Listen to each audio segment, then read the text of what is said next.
Good morning, everyone, and welcome to Summit Point Raceway. It is the Mid-Atlantic Road Racing Series, and it's the first event of the year. I'm Greg Ginsburg, along with Brian Donati, along with David Lance, and of course, we've got Spencer Gaynor, our director, and we want to say we're happy to be back. I'm telling you what, Greg, I am ready to go this year. I tell you what, I wish the weather was a little bit warmer, but I got to be honest with you, I'm in a short sleeve shirt. I don't know what everybody's all bundled up for out there. They're bundled up, Brian, because it's only about 35 degrees. And when I walked outside, we were showing, I think that the way it feels is somewhere around 26 or 27. Hey, before we get underway here, and it's going to be a few minutes before our first race of the day, Spec Miata heads out on track. SSM. Probably, did I say Spec Miata? Yeah. SSM before they head out on track. I wanted to introduce a new member of the team that is joining us here this weekend and hopefully all season long, and that is David Lance. Good morning, David. Good morning, Greg. Thank you guys for having me up here. It's good start to the weekend. Yeah, absolutely. And so David has been a photographer here at Summit Point and has been a photographer for many different race events and spent a lot of time up with us in the booth. And, well, it's time to turn him loose.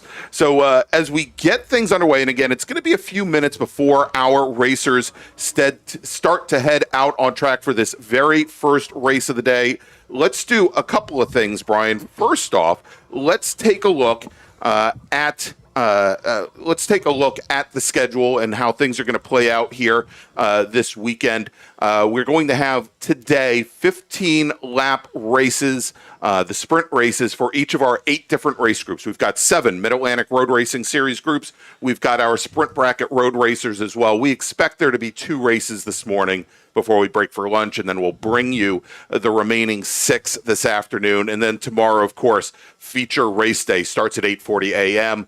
With the 20-lap feature races for the Mid-Atlantic Road Racing Series, and then the Sprint Bracket Road Racing Series, they'll have their dual 10-lap races.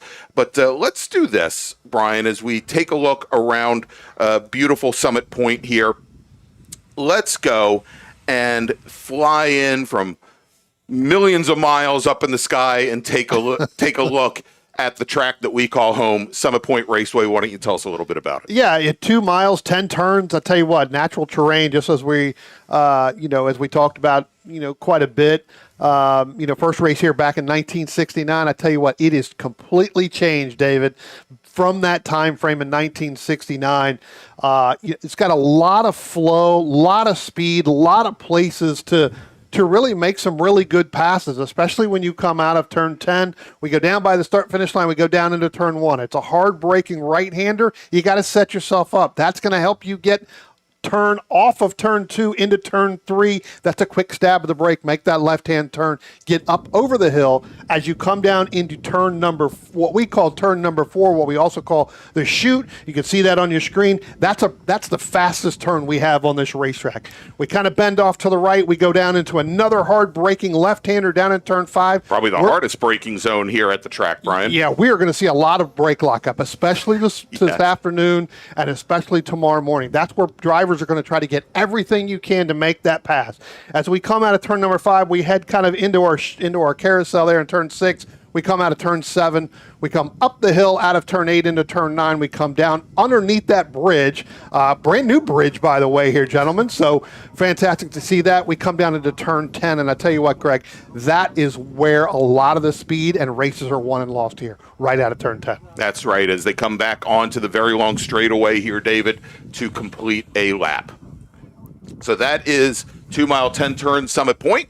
And again, we're going to be getting underway here momentarily. Want to thank all of you for joining us for this event. And of course, we plan on bringing you the majority of the Mid-Atlantic Road Racing Series schedule, as well as the majors, the U.S. Majors Tour here at Summit Point in just a couple of weeks. We're also going to be bringing you live coverage of the MARRS SARC, or people down south like to call it the SARC-MARRS Challenge for some reason, but we always take part. It's always a challenge, so that's the only word they got right. Exactly. So we'll be down at Virginia International Raceway for that too at the beginning of May. Hopefully, it'll be a little bit warmer than it is right now as we've got our racers getting ready. We see the starter. Let's go over and take a look at our front straight camera here. As we take a look, we've got the pace car all lined up at the top of the grid. We've got our starter, and that looks to be former, now we call him former F&C Worker of the Year, Tom McLeod. That will split the group. And so let's run down the starting order. Starting on pole today, driving the number 8, Mazda Miata, Wrightsville, Pennsylvania. He's your defending MARRS SSM champion. It's Jordy Fuhrman driving the number 8 machine. Starting on the outside of the front row will be Callan Crocker out of Herndon, Virginia. Row number 2, the number 58 machine of Colin Murchison, along with Arif Kazim. Chris Kelly will start in 5th position with John Hotz 6th. Ron Etzian will start 7th with Luke Fedowitz, who I believe is a rookie this season. He will start in 8th position. Starting 9th today, Chase Kovach in the number 74 machine. He's out of Fairfax, Virginia, with Kevin Gaiman in the 113 car, rounding out row number 5, starting 10th today. Then we got Zach Augustine out of Warrenton, Virginia. He'll start 12th with Mark Sylvia starting 13th. And then as we go through the group here, Jay Bindrum will start 14th with Miranda Price starting 15th. Then it is Shane Butler starting 16th, driving the number 77 machine out of Washington, D.C. Jim Hess in the 56 car. Jim will start 17th on the field. He's out of Newcastle, Virginia. Brent Simonson, former ITA driver and T4 driver, making the move over to SSM. He will start 18th, so on the outside of row number 9.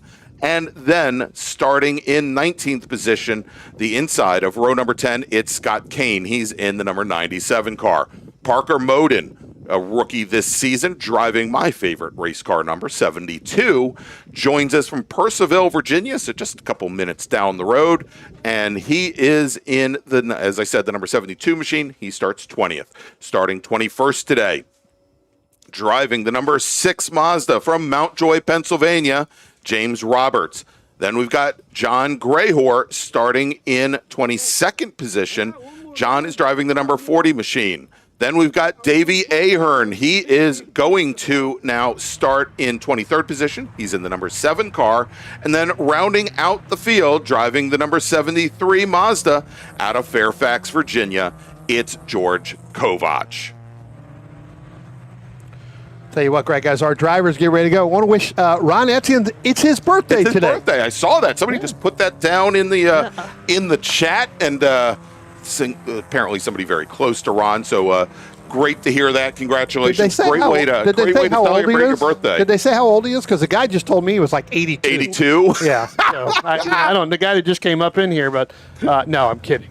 We'll figure out how old Ron really is. God, I hope he's not 82. Right. We got it right off the bat. And I want to welcome Chip Herr, former national SCCA national champion, to the chat. He says, wish he was there and racing in SSM. Of course, Chip, what would you say? Well, let's just say he should be cleaning my damn motor. That is probably what he should be doing right now. But Chip, lots of time behind the wheel of SSM machines as well as STU machines as well. Hopefully we'll see him up here racing this season. I suspect we'll probably see him at the majors in a couple of weeks, Brian. As, again, our racers on their pace lap currently.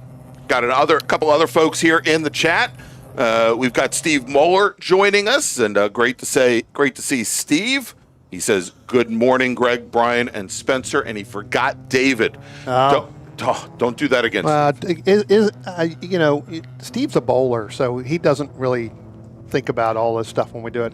Trust me, I know what he's talking about. Hey, real quick, as you're looking through the chat there, and David and I were talking about this right before we went because our lights are going out at turn 8. So before they get started, Arif Kazim and Colin Murchison, they were nose to tail, David, the entire time during qualifying. Never came off of that. Absolutely. It's kind of find your battle buddy or find your dancing partners. One of the name of the games here of these kind of spec categories, especially Spec Miata. Find a guy in the paddock you go maybe work a deal with to maybe push each other the entire session, try to, get the fast lap in qualifying, and then in the race, maybe try to work together, get up to the front, and try to run away from the field. Yeah, Caleb Crocker had to do it by himself. He was back there third when they first went out. He was way back, couldn't get the draft, ended up getting to come in as our cars are now getting ready to come out of turn number 10. And I tell you what, gentlemen, let's see. These guys really had some issues this morning as we're waiting for our starter to see if the green flag is getting ready to come out. And there it is, green flag. We are racing here in 2026 in the MARRS series as we're going to go Jordy Fuhrman and Caleb Crocker. They're going to go side by side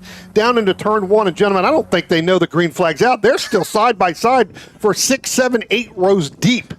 As we come down here into turn number 1, looks like Fuhrman's going to get it and get that quick little lead coming through there. Caleb Crocker's going to tuck right into the back of that. Looks like everybody's going to make it out of turn 1 and turn 2, David. But Fuhrman and Crocker, they're still side by side. Side by side, making a run down turn number 3. Jordy Fuhrman's going to have the run on the inside lane. Look at Colin Murchison, or Crocker, that was on the inside. Side by side between Murchison and Fuhrman, with Murchison going a little bit towards the exit of the curb, almost to the sand trap. Yeah, that's the normal line right through here as we come down through the chute, turn 4. Remember, I talked about this in the opening. This is the fastest part of the racetrack. It now looks like Colin Murchison's going to get that lead over Jordy Fuhrman, throw Caleb Crocker in second, and throw Reef Chasm in fourth. Christopher Kelly's going to round out your top 5 right now, but I'll tell you what, David, this is really going to be where it's going to come down. During qualifying, it took 5 or 6 laps for the tires to come in because it's still cold. Now the sun's beating down a little bit longer here as we come up out of turn 8. Look at the gap that Colin Murchison's opened up over Jordy Fuhrman. But just as you said, you got to find a dance partner. You got to hang with that dance partner, and you got to stay with that until the very end. That's kind of all I laugh. I call it the battle buddy. You got to kind of find that guy you want to hook up with for the entire, through the entire race, through the entire fight. And, again, work together. So maybe Fuhrman here can try to drop back at third. As Fuhrman actually goes off track on the exit at turn 10, he's going to bounce through the grass there, come on back on track. And second, he might get freight trained here with the 2 cars on the inside. I'll tell you what, that's going to allow Reef Chasm and Caleb Crocker to get there and go nose to tail, just as we talked about. Your drafting buddy going to leave Jordan Fuhrman all the way out. It's going to drop him all the way back now in. Looks like he's going to fall in behind. That could be John Hotz in the 63. So John Hotz making a move right there earlier on, but what a huge gap for Colin Murchison as they come out of turn number 2 and head up into turn 3 early on in this race. As Murchison has a big lead here, we see this second group here with 4 cars. I believe it goes from Crocker all the way down to Hotz. So again, cars running a little bit wide on the exit curb, dropping 2 wheels into sand trap, coming off of 3. Yeah, I tell you what, got a little bit further back there to Christopher Kelly in that 132 machine, and then you've got Ron Etienne, birthday boy, in 76. They're not going to let him get too far out in front there.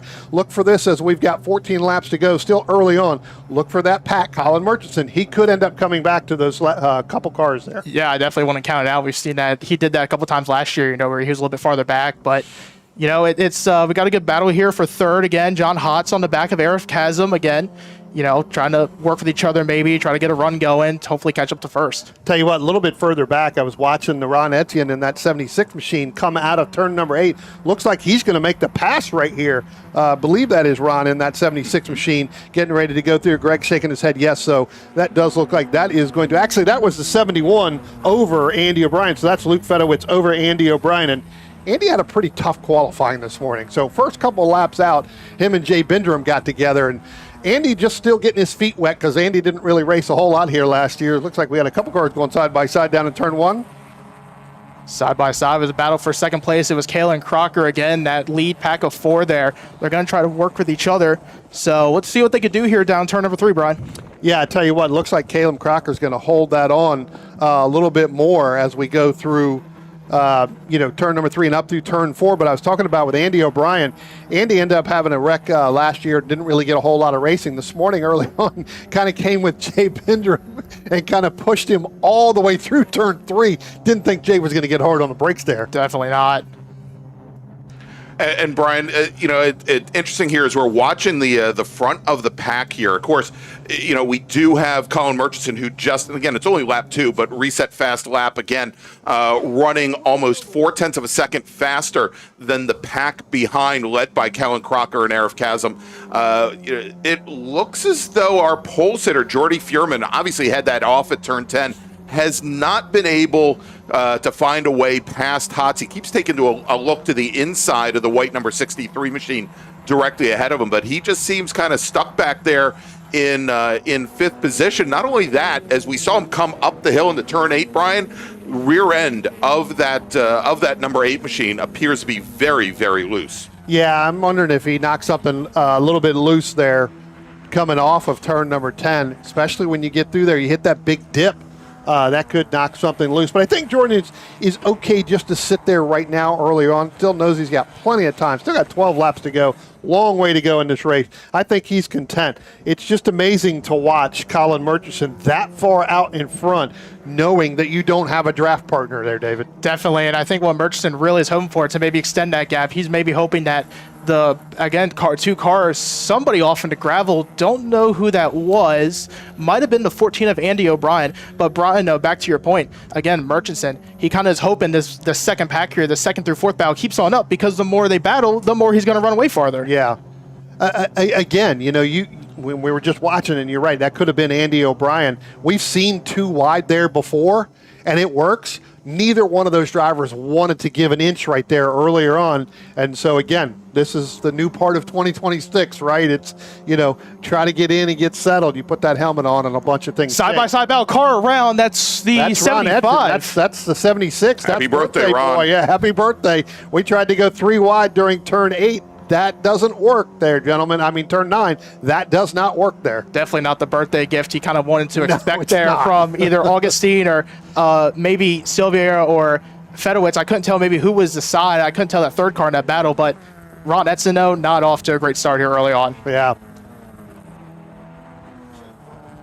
Tell you what, looks like Jordan Fuhrman got by Hotz on the last time by, so these guys are really trying to get single file, starting to get spread up. So Kalen Crocker in that 123, again, we saw this in qualifying, pretty much having to do it by himself. That car's been pretty quick. Calem's been pretty good here the last couple of years when he does run. Doesn't run the whole entire season, only runs, races here and there. So, again, good to see Callum out there running right now and really running up front, in this battle early on.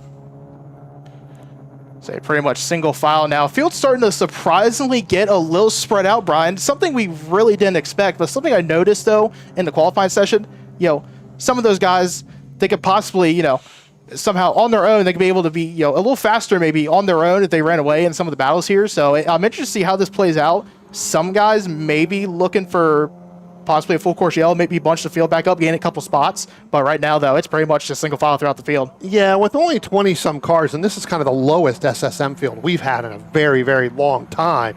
And we'll talk about, that as we go on through the weekend. Again, they're very spread out. With the cool temperatures, though, I think you can do this by yourself within this group. Drivers are just now starting to set their fastest times of the race. Again, we saw this morning when they got to turn 5 or lap 5 and lap 6 of qualifying. That's when these tires really started to kick in and really started giving some more grip. Yeah, absolutely. As soon as everything, everything kind of picks up in these cold temperatures and everything heats up, but we got a side-by-side battle for the third spot. Jordy Fuhrman on the outside, Arif Kazim on the inside. Very close, very tight there coming to turn number 3. Again, side-by-side through turn number 3. How will this go? I tell you what, it looks like they're going to be able to make it. Doesn't seem to be a lot of give and take right now early on for the year. And Fuhrman does take over the position, Brian, from the outside there as they head down into the chute. So now move Fuhrman up into third. Yeah, I tell you what, it just doesn't, as I said, it doesn't seem like drivers are willing to give right there. We saw this last year, Greg and David, when we were watching turn number 3. You could go to the outside of turn 3 and make that pass and make it stick if the driver that's on driver's left gives you that room. It doesn't, I think drivers are starting to pick that up now through the end of 25 and through now early in 26. They don't want to give that room. Yeah, the question, like you said, the key word in that sentence was if. You got to hope that guy on the inside lane maybe tries to back out of it. You can maybe scare him a little bit, maybe try to go a little bit deeper on the brakes into turn number 3. But again, it's if that guy on the inside wants to give up the spot. Yeah, pretty good pass right there coming out of turn number 10. I believe that is going to be Is that Miranda Price? That's Miranda Price, I believe, in the 08, trying to get past Mark Silva in that 22. They were side by side going down by the start-finish line. She could not make that pass, didn't have that buddy to help. But now Brett Simonson in that number 26, he's going to try to get both of them as they come down into turn number 1. And he's going to pick off the trailing car, Brian. Doesn't look like he gets both of them, at least going into one, but although his line compromised a little bit going into the corner, he's going to keep that car to the inside, try to move down, and then it looks like right back behind them was that Jay Bindrum in the 88 car. Yep. Took a quick look as well. Yeah, that's Jay Bindrum in the 88. He tried to make that pass with Brett Simonson. Again, you talked about Brett coming over from the IT class last several years, now moving over into SSM. Again, just not able to make that stick, but he was able to pick off Miranda Price going down in turn number 1. So our leaders now coming out of turn number 9 and headed up the hill underneath the bridge again. And David, I'm sitting here looking at this. The gap that Colin Murchison is continuing to open up is just an extraordinary. You don't see that in SSM. Absolutely not. You don't see that at all, really, in any sort of Miata racing, whether it's the MX-5 Cup, SSM, Spec Miata, whatever. But I mean, though, I think that Jordy Fuhrman, Kalen Crocker, though, going to try and work out here. So we'll see how they can pick up. Attention in the paddock. First call to the grid for race group number 2, Sports Racers and SRF and SRF3. Please head to the grid. Race group number 2, this is your first call to the grid.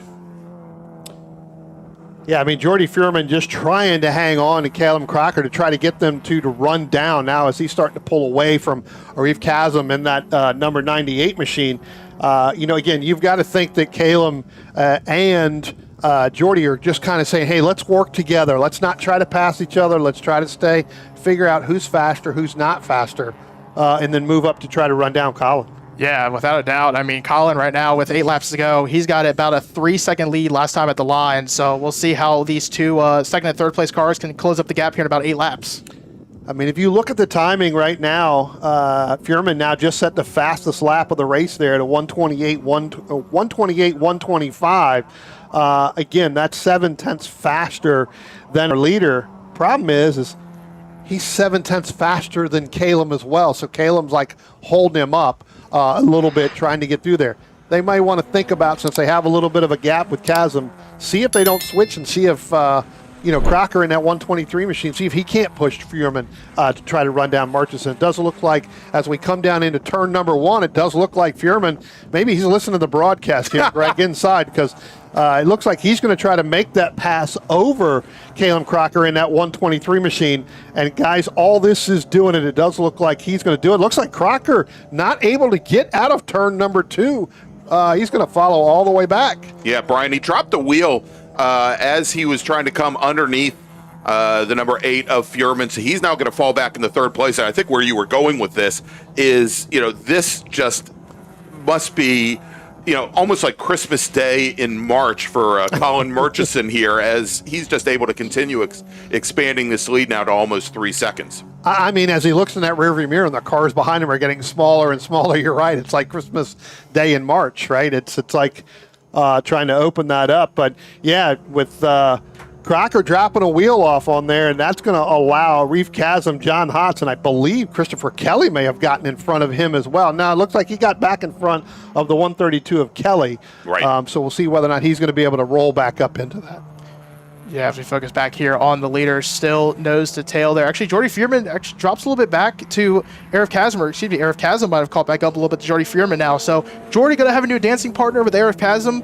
Let's see what they can do now. 6 laps to go here for Colin Murchison in the lead. Still has about that, almost a 4-second gap now to Jordy Fuhrman and Arif Kazim. Yeah, going to come up on some lap traffic there. The number 73, George Kovic in that black and blue machine right there. Looks like he's going to be able to get by him relatively quickly. Got by him before he even got into the corner, so didn't really have to alter his line that much. But we're going to have to see whether or not Kazim and Fuhrman can work together, right? When we talked about Murchison and Kazim this morning working together, don't know how well they're going to work together with Jordy Fuhrman and Kazim. Yeah, definitely. Sorry, Greg. No, I was just going to say here also, you know, of course, our leader Murchison didn't have much of an issue getting past the Kovac machine there, but things are getting awfully complicated now as that second group of drivers, as Fuhrman, Chasm, and John Hotz came up on the Kovac machine. The Kovac car pulling over drivers right, though, going into turn 5, letting them come underneath. And the bad thing is, what I saw about that, it kind of, if you saw there when they were turning it kind of split them up a little bit. Yes. So again, that's another factor. As we see here as they come into shot, Arif Chasm, that last time around, was right on the back bumper of Jody Fuhrman. This time, though, Jody Fuhrman's got about a little bit bigger gap to Arif Chasm, but you know, now Chasm has to hope John Hotz can kind of push him into Fuhrman, and the three of them can try to work together. Yeah, with just about 6 laps left to go, you know, it's going to be whether or not that number 8 machine's going to be able to pull away from these two, you know, with Chasm and with John Hotz. When we look at the timing from earlier this morning, Fuhrman was able to do 0.2 faster than Crocker for the pole. Attention in the paddock, second call to the grid for race group number 2, Spec Racer Ford Gen 3, and Sports Renault, please head to the grid. Race group number 2, this is your second call to the grid. Yeah, as we see here now, you got your second place car there. Fuhrman starting to pull away from Chasm a little bit. Everybody kind of spread out. Again, not used to this in an SSM battle, right, where it's this far spread apart. I know we've had a lot of battles here and there. And again, a lot of guys, David, are just now really getting it. We've got one car going off in turn number 10 and back on. We'll see if we can pick that up. We're able to continue. That was actually the birthday boy, Ron Edson, again. So Ron really having some problems. I don't know, did Ron have too much cake before he went out here today? Because more weight on the left side of the car, Brian? He must have, because he qualified 7th here this morning. Got a little side-by-side action as they head down into turn number 1. That's a little bit further in the back, I believe. Is that James Roberts in the number 6 machine? 6 car.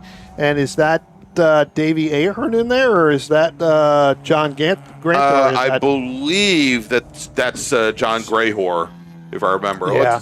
We'll pick them up here as they're coming over towards turn 3. Now, that's actually Davey Ahern in the 7. So. Okay. Roberts able to pick up a position. That's 21st and 22nd.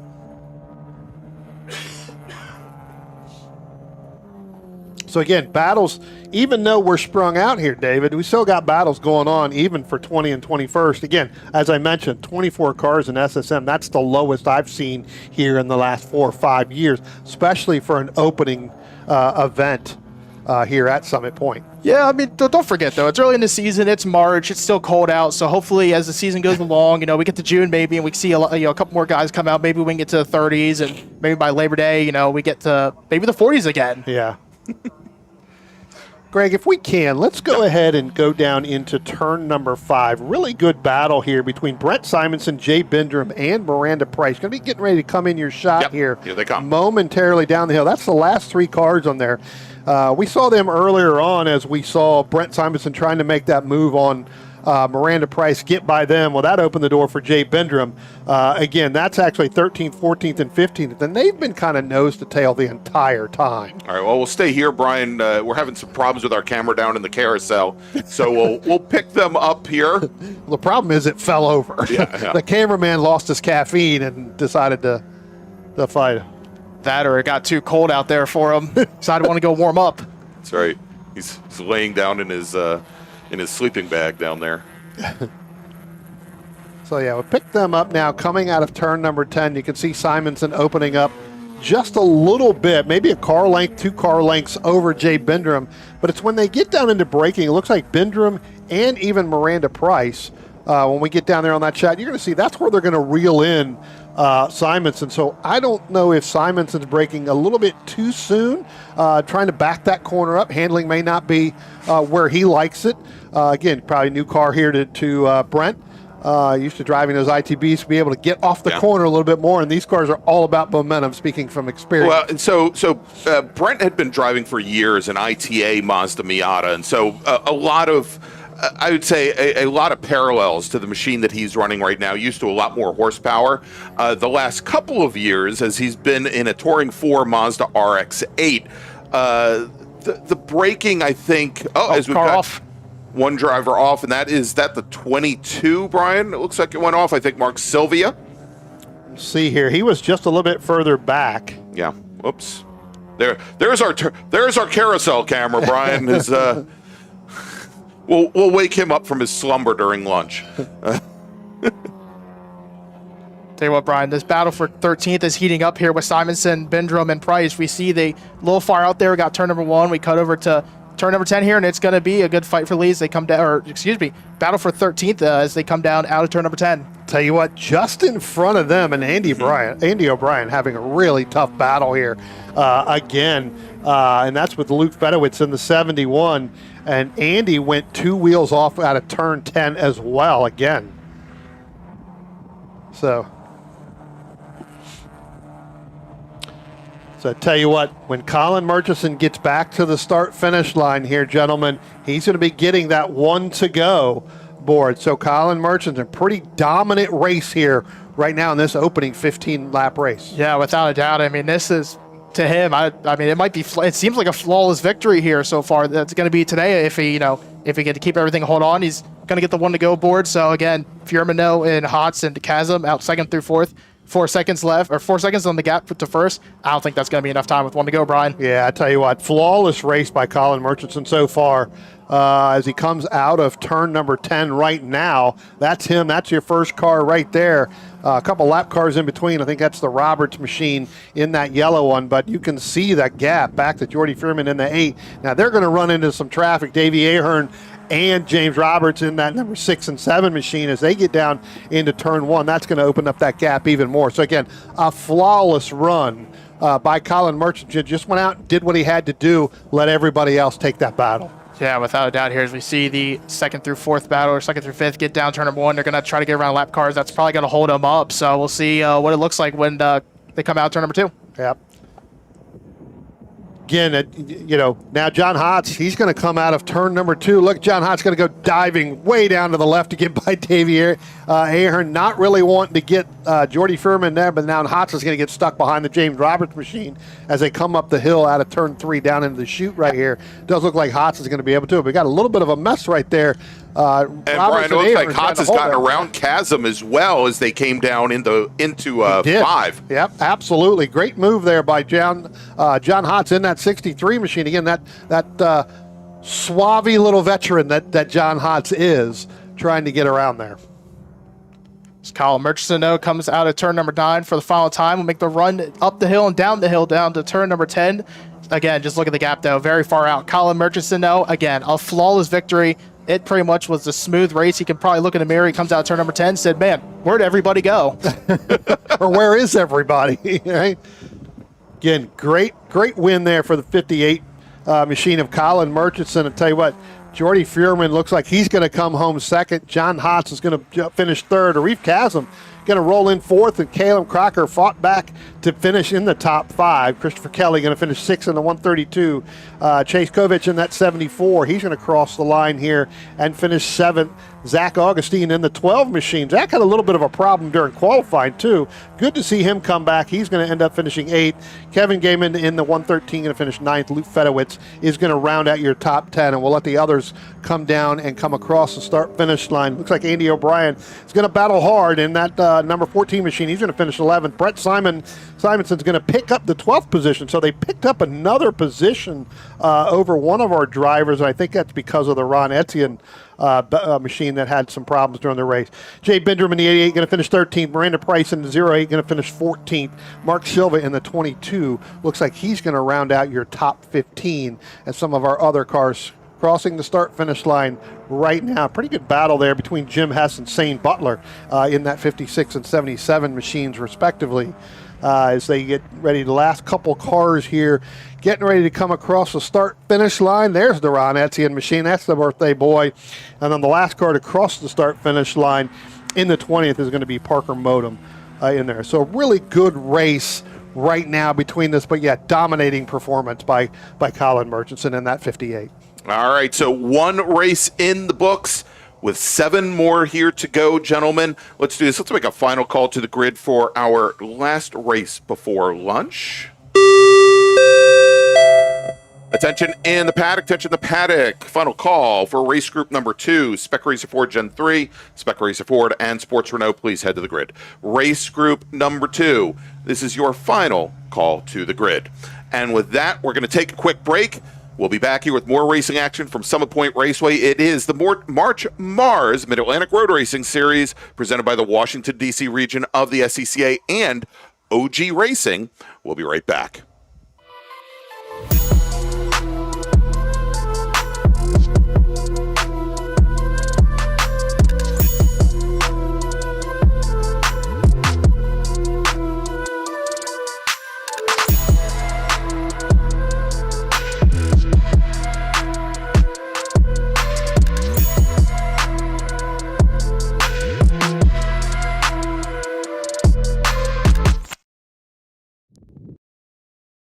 At OG Racing, when you are shopping on our website, when we say in stock, this is what we mean by in stock. Seats and seat bases, brakes, harnesses and restraints, shoes, suits and steering, helmets, gloves and undergarments, fire suppression, and so much more. Shipping directly to you from our conveniently located Sterling, Virginia warehouse with thousands of in-stock items.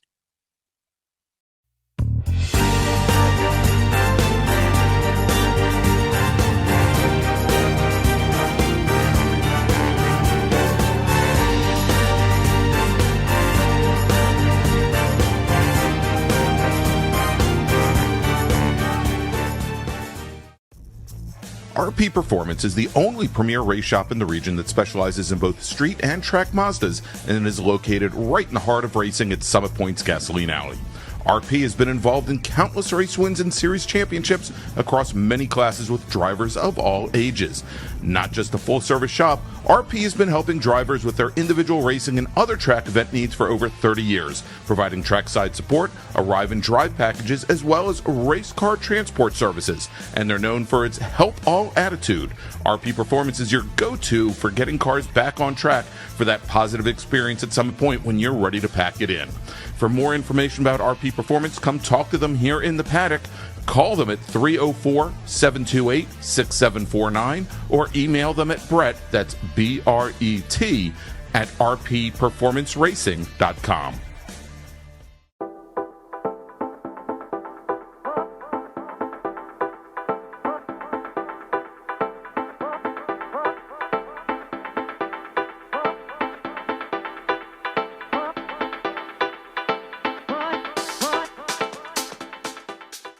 Looking to level up your motorsport game?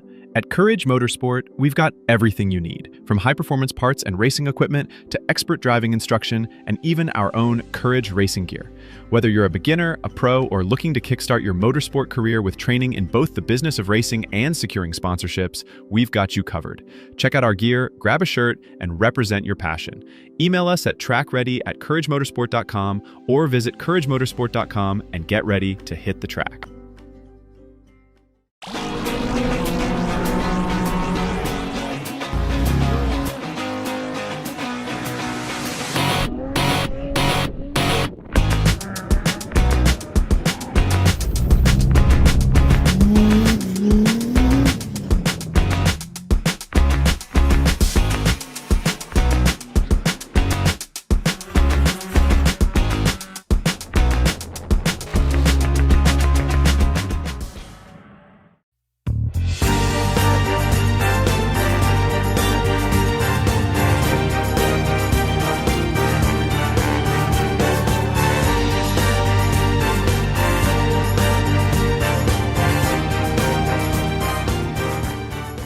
Since 1976, Radial Tire Company has been providing the Washington, D.C. area with quality tires, expert knowledge, and the finest service. They have earned a reputation as a premier specialist in hard-to-find performance tire and wheel applications and stock tires from all the top manufacturers for whatever you drive. From performance and race cars to SUVs and trucks to your daily drivers, Radial's mission is to assist you in getting the most out of your tires and car. To get a competitive quote on your next set of tires, now with free shipping, or to schedule online, visit radialtirecompany.com or call them in Silver Spring at area code 301-585-2740. That's 301-585-2740.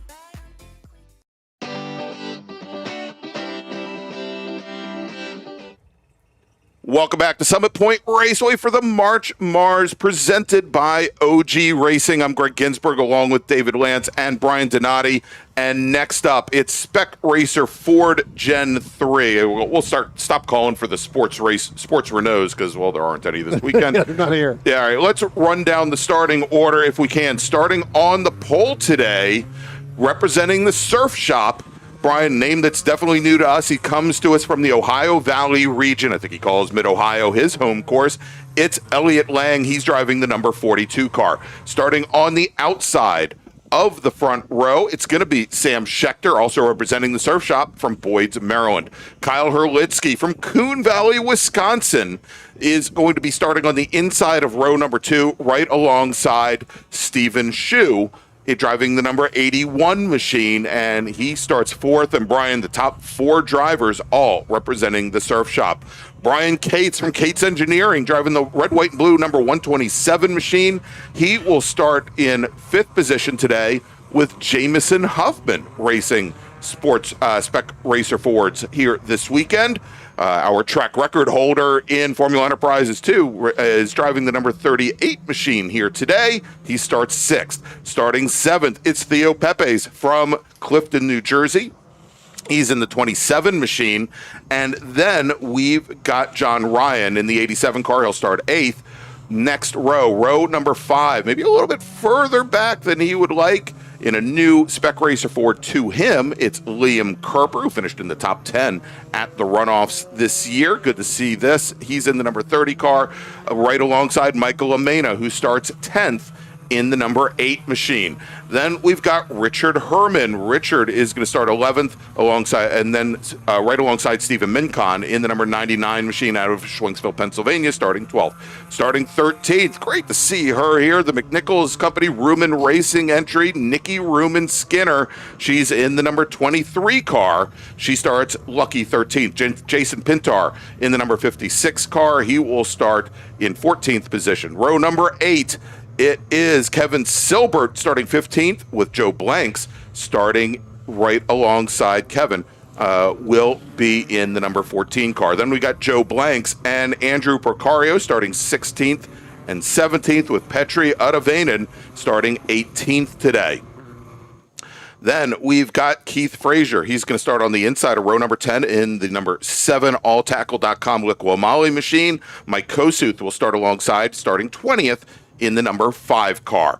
Then we've got Brad Gould. Brad's in the number 97 Doggone Racing entry. He starts alongside Richard Diller, who starts 22nd. J. Mark Wendling will start 23rd alongside Owen Kerminga in the bright green number 31 Doggone Racing machine. And then we've got Chris Rawlings and Tom Kirchman.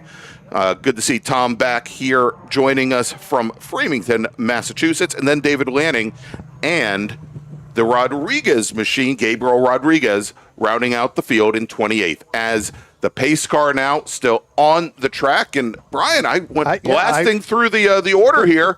We've got another pace lap underway. Yeah, I tell you, I'm shocked. Didn't get word we were going 2 pace laps. But look, that gives us some time to talk about our pole sealer, Elliott Lang. Again, new out here. This is his first full season. And this is his 2nd race ever. So really, got to have some experience on the sim racing to come out here and put this thing on the pole, especially when you got guys like, Sam Schechter out here, Stephen Shue, Brian Cates, Jamison Huffman. I know Jamison had some problems, David, during qualifying when I watched, especially going down into turn 1, but you got some pretty good names up here. Liam Kerper, who is in the Mac Harrison machine at number 30 this weekend. Again, Liam is your 2025, right, SRF3 champion here. Right. In the MARRS division. So good to see as a rookie he did that. Yeah, as a rookie. So again, Elliott, trying to make it back-to-back rookies potentially, but it's good to see that somebody else got that car off of the trailer for Liam, because we know Liam has a struggle. It's a good thing he can't hear us right now. So yeah, he might have us piped in there, but you would think after an entire year he would have learned how to do that, Brian. Yeah.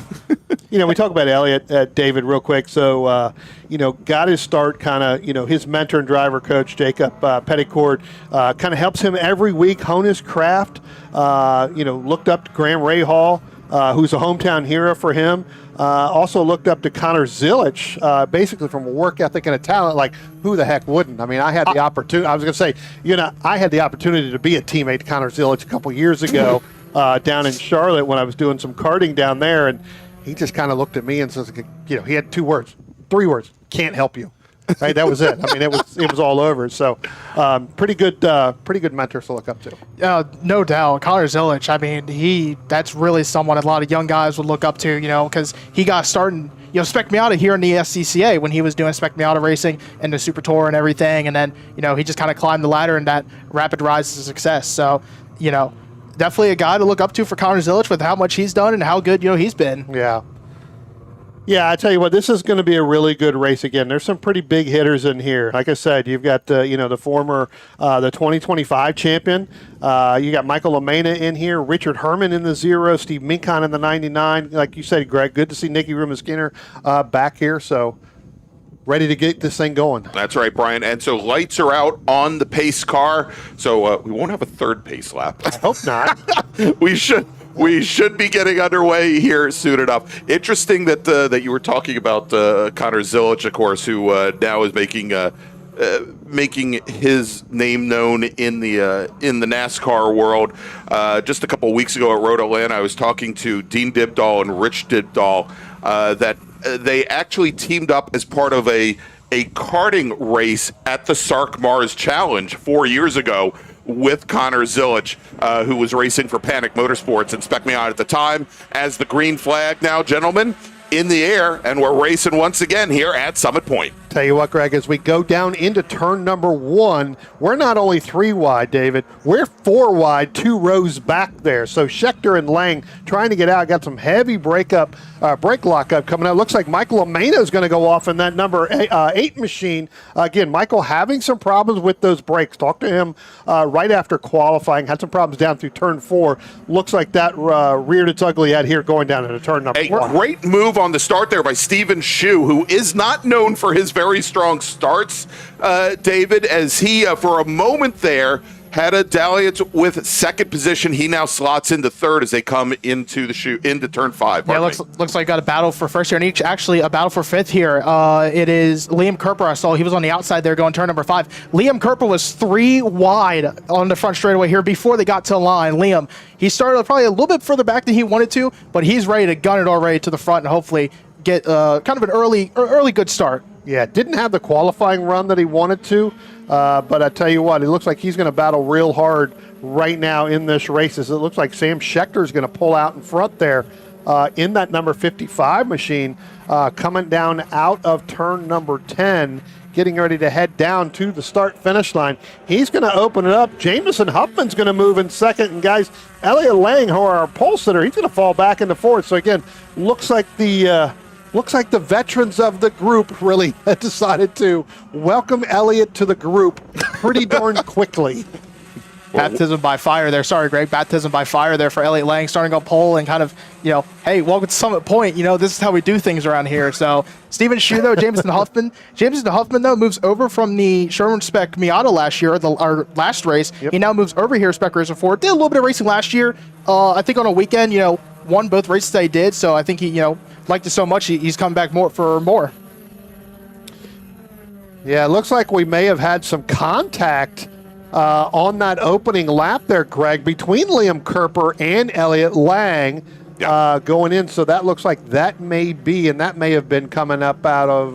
that was actually over turn 5. Yeah, I was going to say down in turn 5 where they went too wide, as David was calling that beforehand. Again, we'll wake that camera guy up here momentarily. Still sleeping down during there. Lunch. We figured he'd pick up by now, but wind has not blown him back up. But again, side by side, and we're actually going to have Liam up here later on today when we get to one of our other groups. So be interesting to talk to him about this race and about the ability to get into Mac Harrison's car, who we've seen Mac run years now in that and be one of those top contenders to determine what Liam is doing with that car.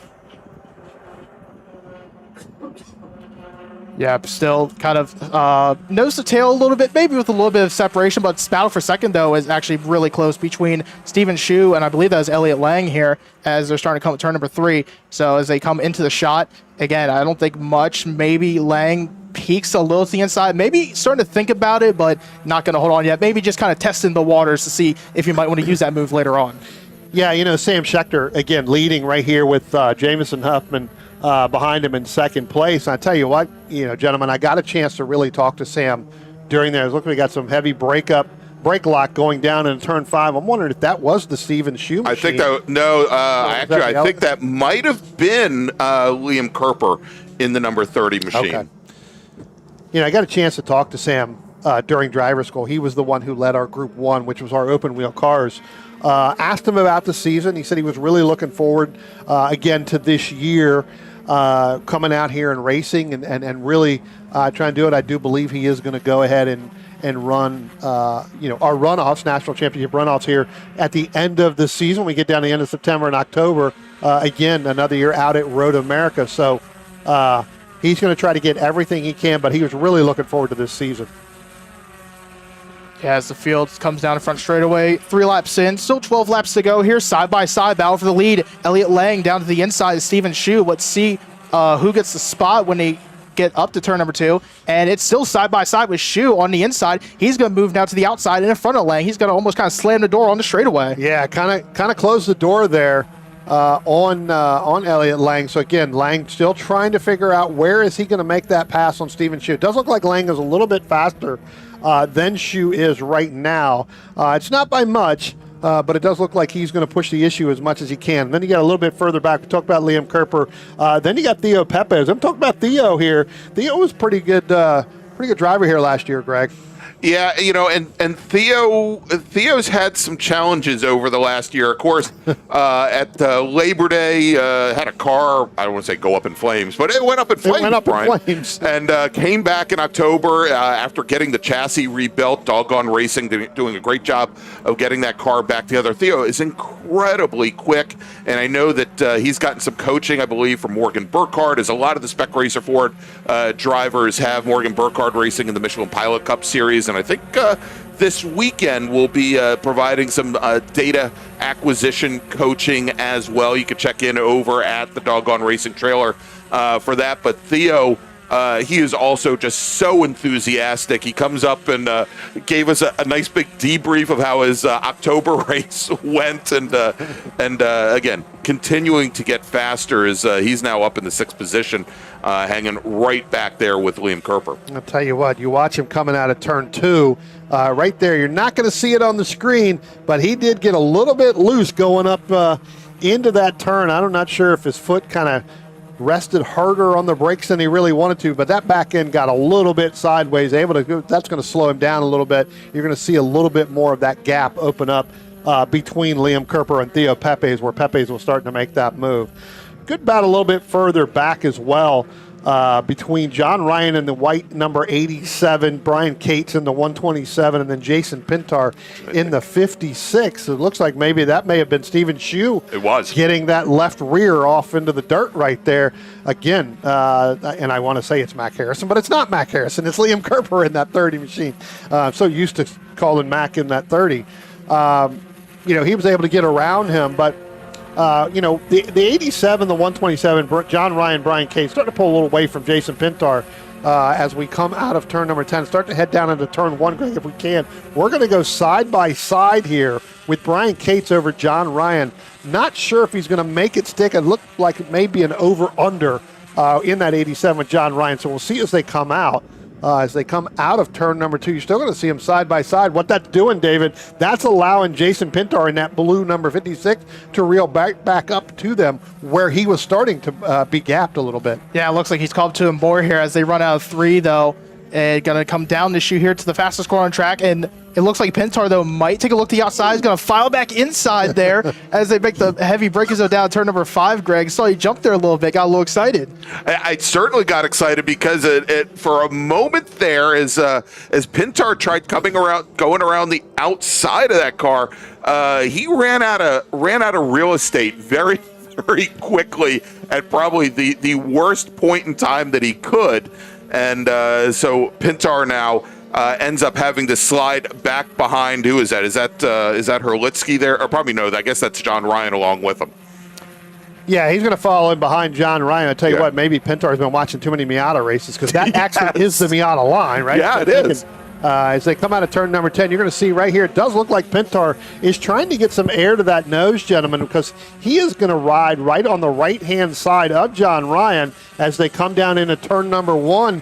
And watch this right here. It does look like Pintar is going to try to make that move where John Ryan went a little wide there, David, which is trying to make that double move to the left and then back to the right. That's going to cost him a position. Yeah, and if we look up just ahead of that fight, Brian, we had going down into turn 1 where Theo Pepes took a look to the inside of Stephen's shoe, and unfortunately, was the over-under worked. Well, unfortunately for Kerper, the over-under worked on him as Shoe was able to take the position back to ward off the damages. Shoe is now sitting in 5th.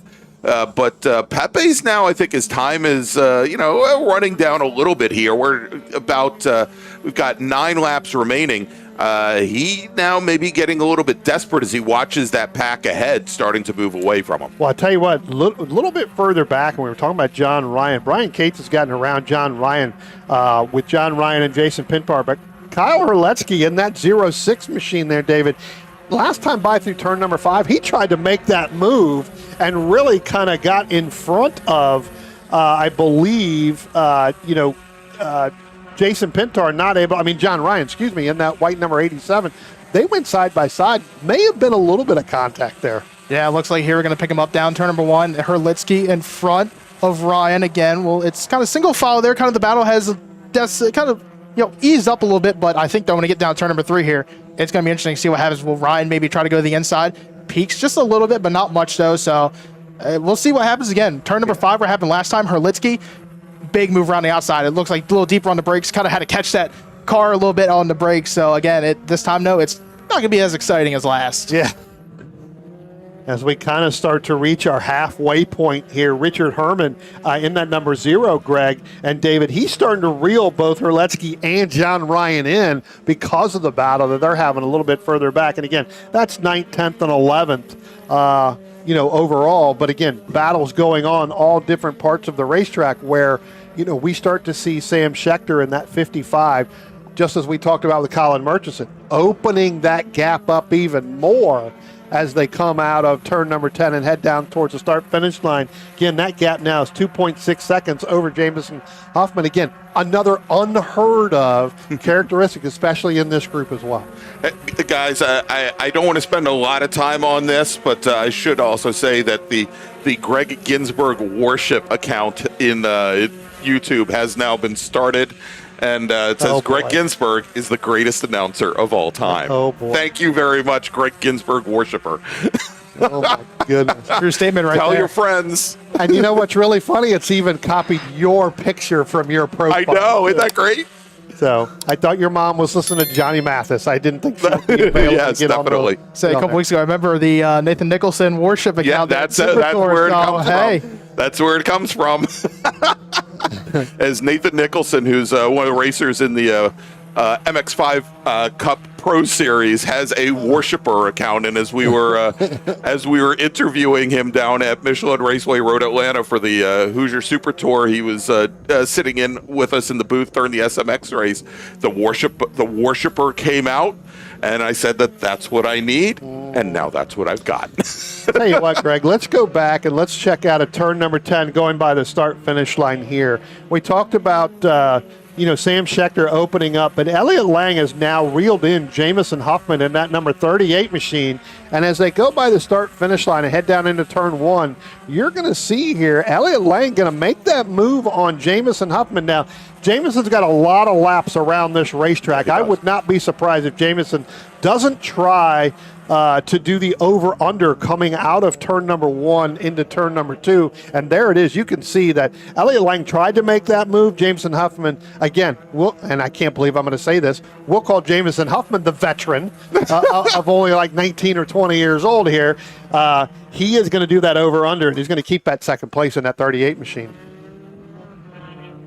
All right, and Brian, another change as Brian Cates now for a moment, he had given up a position, had given up 7th position to Jason Pintar. Pintar ran the fastest lap of the race last time by.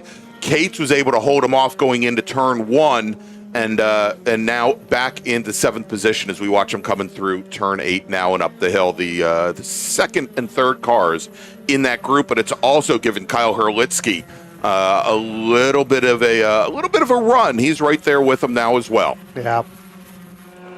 Tell you what, really good battles going on back and forth. Not only up for 2nd and 3rd, David, but like I said, as Greg was just mentioning, all the way back to 7th, 8th, and even 9th with that Pintar, Herlitzky, and Brian Cates machine in that number 127. Yeah, guys, we picked the battle up. Oh, Theo Pepes. Pepe. Yeah, Theo Pepe's really getting. Oh, another car off. It was I couldn't see the number on that. We're gonna have to get a check on who that might be, though. In the blue, that might have been the 0 of Richard Herman, possibly. Not getting a call. I'm wondering. Well, the 27 was Theo Pepe's, and I'm wondering if it was the 06 of Herlitzky that got a little sideways there. Coming out of turn number 1, as you mentioned, I'm not seeing another car there. It looks like everybody's able to continue. I'm not seeing any flags down there as well. So good thing. Well, actually, we do have a car that has gone way off that is just now starting to come back by, come out of turn number 2 and head up into turn number 3. And gentlemen, I'll pick that up here in a second. And I think you're right, Greg. I think that was the 0 of Herman. Because he's dropped all the way back now. Almost to the 97 of Brad Gould. So where Herman was up in that 10th position, he's going to go all the way back to 25th.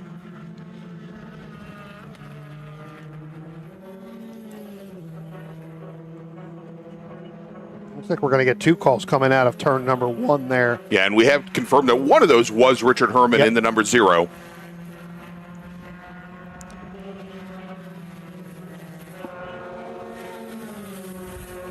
Oh, so we're getting a couple calls there down in between turn number 1. One of them was for that 0, Greg, of Richard Herman, and then another call involving the 8 of Michael LaMena. So and Stewart's hand. And the call was that LaMena had passed, possibly passed the number 5 of Mike Kosuth under local yellow there, as Herman had gone off right ahead of him. Yeah. Looks like Kosuth may have given, or LaMena may have given that position back to Kosuth, but we do have one car down in the gravel trap, gentlemen, down there in turn 1. I don't know if our camera will pick that up, Greg. Down at turn 1? Yeah, there is a car just off to the left in there. And there's the local caution, yeah. Yeah, and I can't really see. It's got a yellow back end, but I can't tell who that is. We'll be able to pick that up here in timing and scoring. The number is kind of back towards us going through there. And I don't know if that is the 50 machine. No, the 50 is a red machine. Well, as our leaders are coming across, they've just now completed lap number 11, starting lap number 12. Wondering if that's the 16 of David Lanning. Yep, David Lanning down there. Yep. Tell you what, guys, real quick, something I just noticed. I don't know where Liam Kerper has come from, but all of a sudden, he's now up in 2nd. He got by Javison Huffman there that last time around. So Liam Kerper, though, in the Mac Harrison car, new car to him this weekend. Definitely a fast car overall, and he's showing it. But still, though, with about 3 laps to go, it's about a 5, almost 6 seconds difference there from 1st to 2nd. So Liam, no, again, you might have to turn on the jets here. Well, he's going to have to turn on some pretty big jets to get by Sam Schechter with, again, 3 laps left to go and almost a 6-second lead. That's going to be tough. I don't think you're going to see Sam Schechter make a mistake unless he's trying to go around lap traffic. Again, Brian, the race isn't over until a checker flag falls. Don't get the commentator's curse going right now, because next thing you know, Schechter does something and we're to blame. Greg's got his own fan club out here on the chat. That's right. Greg didn't mention it, I did. That means the driver's going to go. But I tell you what, when we look here, gentlemen, and let's stay on this shot as we cross over the top of the hill. It is still a really good battle with Liam Kerper in that 30, Jameson Huffman, and now throw Elliott Lang in there as well. Those guys are still now going down. And so from what I'm hearing, we are working the 1 to go lap. Right. Yeah, they'll get the white flag the next time by, Brian. We've got we're working now lap number 13 of 15. But meanwhile, with with Sam Schechter in the lead there, I thought, perhaps he was saying, well, we don't have to worry about Mac Harrison this week because we always see the gray and the blue cars together. Yeah. And now Liam Kerper must be giving him angina or something here as they come down into turn 5. Hard on braking into the slowest corner on the course, and they are all nose to tail. Sam Schechter, Liam Kerper, and Jamison Huffman with just about 2.5 miles remaining. Whoops, I keep going to that one camera. Yep. Given by the lap car, David Lanning, we said he was off at turn 1. Looks like he got back going. So, But here comes the battle for second. No, again, 2 laps to go, coming to 1 lap to go. This battle is really going to heat up between Kerper, Huffman, and Lang. Yeah. As we see the David Lanning machine come in down a pit road, and you're right, David, as soon as I saw Sam Schechter coming up on David Lanning and now really know where to go, as we watch down by the start-finish line, that's Elliott Lang, and that is Jamison Huffman going side by side. And Greg, you were kind of looking at that with your hands there, not on the buttons, but in your hands on the wave. It looks like they may have kind of fallen apart there a little bit as we had the 06 machine go into the gravel. Kyle Herletsky out of 10, but he was able to continue. All right, so we are now working the last lap. And Sam Schechter now looking in those horrible rearview mirrors that the Spec Racer Ford has, and he is saying, thank you. Oh, my. What a save. I believe that is Jamison Huffman in that 38 machine on that driver's right. Elliott Lang not going to give it up. Gentlemen, we talked about the first race of the year. These drivers are going at it not only tooth and nail, they're going out at right foot and nail. Man, it's kind of not. It doesn't seem like it's the first day of school here for everybody. Kerper and Huffman and Lang, they're battling like it's we're fighting for the championship or we're fighting for the win. It's only the battle for third though, but that's how much it means though. It looks like Huffman has been able to get around the escape the Lang machine. So yep.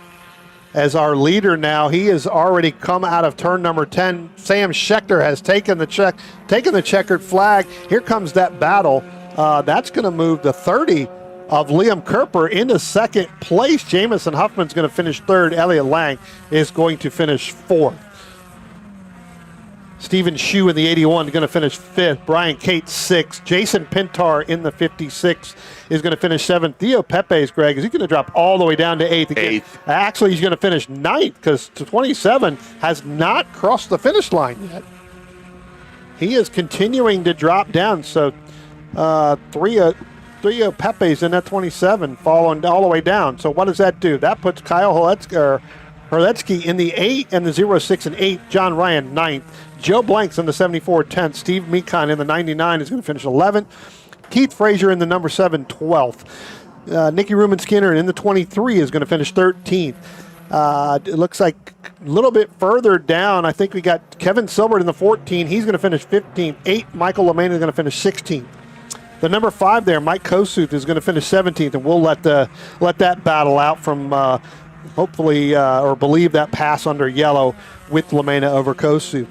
Chris Rollins in the 138 is going to finish 18th. 02 of Richard Diller is going to finish 19th. J. Mark Wendling, we didn't talk about Mark a little bit, had some challenges getting off pit road early this morning in 25-degree temperature. He's going to finish 20th. Richard Herman, who ended up spinning down there in turn number 1 in the 0, he's going to finish 21st. Brad Gold in the 97 is going to finish 22nd. Thomas Kirchman in the 62 is going to finish 23rd. Theo Pepe is going to fall all the way back, gentlemen, down to 24th in that 27 machine. Gabriel Rodriguez in the 52 is going to finish 25th. Owen Kreminga, another driver we didn't talked a lot about in 2025, is going to finish 26th in the 31.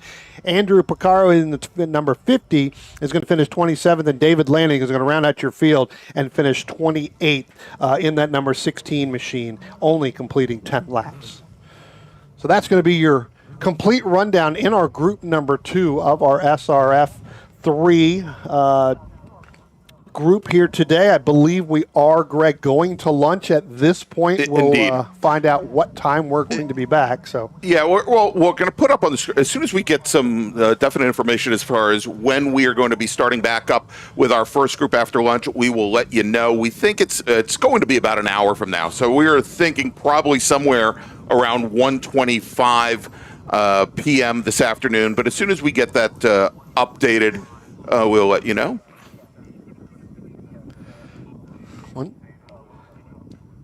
Hey, I got it right. There you go. We just got the call. The cars will be on course at 1:25.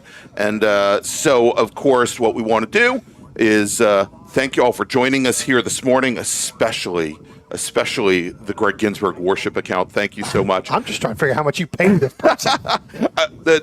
Not enough, apparently. When we come back from lunch, we will have the big ground pounders here at Summit Point, our big bore GT cars and big touring cars as well. So you definitely want to join us. I want to thank you so much for joining us for our morning coverage, and we'll see you in about an hour.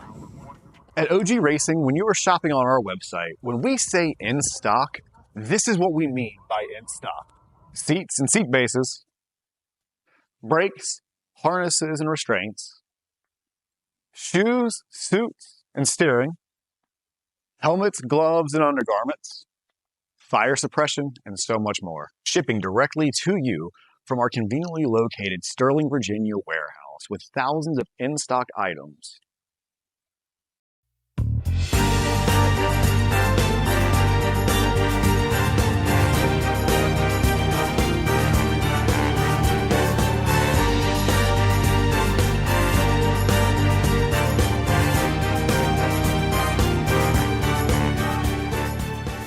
Need it welded? Need it now? When things break at the track or out in the field, you don't have time to wait. You need precision. You need reliability. You need Rockman Metalworks. From high-performance race components to critical field repairs, Rockman delivers elite-level welding and fabrication with a research-driven approach that goes far beyond your average welder. This is precision work built to perform when it matters most. And here's the best part. They come to you. With full mobile service, Rockman Metalworks gets you back up and running fast so you can get back in the race. Conveniently located just 30 minutes from Summit Point, call them now at 209-751-9750. Rockman Metalworks. When it has to be right, right now. The Spring Hill Suites Winchester is an all-suite property that features spacious suites, an indoor heated pool, complimentary hot buffet-style breakfast, a 24-hour fitness center, and complimentary Wi-Fi. Whether you're traveling in a group or flying solo, you'll find it easy to get comfortable in our spacious suites. We're conveniently located just off of Interstate 81 at exit 317 in a shopping center with many shops and dining options. Discount rooms are available. To book your suite today, call 540-431-3330.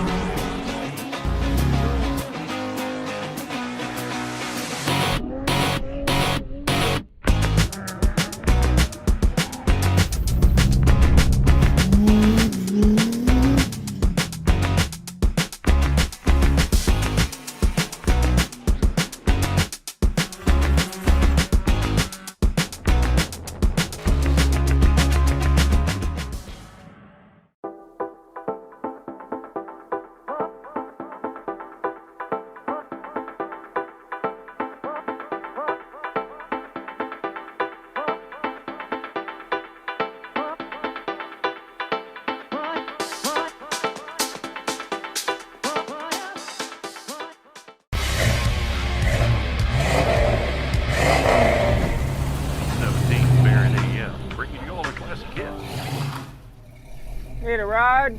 No. Okay.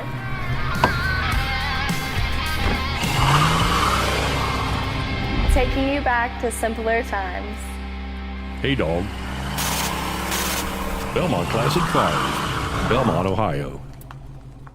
Willing and Able Racing offers top-quality spec race car rentals with full setup and repair services, including trackside support for SCCA, NASA, VRG, and other organizations' road race, time trials, and track day events. Their spec racer Ford specialists and each of their Gen 3 machines sports a SATAV sequential transmission and a data acquisition system. Also offering spec Miata rentals, Willing and Able is currently taking reservations for the remainder of the Mid-Atlantic Road Racing Series season. For more information, email Willing and Able at rent@WNARacing.com, see them on Instagram at WNA Racing, or visit their website at WNARacing.com. Willing and Able would like to thank all the volunteers this weekend who've graciously donated their time so that we may race.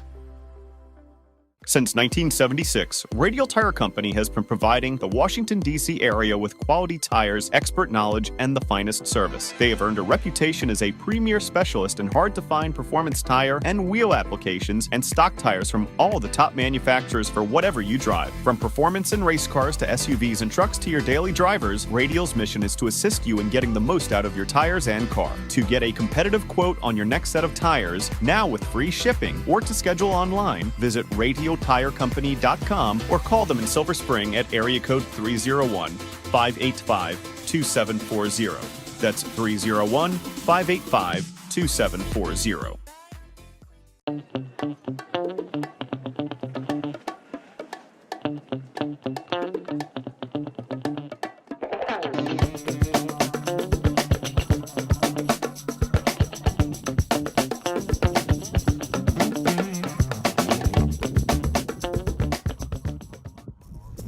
RP Performance is the only premier race shop in the region that specializes in both street and track Mazdas and is located right in the heart of racing at Summit Point's Gasoline Alley. RP has been involved in countless race wins and series championships across many classes with drivers of all ages. Not just a full-service shop, RP has been helping drivers with their individual racing and other track event needs for over 30 years, providing trackside support, arrive and drive packages, as well as race car transport services. And they're known for its help all attitude. RP Performance is your go-to for getting cars back on track for that positive experience at Summit Point when you're ready to pack it in. For more information about RP Performance, come talk to them here in the paddock. Call them at 304-728-6749 or email them at Brett, that's B-R-E-T, at rpperformanceracing.com. Looking to level up your motorsport game? At Courage Motorsport, we've got everything you need, from high-performance parts and racing equipment to expert driving instruction and even our own Courage racing gear. Whether you're a beginner, a pro, or looking to kickstart your motorsport career with training in both the business of racing and securing sponsorships, we've got you covered.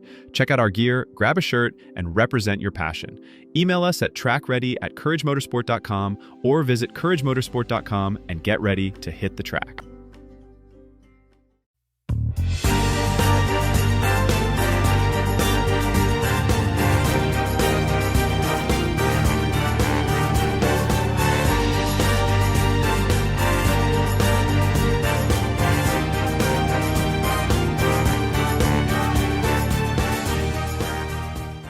Grand Touring Enterprises is an internationally recognized and awarded full-service classic automotive facility located in Frederick, Maryland. Specializing in classic Italian sports cars from Ferrari, Lamborghini, ISO, and Bizzarini, Grand Touring's extensive experience ranges from pre-war to modern exotics, advising on all aspects of the classic car ownership experience, from service, restoration, and climate-controlled storage to sales and consignment. Grand Touring's focus is not just on preserving the history and prestige of these vehicles, but making sure that the driving experience is equally as spectacular and authentic. For more information, send email to tom@grandtouring.com. Grand Touring, legends in motion.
for the sun.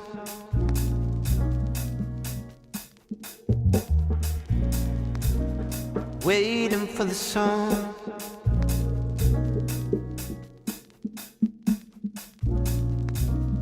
Waiting for the sun.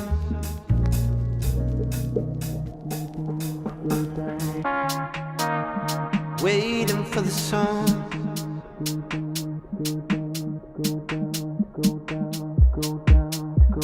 Waiting for the sun to go down, to go down, to go down, to go down.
Waiting for the sun.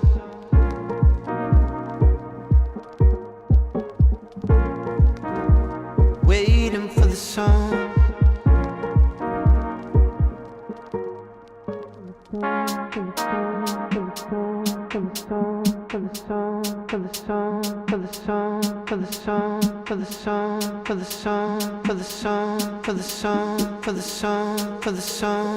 Waiting for the sun.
Waiting for the song.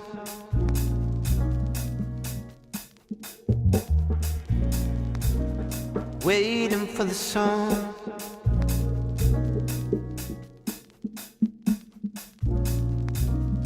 Waiting for the song.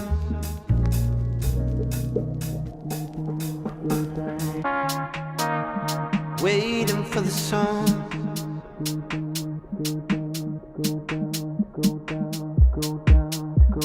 Waiting for the song to go down, to go down, to go down, to go down.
song, for the song, for the song, for the song, for the song, for the song, for the song, for the song, for the song, for the song, waiting for the song.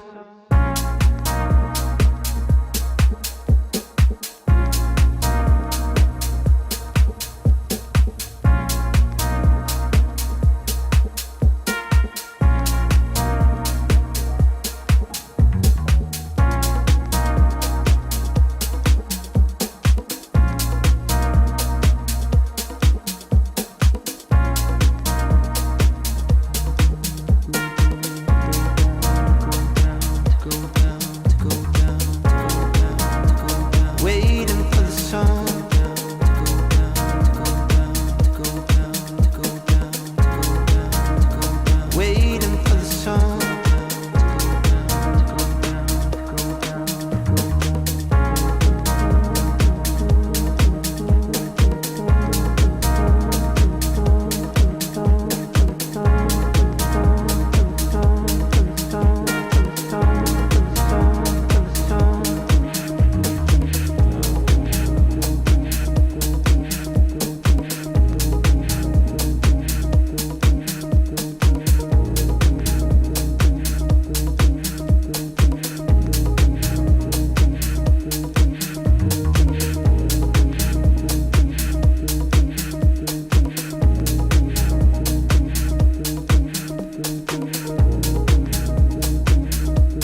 welcome back to Summit Point Raceway. It is the March MARRS presented by the Washington, D.C. region of the SCCA and our great and longtime partner, OG Racing.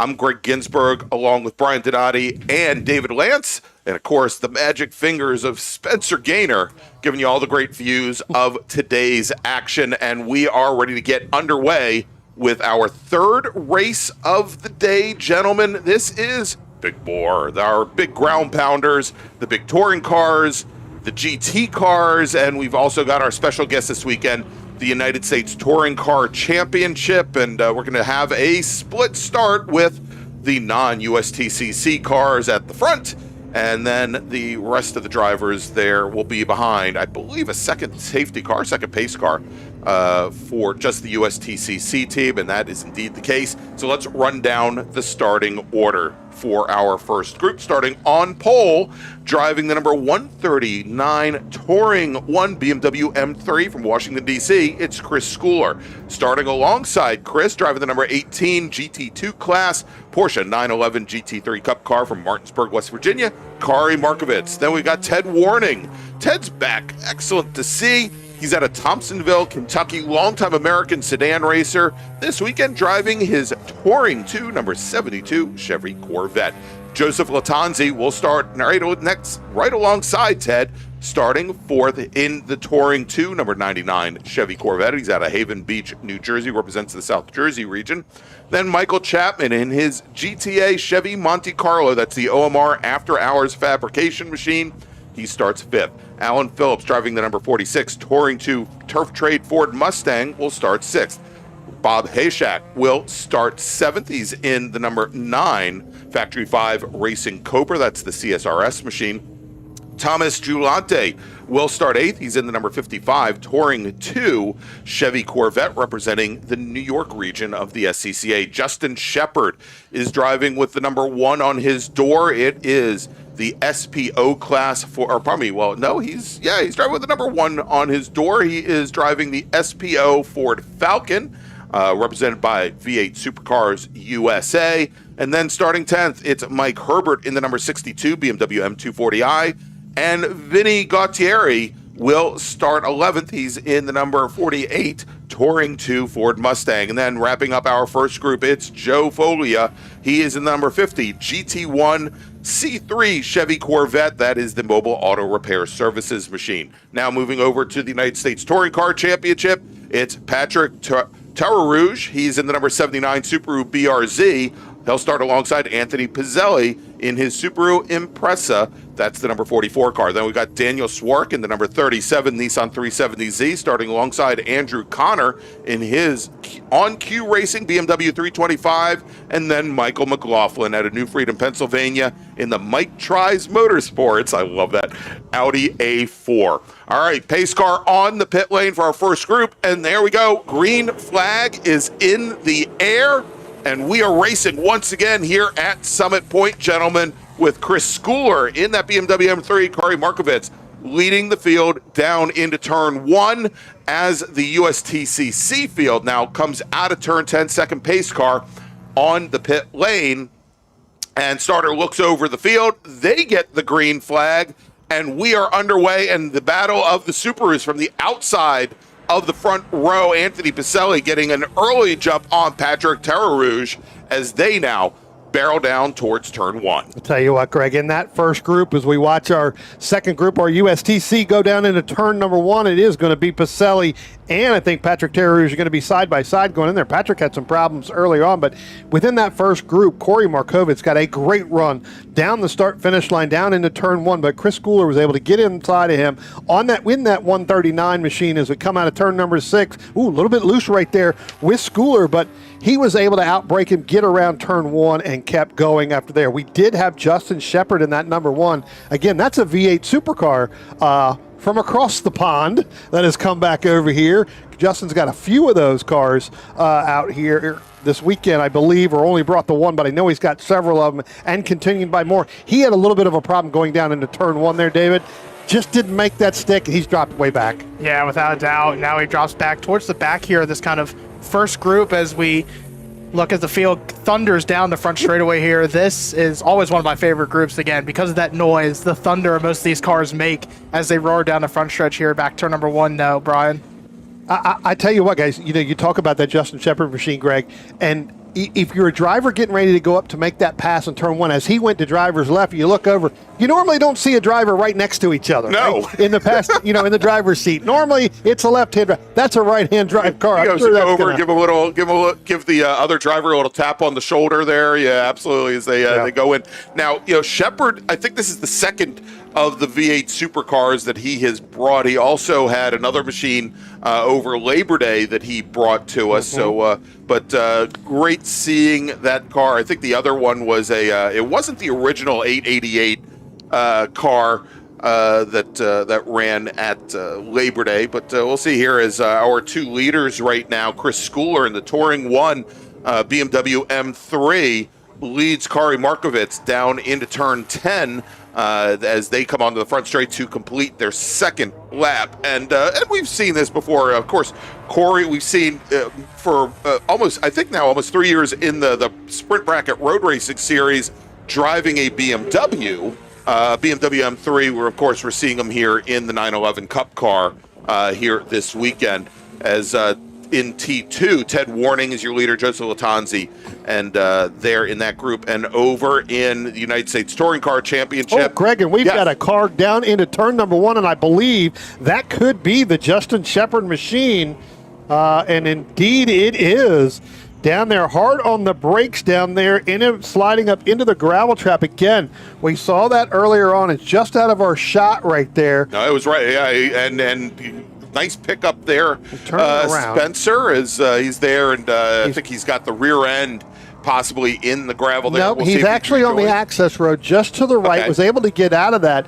But, I talked about that on the start, David, where he went in and didn't get on the brakes hard enough, and the car went on the very outside of turn number 1. Now went down in and got hard on the brakes and just could not make that turn. He's just now getting back on the course. But, another bad start here, unfortunately, for that number 1 machine. And he gets that car back underway, and he will continue almost a full lap down from the rest of the field there. And that will move now, I believe, into the lead in SPO, Robert Hayshak in his Factory 5 Racing Cobra. Yeah, here, speaking of Hayshak, we saw him, the number 55 of Thomas Giulianti, got up the inside there going turn number 10. So the Corvette, Torn 2 Corvette getting by the SPO Factory 5 Racing Cobra, always a good-looking race car is that Factory 5. As they head down turn number 1, it looks like, though, that Hayshak is going to pull to the inside, maybe try to get side-by-side there with the 55, but it looks like Giulianti, though, is going to cover that, and he'll stay out in front. Yeah, he does, and he does. Of course, those Factory 5 Racing Cobras, primarily Fox Body Mustang hardware underneath those Cobra replica bodies.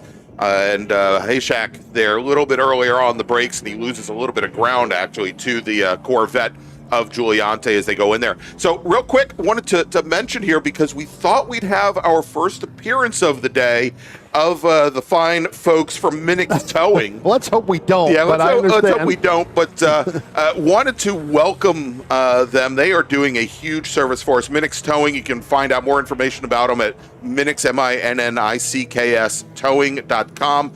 They serve both Jefferson and Berkeley counties here in West Virginia and offer 24-hour service. You can call them at 681-677-4118. They are providing all of our towing services as part of our emergency services team here at Summit Point this weekend. David, you got an update for us? Yeah, battle for the lead here, or update for the lead, excuse me. Corey Markovits got around Chris Schuler last lap round, and so move Corey Markovits and that Porsche 911 GT3 Cup car up to the lead, again, over Chris Schuler. This is definitely going to be a good battle. I know the GT2 battle, we don't have Andrew Mistack here this weekend, unfortunately, in that Trans Am TA2, but Chris Schuler, though, and Corey Markovits definitely putting on a good show. But don't forget, though, Brian, it's a battle for the overall, but it's not really a battle in class, as Corey Markovits is in that GT2 category, a little bit higher horsepower, but then, Chris Schooler in the 139 in the Touring 1 car, to again, out-of-class cars, but still a fight for the overall lead. Chris, doesn't matter what you call him, just don't call him late for dinner, because he does like to eat. So So that definitely works. Yeah, you're right, David. It's not a battle in class, but it is a battle for overall lead as we go through here. And we look, we start to separate out a little bit more. Those are the only two closest cars. Then you got a couple cars back and forth as Markovits is starting to reel in our other competitors here, kind of lapping this USTC. And as Spencer, if we can, we'll pick it up going down into turn one. Now, we just got by there. You can see that silver car. No, that is definitely not a normal race car that you would normally see out there. Michael McLaughlin in that number 6. That is an Audi A4 wagon. The station wagon, yes. He's not going skiing. He has actually come to race that car. I was just saying, so we saw him at driver's school last year get his competition license, and when he brought that car out for a couple of events last year, I'm fairly certain that he had a bike rack up on the top. He removed it for aero this year, yeah, right? Exactly. Found out that it was disadvantageous for him to race with the 10-speed on the roof. Didn't give him the downforce. Maybe actually generated a little bit more lift than he wanted. But still love to see that car out here. And he's hustling it pretty good, David. Yeah, without a doubt. Again, it's something I love about Big Bore and kind of the SCCA. You get cars like this that you really don't think you'd see racing. Somehow someone's managed to make it race or, make it raceable. So it's always fun. Again, it's one of the unique cars at Big Bore that I always love to see out here. Yeah. I want to thank Studio VRM for helping us when we said it was Patrick Taruk. It's actually Patrick Taruni. Yeah, so the J is pronounced with an I. And Studio VRM, another United States Touring Car Championship racer. We see him very often in a Honda Prelude. Yes. And, hopefully we'll see that car and that driver back out here again soon. Yeah. So again, he's opened up a huge lead, and I know Patrick had some problems during qualifying in that number 79 in that Subaru BRZ early on in the qualifying, and he ended up, David, having to get pulled back in on the tow. So. Again, emergency vehicles having to pull that in during qualifying. So, all right. When we have a chance, I'm going to see if we can pick up the fight for the battle for the lead in Touring 2 between Ted Warning and Joseph Latanzi, the 72 and the 99 car. There was about 2 seconds separating them on the previous lap. We'll see if they have tightened things up just a little bit. Actually, I think no, that's not them. They're going to be a little bit further behind them. Yeah, well, we'll check in with them. Yeah, there's everything but a Corvette. Those are all German cars. There's no Corvette about that straight. Yeah, not any of those cars. Guys, again, down the front straightaway here, just looked up and saw Chris Schooler now swap him back to lead over Corey Markovits. So these two are, I guess they kind of want to be secret about it. Every time we've, not paid attention to them or not put the cameras on them, they're somehow a fight for lead as they go through the USTCC lap traffic. Yeah, I was going to say, as they went through that lap traffic, Schooler was able to get around him, Greg. All right, there's our battle for the lead in Touring 2 with the Corvettes of Ted Warning in the number 72 machine. They're in the silver 72, and then Joseph Latanzi, in the black 99 as they managed to put the Audi a lap down, but still about a second. Actually, Latanzi made up a little bit of ground that last time by. Latanzi putting in his fastest lap of the race, ran almost a full second faster than the 72 of Warning. Some of these guys, Greg, we're going to actually see when we get to that bracket in Group 6. Right, Carlos Schooler and Corey Markovits along with Anthony Pacelli. They got a standing yellow there down in turn number 5, gentlemen, and looks like we had some heavy brake lockup. So I would assume, looks like they're gone now. So they've dropped that.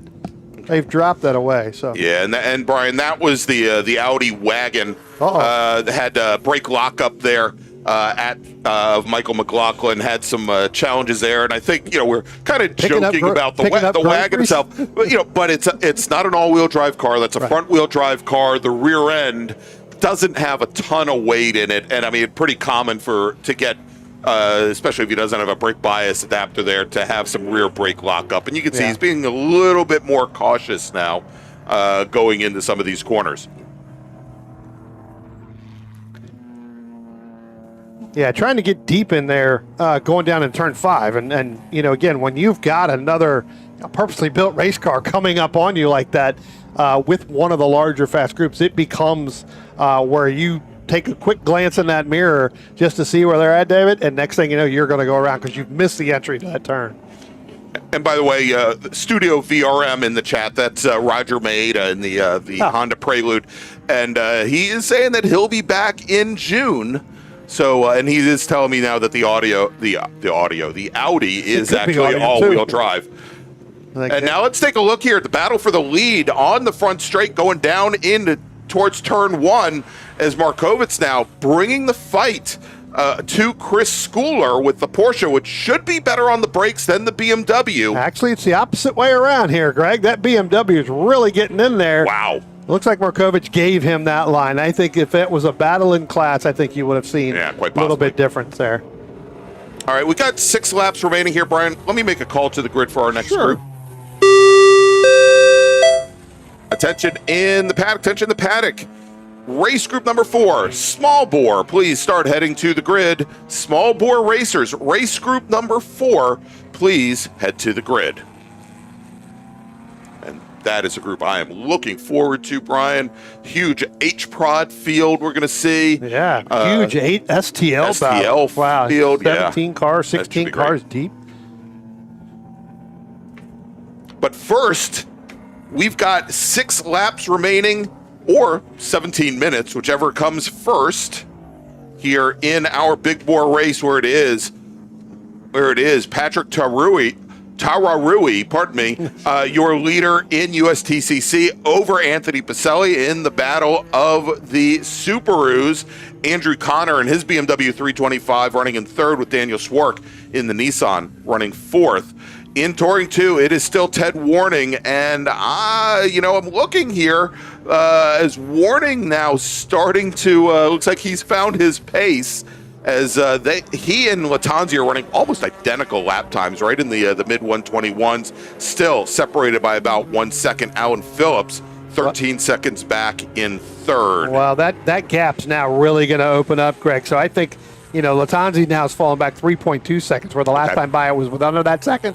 They got stuck in some of this lap traffic trying to battle in certain turns. They're getting ready to come up on that number 1 machine of Justin Shepard. And I tell you what, they had just gone by some of that USTC group, and it got all bottlenecked up there that last time by. So that gap's opened back up. But again, you look at Joseph. Joseph's going to sit there we look at Ted Warning get really, really loose up on the top of the hill of turn 3. That's going to allow Latanzi to, hey, look, let's let my brakes and my tires cool off just a little bit. It's not cool enough out there. And then be able to pick that back up once he gets up into clean traffic.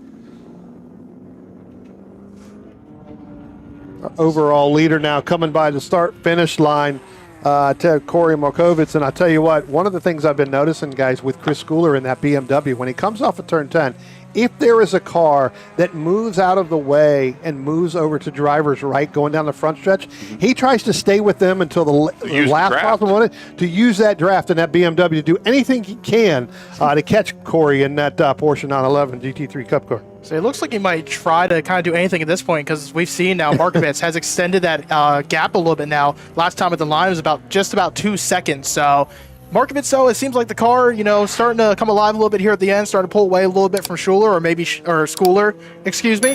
He maybe wore the car out a little bit, or, maybe saving something for tomorrow, Brian. Yeah. So I wanted to mention here also, gentlemen, we'll see him coming into the carousel right now. The red neon SRT4, that is our sole STU entry. He was not on our starting grid, but thought we should mention him out of Mount Holly Springs, Pennsylvania, Alan Lesher.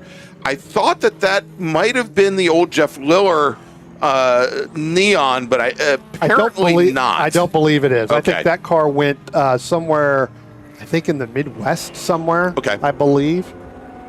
Probably back to Michigan. Could be. Yeah, I think Alan. I think he raced this car last year. Last year, yeah, I think you're right. On a couple events that we saw. So that's right. Chris Childs from Angry Sheep Motorsports probably wanted to send it back to its ancestral home. back to Back to Dodge. Yeah, exactly. Back to Michigan. Here, Yeah, given how many transmissions he had to replace in that car, yeah, I think so. I think Mark can probably skip 3 or 4 years and not race out here and still probably has more laps than anybody around this racetrack in the last 5-year period with that car. All right, things are tightening up now in Touring 2. Let's check in here as they come down into turn 1 now. The two Corvettes of Warning and Lattanzi. Lattanzi now, I think probably only about 4 car lengths back, actually even less than that now, as they go into turn 1, as they both go around the neon of Lesher. And Lattanzi now, he is right there. He is only a car length and a half back from Ted Warning, the battle for the lead, now in Touring 2. Remember, he was 3.2 seconds back and fell back. So obviously, when we get down into this section of the racetrack between turn 4 and really coming up out of turn 9, that's where Lattanzi seems to be a little bit faster than Ted Warning in that number 72 machine. So again, this is where I think he's going to bring it in, and there's nobody in front of him. Right. So now you don't have any lap traffic or traffic that's going to be coming back around you as well. Car looks pretty good through there. Ted, that was a good lap through there. For Ted, I know the last couple laps he's really gotten kind of loose on that back end. Yeah, exactly. He's had the rear end walk around on him a couple of times. Lattanzi went a little bit deep down into turn 5, gave Warning a little bit of breathing room here, David. Yeah, absolutely. And last time around on this last lap, Lattanzi was about 6/6 of a second quicker than Ted Warning. So let's see what their lap times look like when they come across the line here. Again, Lattanzi has about 2 laps to go to try to get this Touring 2 lead and take the win in the class, as looks like almost Lattanzi's right up behind Warning. Yeah, and Warning now, you can see, getting pretty defensive going down into turn 1, decided to enter from center of track to hold off the black 99 car, but in doing so, you don't get the greatest exit speed. I mean, it's kind of a risk and reward, or risk and risk, especially since Lattanzi was maybe a little bit further back and wasn't in a position to make the pass anyhow. Yeah. So coming 2 laps to go here. 1 lap to go. So the 1 lap to board at the flag stand. Sorry, Greg. No, it's okay. With 1 lap to go, let's make another call to the grid for the next group. Attention in the paddock. Small bore racers, race group number 4. This is your final call to the grid. Race group number 4, small bore. Please head to the grid now. Tell you what, Corey Markovitz has got a pretty much open track. The next 2 cars he's going to come up on that are going to be ahead of him are going to be that 48 Ford Mustang, Vinny Gutteri, and the 07 of Alan Lesher, who we were talking about before. There they are right there entering in turn 5.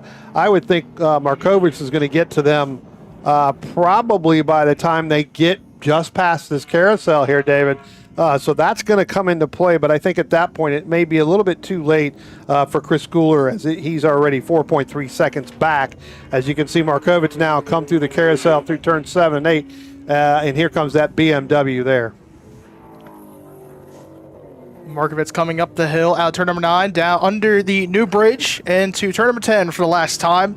Markovitz, so pretty much it was a good back and forth battle between him and Chris Schooler, but in the end, though, of race number 1 of the weekend for Big Bore, it's going to be Corey Markovitz as he comes to the line, checker flag in the air, give race number 1 of the weekend and Big Bore to Corey Markovitz in number 18. Tell you what that's going to do is that actually Mike Herbert in that BMW M240i, now he's all the way in the back, in 6th in T2, guys, but that's going to cut his race short by 1 lap just because Markovitz got around him coming out of turn 10 before he got to the checker flag.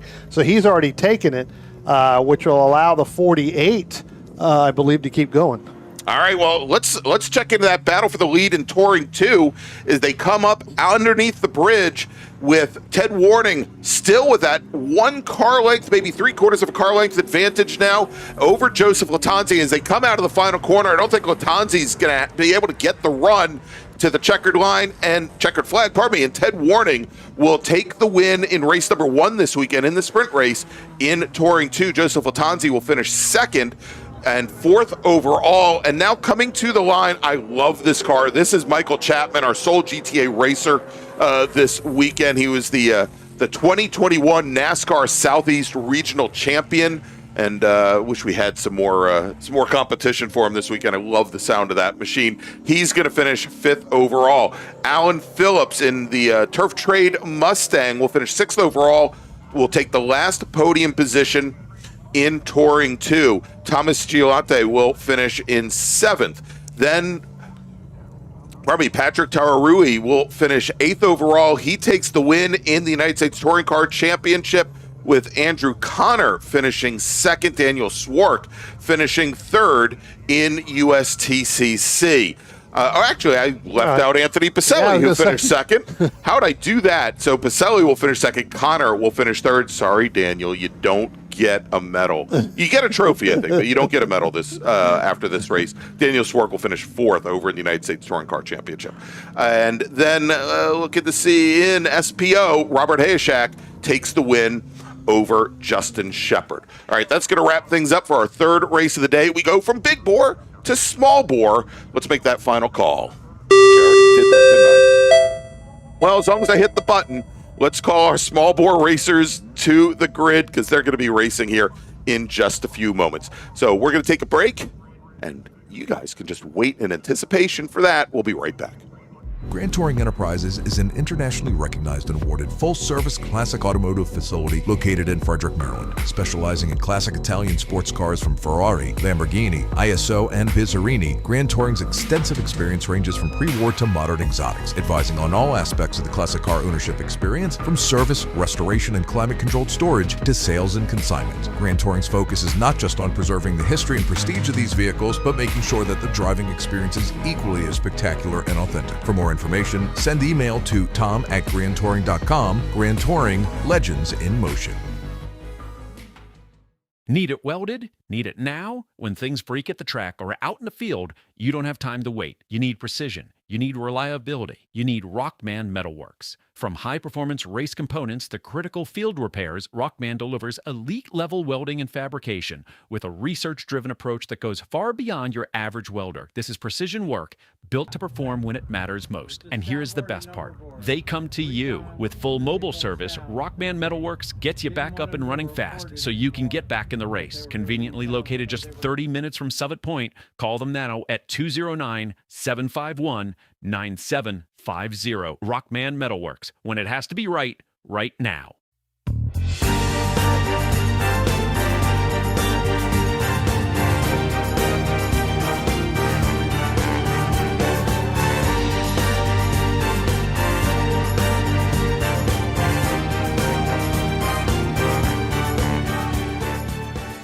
The Spring Hill Suites Winchester is an all-suite property that features spacious suites, an indoor heated pool, complimentary hot buffet-style breakfast, a 24-hour fitness center, and complimentary Wi-Fi. Whether you're traveling in a group or flying solo, you'll find it easy to get comfortable in our spacious suites. We're conveniently located just off of Interstate 81 at exit 317 in a shopping center with many shops and dining options. Discount rooms are available. To book your suite today, call 540-431-3330.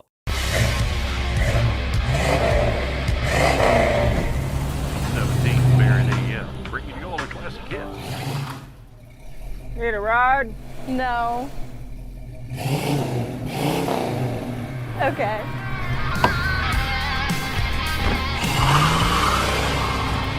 Taking you back to simpler times. Hey, dog.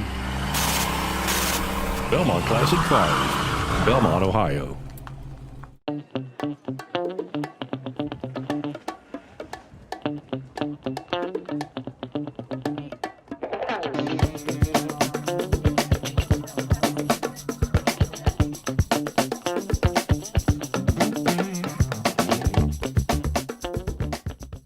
Willing and Able Racing offers top-quality spec race car rentals with full setup and repair services, including trackside support for SCCA, NASA, VRG, and other organizations' road race, time trials, and track day events. Their spec racer Ford specialists and each of their Gen 3 machines sports a SATAV sequential transmission and a data acquisition system. Also offering spec Miata rentals, Willing and Able is currently taking reservations for the remainder of the Mid-Atlantic Road Racing Series season. For more information, email Willing and Able at rent@w WNARacing.com, see them on Instagram at WNA Racing, or visit their website at WNARacing.com. Willing and Able would like to thank all the volunteers this weekend who've graciously donated their time so that we may race.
Welcome back to Summit Point Raceway and the MARRS presented by the Washington, D.C. region of the SCCA and our great partners at OG Racing.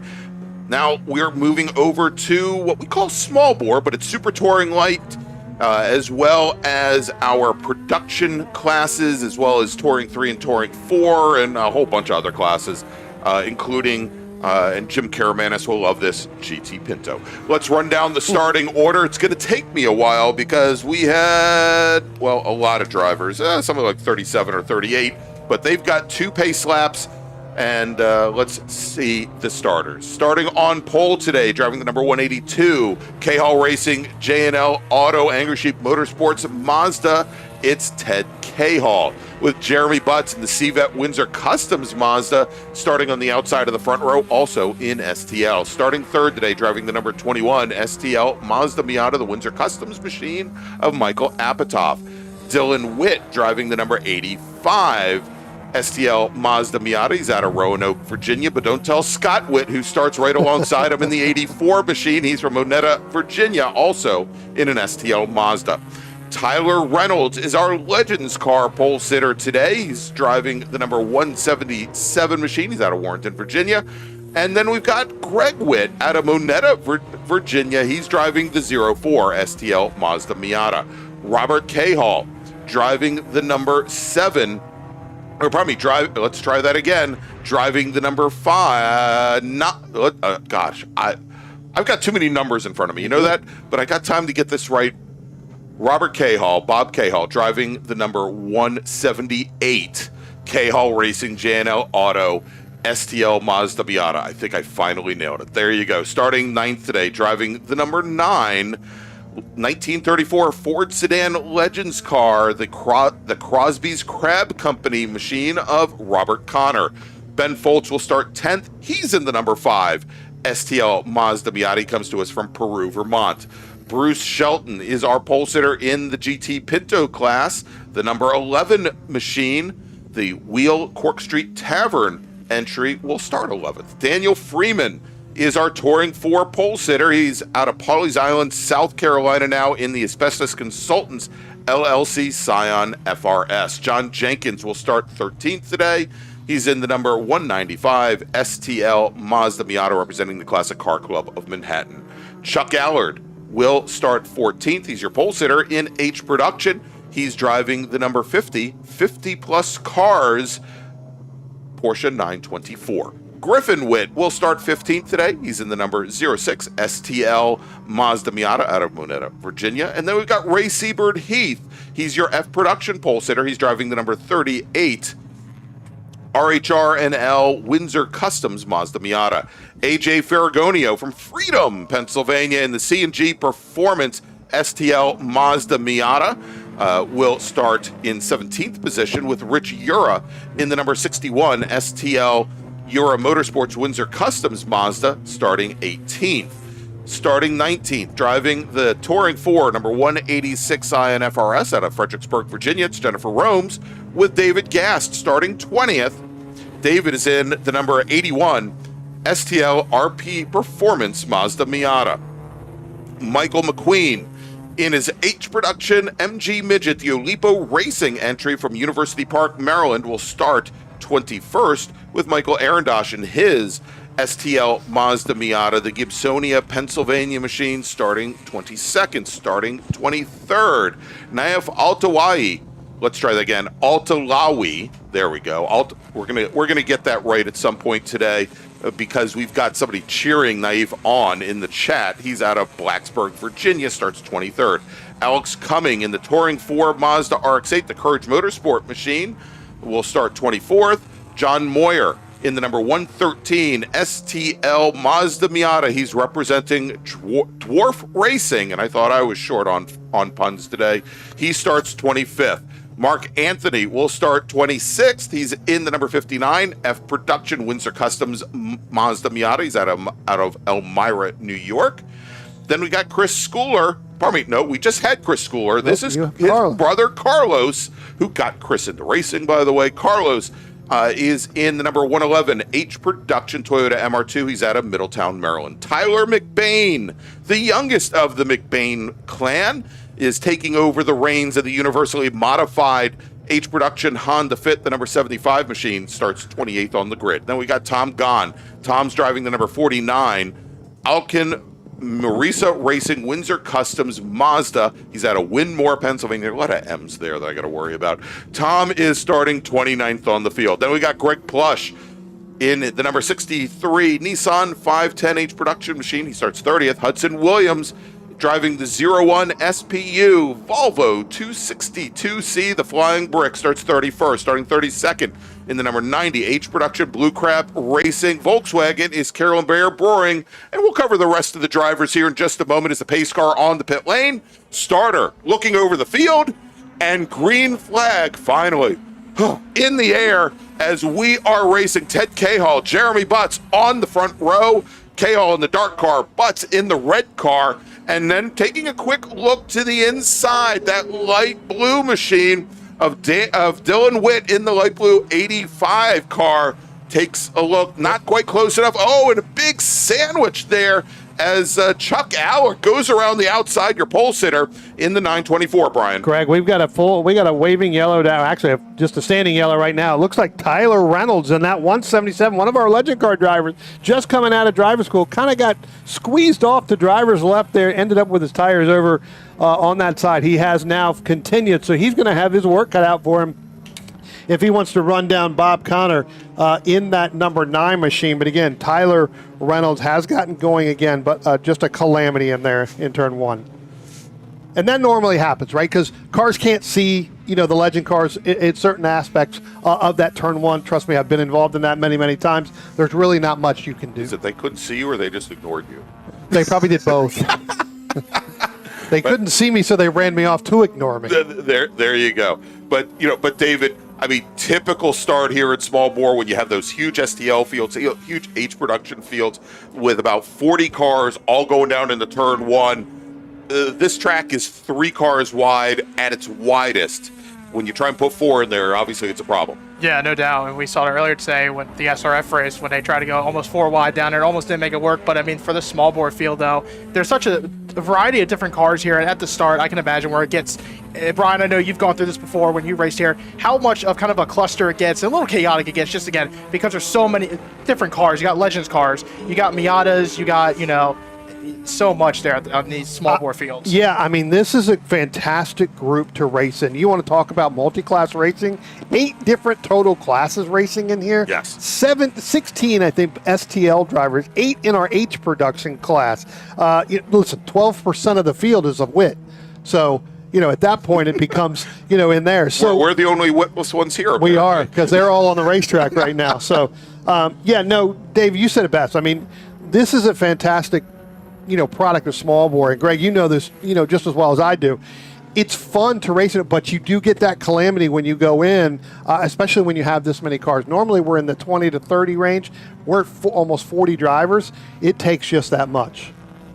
Yeah. So before I don't want this Greg Ginsburg worship account to be a one and done thing. He says, no. See, when you were the best, you could announce the whole field, no matter how large of a field, just in time. Well, unfortunately, I didn't get to John Fiore and his GT Pinto, the number 14 car starting 33rd. Paul Beofis. Real quick, couple, number 75, Tyler McBain, and he rolls over at turn number 9. Big hit there. So. All right, so that is likely going to bring out a full course caution. We certainly have a local yellow now over at turn 8, and I hate to say it, but this might be the first action of the day for the folks at Minix Towing. We'll see here is again racing still going. So after yep, now we're going to go. There is the full course caution now coming. Waiting for the flaggers to put the flags out. There you go. Yeah. Full course caution. So the Ted Cahall, who's our overall leader in the 182 STL car, he's going to slow down. The field will come up behind him, and the safety car will pick up the field here in just a few moments. But Brian, let's reset the field now as we do see the safety car heading out on track, and we'll pick up our leader here in just a few moments. Ted Cahall is your leader, Jeremy Butt second, Dylan Witt third, Michael Apatoff fourth, and our top 7 drivers all in Super Touring Light. Bob Connor worked his way up into 8th position overall, and he leads the Legends cars. Your Touring 4 leader is Dan Freeman. Now, Dan started back in 12th position, and he's now up in the 9th. Greg, let me just jump in here. So I'm not sure if Ted Cahall has a problem. He pulled all the way over. The pace car's down into turn 1. Our emergency crews are going to cut through. He pulled off driver's right just to the cutout, which now is going to move Jeremy Butts over. I think Ted Cahall, and we saw this during qualifying. He had some issues this morning. Ted had some problems with that car, and when he came out of turn number 10, kind of pulled off driver's right to let the emergency vehicles go on the racetrack, but then he ended up stopping. All right, so we are into full course caution, and we've given you the top runners in Super Touring Light, and of course in Legends car. Bob Crawford. Chuck Allard is your leader in that what is an 8-car H production field. Michael McQueen in second, Allard in his Porsche. McQueen in the little green midget. Carlos Schooler in his MR2 now running in third, and Carolyn Bayer-Broering, who started towards the very tail end of the field. She started 32nd on the field. Carolyn Bayer-Broering now up into 4th in H production, and she is now sitting 30th, so she's picked up a number of positions there. Over in Touring 4, we talked about Dan Freeman. He leads the class with Jennifer Rome second, Alex Cumming in third. In E production, the Porsche 914, driven by Paul Beofist, is your leader with Kathy Leidick running in second. In GT Pinto, Bruce Shelton is your leader with John Fiore running in second.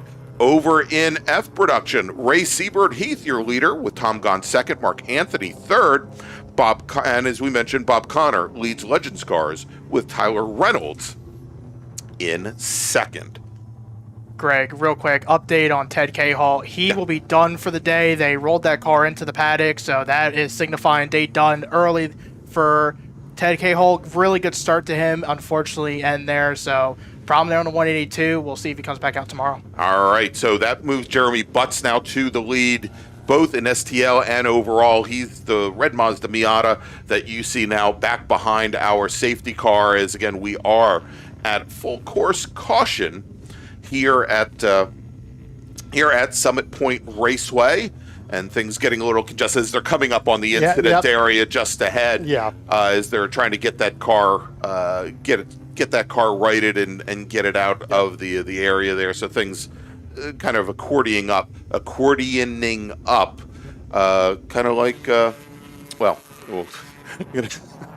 we know. I was going to say kind of like Weird Al Yankovic. But, we know what you're about. Yeah, exactly. Hey, for everybody here at Summit Point, also wanted to make mention, we got word from management that the fine folks at Shea Summit, if you're looking to pick up some food here today, whether it be you missed lunch or maybe you want something to carry you through the rest of the afternoon, Shea Summit from here on out, extended hours over the weekends, that they should be open pretty much until at least the end of racing each day. So if you have a hankering for some grub, head on over to Shea Summit. They'd appreciate the business. Even if you don't, go over there and get something to eat so they can stay open, right? I mean, that's what we want to do there. So, let's make sure that they do it.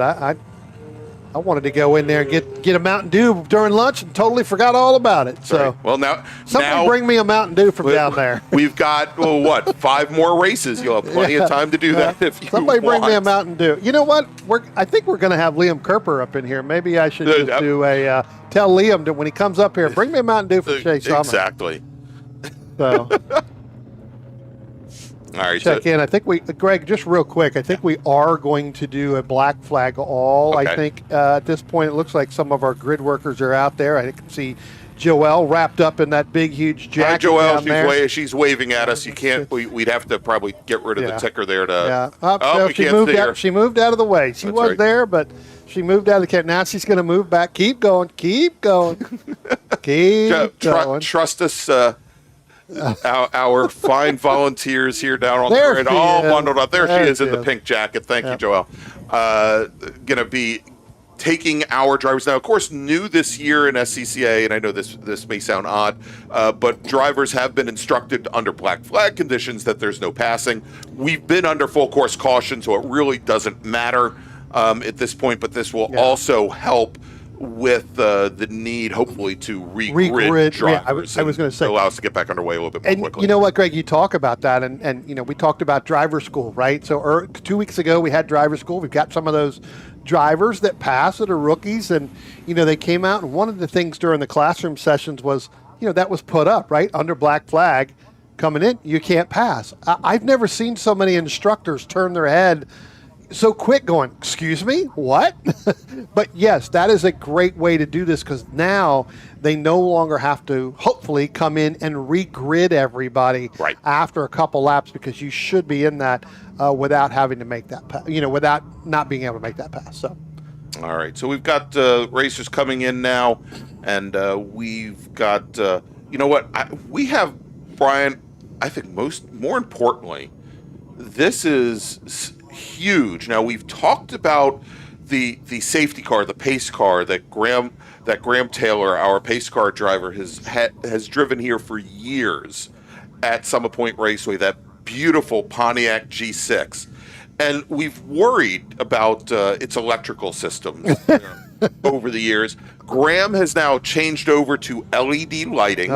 So a little bit lighter load on the electrical system of that car. He doesn't have to worry about like a big giant alternator to charge everything up. But I think he also now has lit wheel covers as well that I saw the. Well, he's trying to do the old spinner thing. Yeah, going, right? exactly. He's trying to get that. You know, it's like it's 1985 again. Look, here's another thing too. You can see it on our camera here. Kathleen Lightich is the last car coming off pit road. With so many cars in this group, basically they're not even on full onto pit road. I mean, she's just now getting to that point. So you can see the stress that it puts when you come down. If you've got a larger group, it makes it very tough. Now she's just now going to get to the end of pit road, and it looks like we're going to be doing some repairs out there as well. As you can see, here comes the cavalry. Some additional crews going out to do some repairs, and I think that's just from the tire wall itself. But you know, again,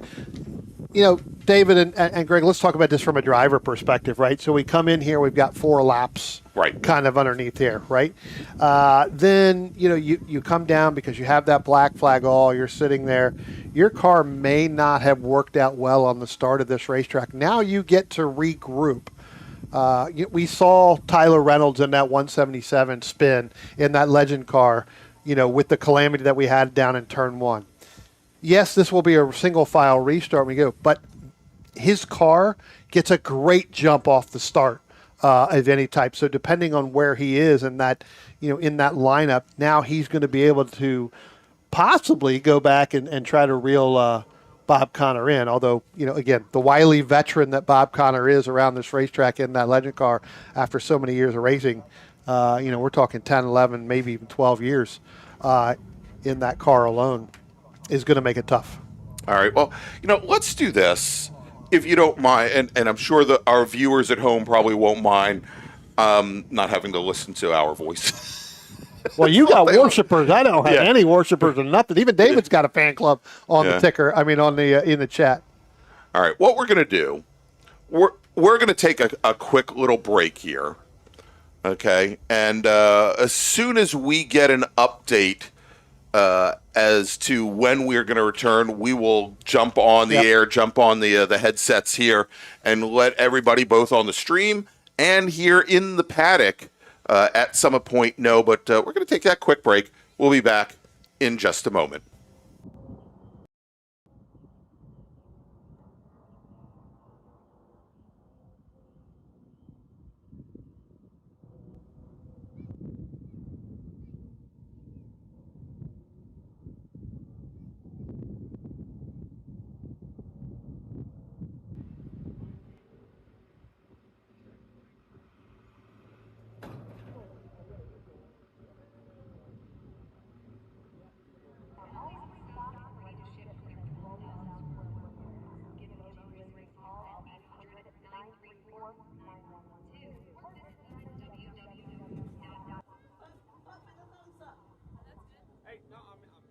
Obviously, I feel like y'all be running out of the tower if he was hurt.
I remember I was watching for you and yeah, that was the old video.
Oh, you're talking about when you went in the first trip last year? No, this is like 5 years ago. Oh, okay. I got a new nose for that last year.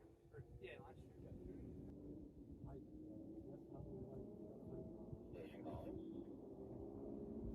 Every night we say it is fun.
Welcome back to Summit Point Raceway and the March MARRS, presented by the Washington, D.C. region of the SCCA and our great partners at OG Racing. And looks like we've got everything repaired over at the exit of turn 8, what we like to call turn 9 over here. You can see the area is now free and clear.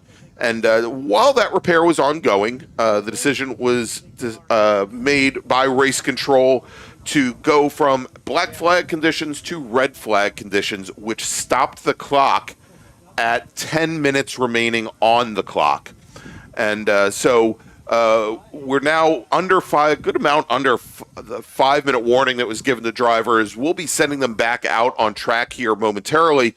But why don't we, Brian, recap things as it stands? Because, you know, just as that full course caution came out, Ted Cahall was our overall leader. But when the safety car came up to pick up the leader was sitting on the track or side of the track. Yeah, I mean, when he came out of turn number 10 for the safety car, pace car to pick up the group, he ended up pulling over to driver's right just at pit out, kind of right there in the grass. Everybody kind of froze in behind him. Then once he made his stop, Jeremy Butts in that second position picked up the pace car and went down and in. So Ted Cahall day is done. Put that car back behind the wall. A couple other cars, Greg, that did not continue on under this double yellow. And we'll have to see if they're still out there, but I'm not seeing them because they are a complete full lap down, and that's the 9 of Robert Connor. So Robert may have had that problem as well. Yeah. And obviously the 75 of Tyler McBain. And we have gotten word, and we want to thank the folks from University Modified Performance and the McBain family. The driver is out of the car, obviously, as we've seen the car move, was taken and was able to get out of the car under his own power. And he's fine. Yeah, they're just checking him for observation here, but good job there. And also, maybe it's all my fault, but the fine folks at Minix Towing, again, if you want to get more information and you're in Jefferson or Berkeley counties or here in West Virginia, minixtowing.com. They came out and did an excellent job of getting that car removed so that they could get the tire wall repairs underway very quickly. All right, so it is right at the front of the field. As we mentioned, Jeremy Butts, Michael Apatow, Dylan Witt, your top 3 in STL. A little bit further back in the field in H Production, Chuck Allard, your leader with Michael McQueen. Second, Carlos Schooler. Third, in F Production, Ray Seabird Heath over Tom Gahn and Mark Anthony. And, of course, in Legends Cars, Tyler Reynolds, he's going to pretty much run unopposed here through the rest of the day. In GT Pinto, Bruce Shelton is your leader over John Fiore. Paul Baofist, your leader over Kathy Leidick, and in touring 4, Dan Freeman leads Jennifer Romes and Alex Cumming as our racers still leaving the grid, heading out on track here because the line of cars is so long. So let's talk about that for a second right here. So we're going back to a single file restart here. Right. So when the leader comes back around out of turn number 10, they're going to go ahead and get that green flag. 3/4 of this field's not going to see that green flag. They're going to be back probably behind turn number 10. So it's very important to pay attention to the flag stations, especially in turn 10. Once those double yellows come down, that means the racing is on. Exactly. In SCCA racing, you don't have to wait till you get to the start-finish line.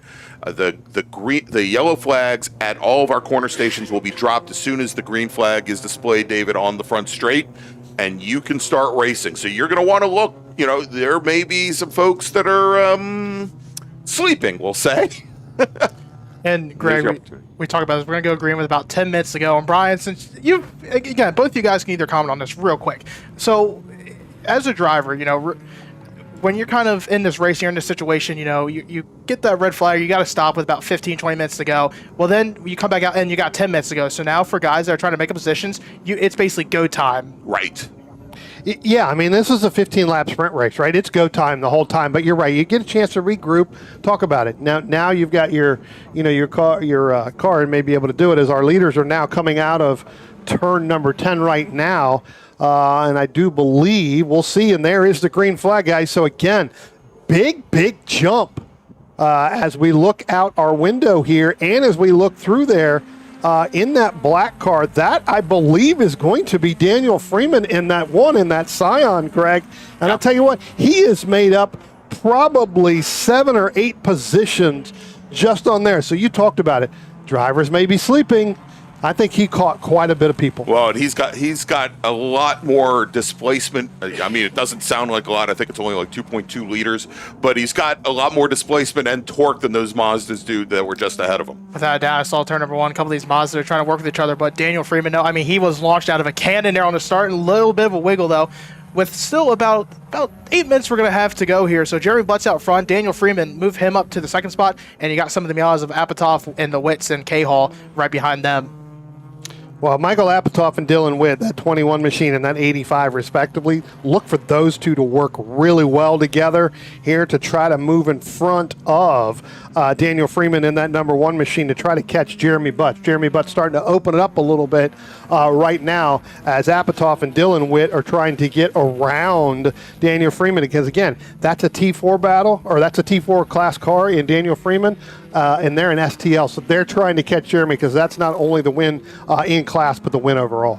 Hey, David, did you know you have a fan club? I told you. I did not. Hey, first day on the job, already got a fan club. That's a successful day in my book. D-Lance fan club in YouTube. Thank you so much. I'm done here. I'm out. Yeah, you're I'm like out. You and Spencer. Spencer is going to have one. Well, Spencer just got here not too long ago, so Spencer will have one here in the next 20 minutes. All right, big pack now of our STL machines coming up on the back of the T4, that gray Mazda RX-8 of Alex Cumming.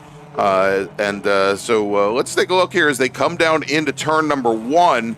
This is also going to make things interesting. Look at this going down, and it's Chuck Allard in the blue and white number 50 H production.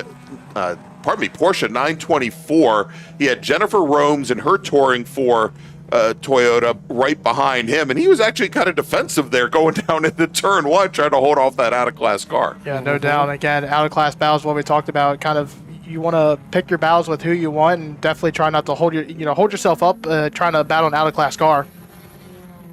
And I think the reason why, we take a look there in that group going down through turn 5, the orange Toyota MR2 of Carlos Schooler, who's now fallen back into 3rd position in class, back behind Mike McQueen in the little green. There he is, the little MG midget, the probably the smallest car next to the Legends cars out of the field. I was going to say, there's also, you got Alex Radcliffe in here, another small car. He was side by side with the old Swedish meatball there in the 01 of Hudson Williams. Oh, and we've got a car that had some challenges coming out of turn 10. There you go.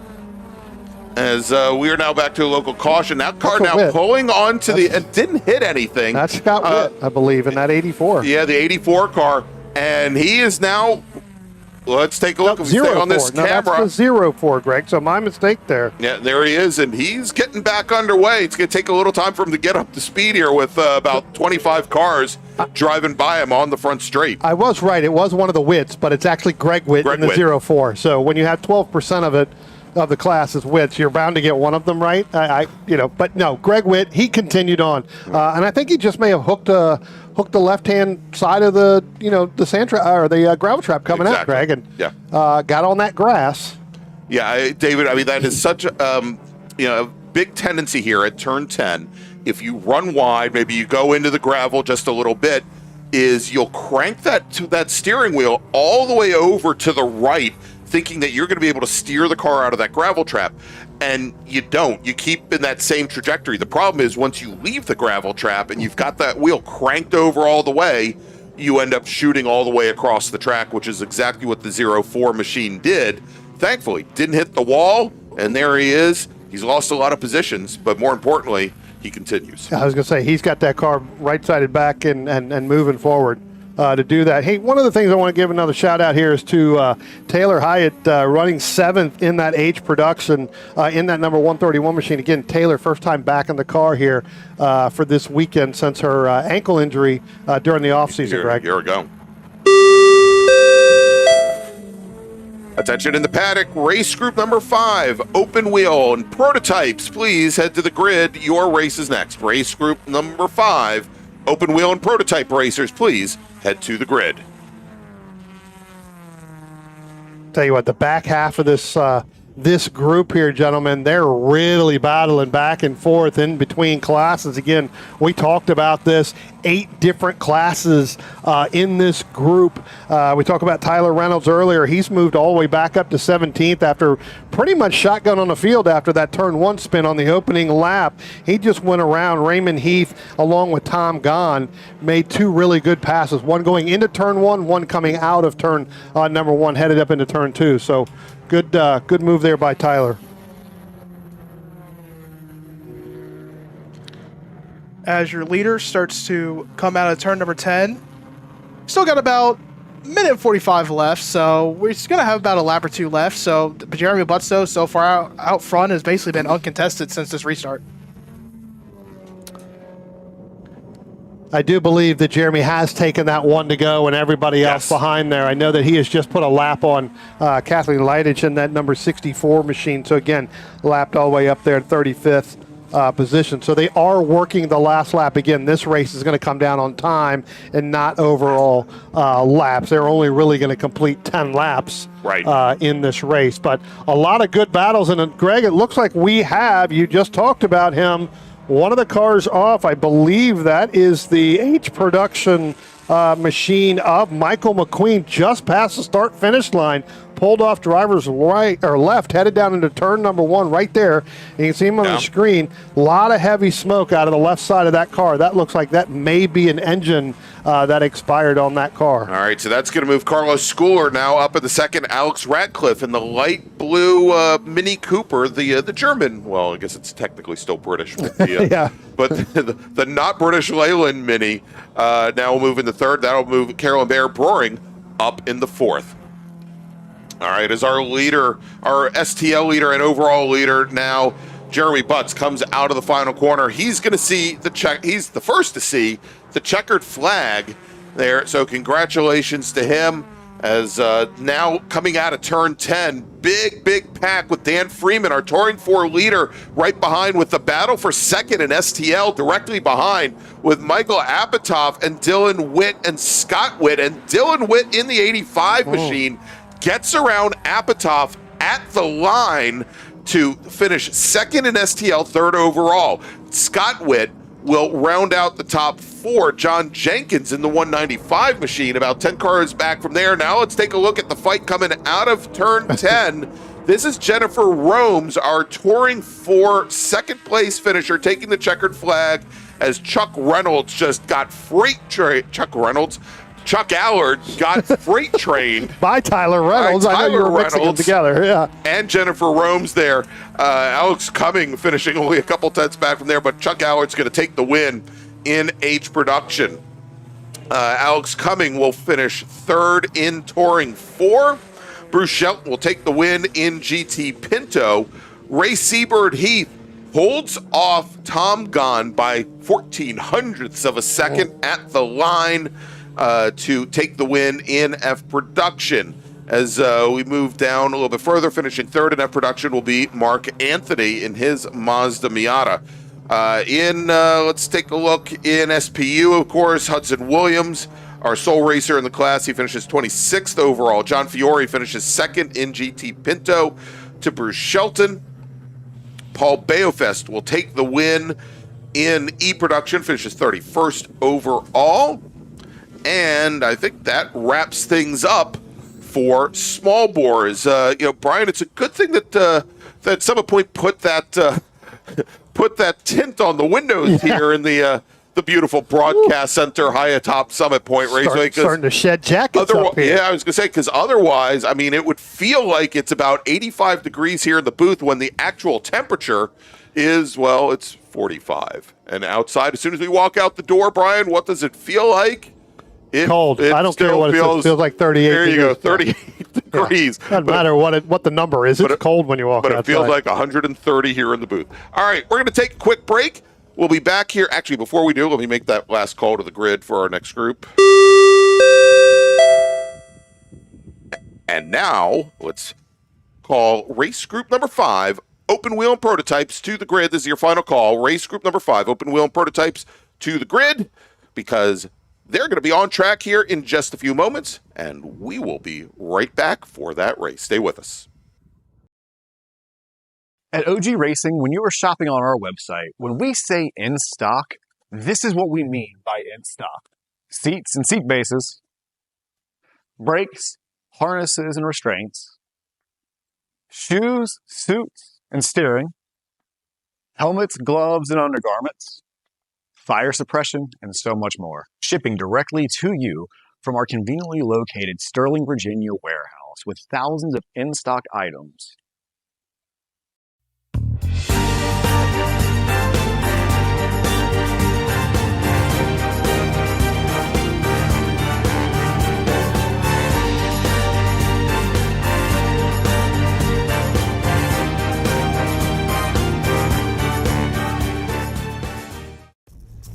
RP Performance is the only premier race shop in the region that specializes in both street and track Mazdas and is located right in the heart of racing at Summit Point's Gasoline Alley. RP has been involved in countless race wins and series championships across many classes with drivers of all ages. Not just a full-service shop, RP has been helping drivers with their individual racing and other track event needs for over 30 years, providing trackside support, arrive and drive packages, as well as race car transport services. And they're known for its help all attitude. RP Performance is your go-to for getting cars back on track for that positive experience at Summit Point when you're ready to pack it in. For more information about RP Performance, come talk to them here in the paddock. Call them at 304-728-6749 or email them at Brett, that's B-R-E-T, at rpperformanceracing.com.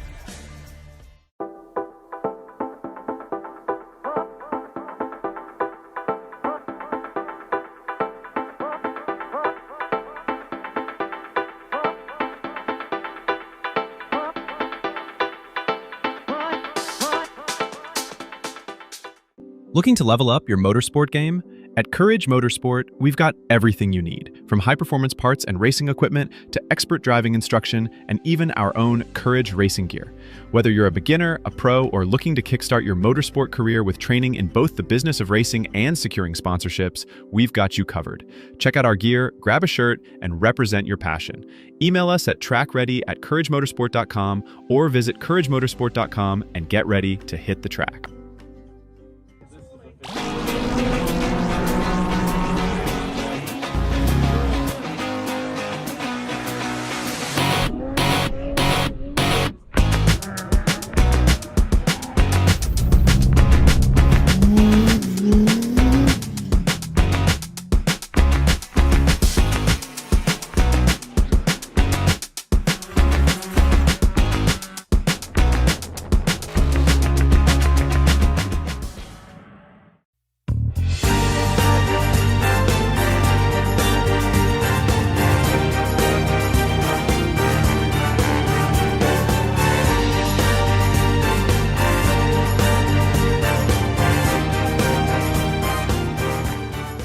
Since 1976, Radial Tire Company has been providing the Washington, D.C. area with quality tires, expert knowledge, and the finest service. They have earned a reputation as a premier specialist in hard-to-find performance tire and wheel applications and stock tires from all the top manufacturers for whatever you drive. From performance and race cars to SUVs and trucks to your daily drivers, Radial's mission is to assist you in getting the most out of your tires and car. To get a competitive quote on your next set of tires, now with free shipping, or to schedule online, visit radialtirecompany.com or call them in Silver Spring at area code 301-585-2740. That's 301-585-2740.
Welcome back to Summit Point Raceway and the MARRS presented by the Washington, D.C. region of the SCCA and our longtime partner, OG Racing. I'm Greg Ginsburg, along with Brian Donati and David Lance, as well as Spencer Gaynor, with the magic fingers behind all the camera views here today.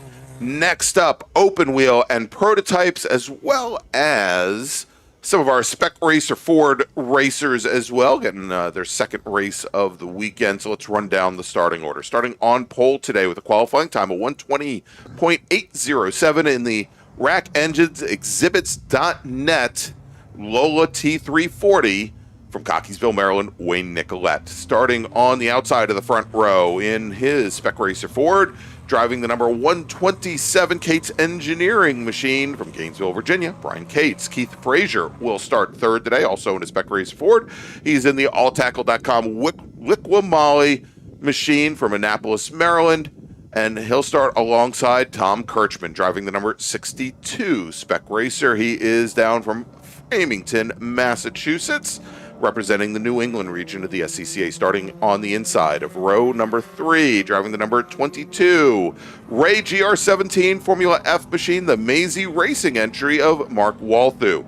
Dave Gomberg, our sole Prototype 2 class entry here today. He's in his Cheetah SR1. The number 31 machine starts 6th. And then for row number 4, driving the number 44 Formula F Swift DB3 from Herndon, Virginia, Stan Carney. And then there is John Vidovich, driving the number 28 Formula F Reynard RF82. The Reardon Solutions machine will start in 8th position. All right, so that is your starting order as the pace car brings the field around lovely 10-turn, 2-mile Summit Point Raceway. We're going to have joining us here in this race fresh off his run this morning in Spec Racer Ford Gen 3, this weekend driving the number 30 Doggone Racing machine, it's Liam Kerper. How you doing, Liam? Good, you guys? Absolutely excellent. So, of course, Liam, we're going to have a lot of time here to talk today. Let's get through the start here in just a moment. We'll come back to you as the lights are out on the pace car, turning things over to Wayne Nicolette and Brian Cates. Well, we'll turn things over to them when the pace car comes underneath the bridge and heads onto the pit lane, like right about now, as Cates trying to maybe get a little bit extra heat in the tires, because it probably doesn't feel like 45 degrees to him right now, as the field nicely formed here, coming out of turn 10 onto the front straight, as the starter is going to start looking over the field in an early green for our open wheel racers as they just now come over the crest of the hill. Brian Cates jumping out to an early lead and then shooting down the inside. Keith Frazier in that light blue number 7 machine as they now head down into turn 1, under braking for the first time. Cates will lead the field through. Look for Wayne Nicolette to do that over-under on both of those SRF Gen 3 cars, Greg. I tell you what, he went out this morning, and again, he had the clean track when we went out, where he was able to open up and put himself on the pole in that Club Ford. Now got a little mixed up in between some of these Spec Racer Fords. That's going to cause a little bit of air disturbance there as well. So. All right, so Liam, you were out this morning much earlier this morning, much earlier than I would ever consider getting into a race car, much colder than I would consider getting into a race car. That's actually why I always drove IT cars with the heater cores. I could actually turn on the heat in the car and keep my feet warm. What was it like there out for you this morning there, as it was only about 30 degrees when you went out for qualifying? Yeah, not great. Obviously, very, very cold. Hands started freezing up out there. Gosh. More focused on the car and getting settled in the car, since obviously it was the first time and was driven that car since July when Mac was in it. Yeah, you talk about, and we'll take a step back here, right? So let's talk about 2025, right? You come out here, your very first year, getting into a bunch of different cars that you had. You end up picking up the championship here in Spec Racer Ford, in 25. Talk about what that was like, because again, that was your very first year last year as a rookie.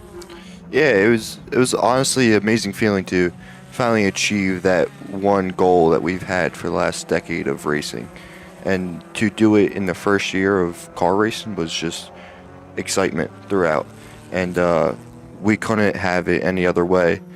Besides runoffs. Runoffs was my only critique of 2025.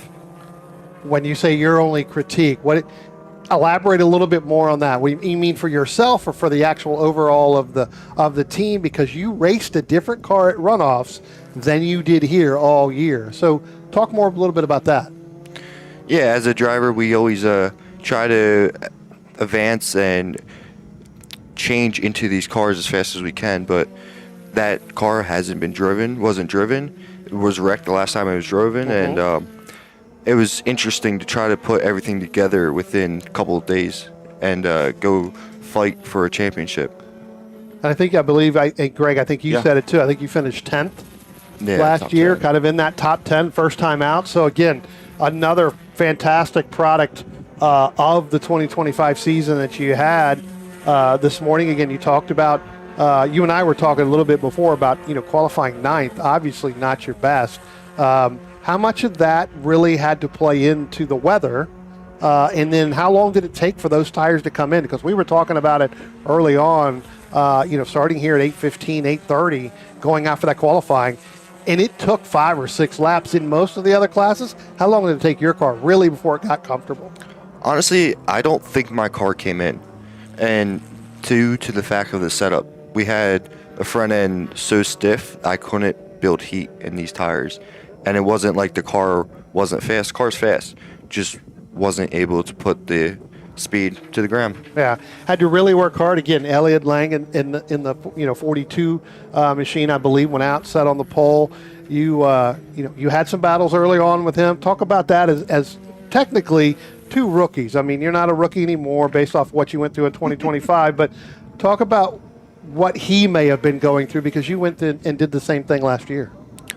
Honestly, just spatial awareness. These cars, especially coming out of karts where you don't have any mirrors and nothing to really focus on besides what's in front of you, it was a big challenge and big difference to actually paying attention to what's behind you and who's coming up next to you, because you can't see all around these cars. Yeah, a little bit difficult to look around, and we'll come back here in a second. I want to pick up this battle here between Brian Cates and Wayne Nicolette. And so they coming out of turn number 10 last time. We talk about the cold weather and everything else. Wayne Nicolette getting behind Brian Cates.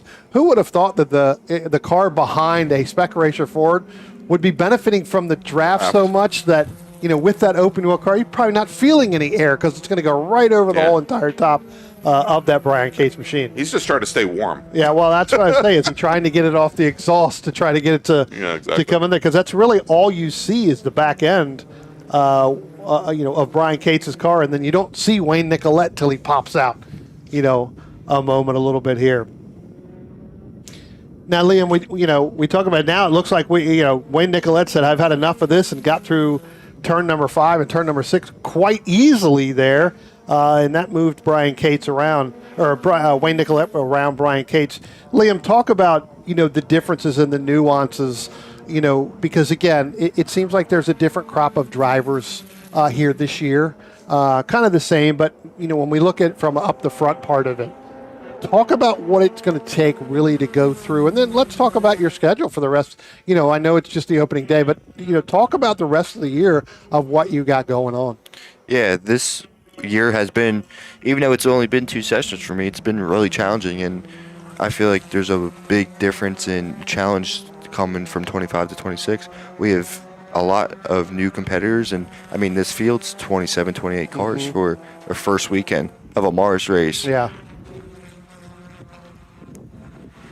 Yeah, no, absolutely.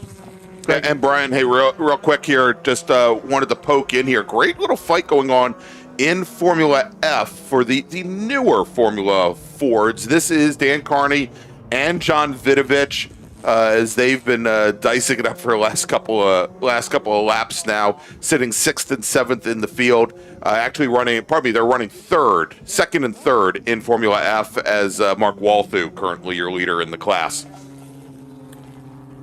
Yeah, pretty good battle right there. Again, as you mentioned, the new Formula F. I tell you what, that's going to be interesting as the year goes on, especially in that group. And again, here 2 drivers really battling out there for that second position, trying to run down Walthu in that 22. Again, got just about 10 laps left to go. Wayne Nicolette, your overall leader and your leader in Club Ford. Brian Cates leading that SRF, that X. And let's talk about that for a little bit. So, you know, and Liam and I were just talking about that a little bit before the break, and you and I as well, is, you know, when we had the brackets, you know, some of the SRS would double dip and go into that as well as their own regular group. Kind of remove them from the bracket and put them into this open wheel group. More to give them a little bit more space, right? As the bracket starts to evolve and get bigger and bigger every single year, we're starting to get the larger cars, and so it becomes potentially a safety hazard when you have those. I mean, we talked about it in the small wheel group with the legend cars as well, where some of the cars, even the Miatas, it's tough to see some of these legend cars. So, you know, moving them back to them. Liam, I'll ask you, any opportunity you know, to possibly double dip incoming, just to get a better understanding of the cars that you're going to be, you know, racing throughout the year? I mean, I've been through 8 different cars in my 1 year of racing SRF, and honestly, I've been able to adapt and adjust to all the 8 different cars. Even though they're spec, every car is going to have its own little kinks, and I feel like that little practice or that little time in the car, you're going to have, you should be able to adjust. And I think that's something that I strive to do. And double dipping in an SRF isn't really on my radar. We would probably go into like a spec Miata or something like that. Okay. Yeah, I was going to ask, as far as plans going forward, because, you know, a number of years ago, obviously, we saw where that ladder, as you wanted to move up, especially as you came from karts, usually involved formula cars of some sort. And I think, as we've seen with some of your peers that are here that you know from the paddock and you've worked with in the past, like a Morgan Burkhardt, for example, who put in his time in Spec Racer Ford and obviously karting to start off with, but has seen that the path and some of the initial and the lower series in pro racing now is, you know, are touring cars of some sort. So, so that's where you're maybe looking to go at this point, like Spec Miata, and looking at as maybe a launching point to something beyond. Yeah, exactly. Our goal this year was to try to get in a Miata and just test a couple different cars out, as in BMWs, some GT cars, and try to see what is actually on our radar. Okay. All right, so Brian, we've got now 7 laps in the books. And so Wayne about Nicolette, halfway. Yeah, I was going to say, Wayne Nicolette starting to open up a little bit over Brian Cates again. This is the second race for Brian Cates, along with Keith Frazier.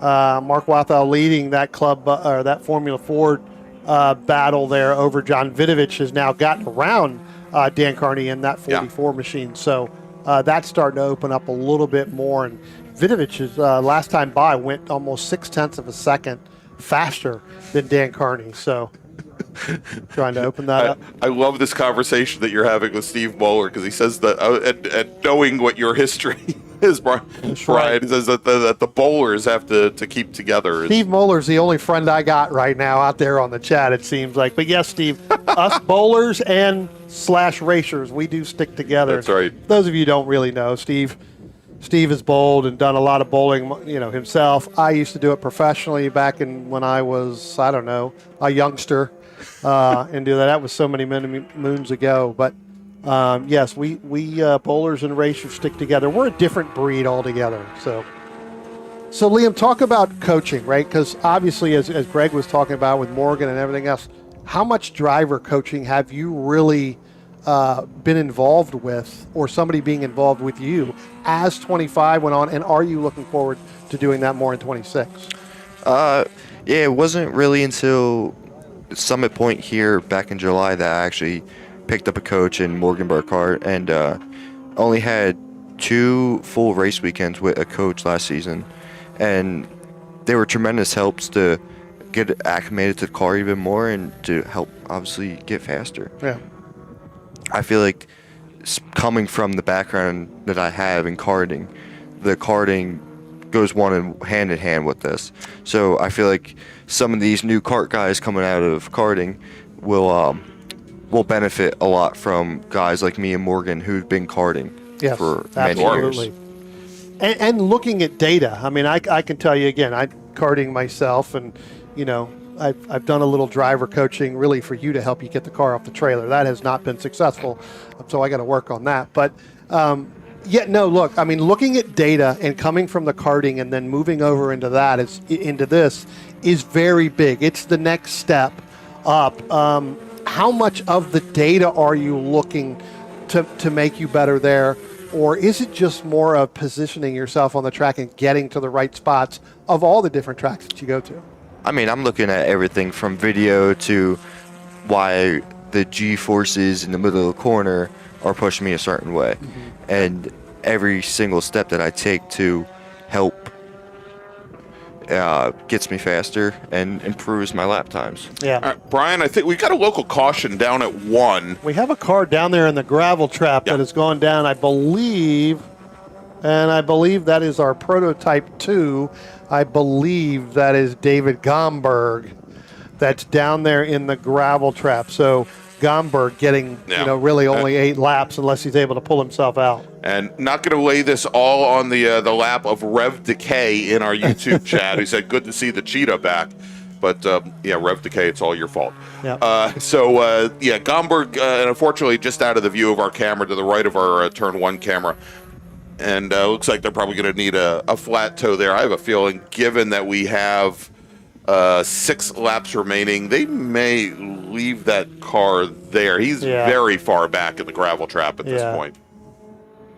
Yeah, I'm not sure how that car would have gotten to there based off of where it is. I don't see any tracks that have gone there unless you get to almost past the entry into turn number 1, and then you see some that go off there. But I think that may have been from earlier on. So not sure how that car would have got there. But yeah, I agree with you, Greg. I think it's pretty far out.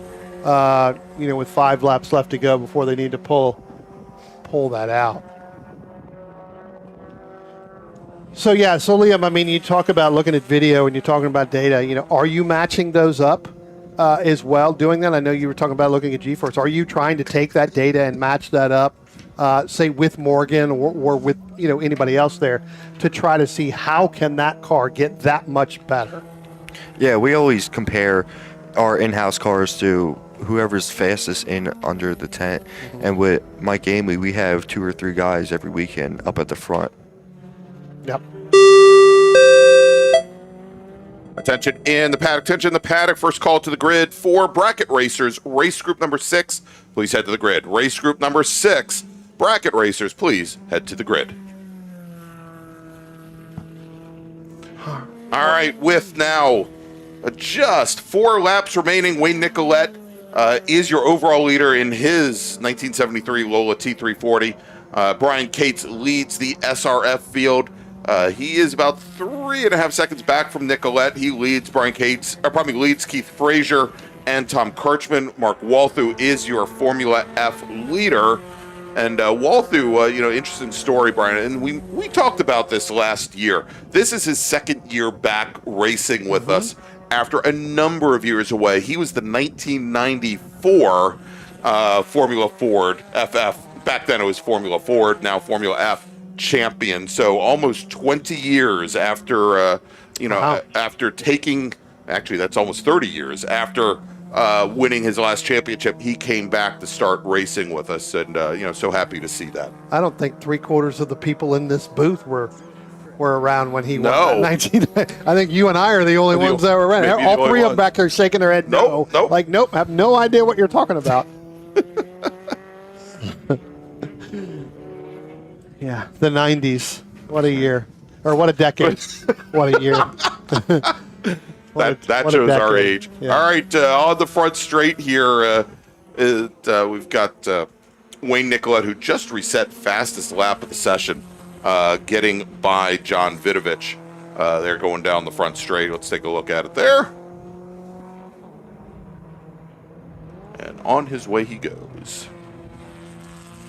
Yeah, I tell you what, he's kind of opened up. I really thought with Brian Cates and even Keith Frazier kind of getting out in front, that it would kind of bottleneck up Wayne Nicolette, just that much on the start, kind of push him back. But once he got around Keith Frazier coming out of turn 2 and kind of split the difference between Brian Cates and Frazier kind of going into turn number 3 kind of helped him up, get into driver's left, and he just kind of stuck it in there and ended up getting by, and then followed Brian Cates for a little while until he was able to get around him coming out of turn number 6 and turn number 7, and has not looked back since in that Club Ford. Again, Wayne putting up some pretty good laps time. Just went 1:23.62 last time by, so underneath his qualifying time that he had early this morning at a 1:28.07. So Wayne Nicolette got that Club Ford kind of dialed in right now, Greg. Yeah. He's kind of got that thing moving, as well as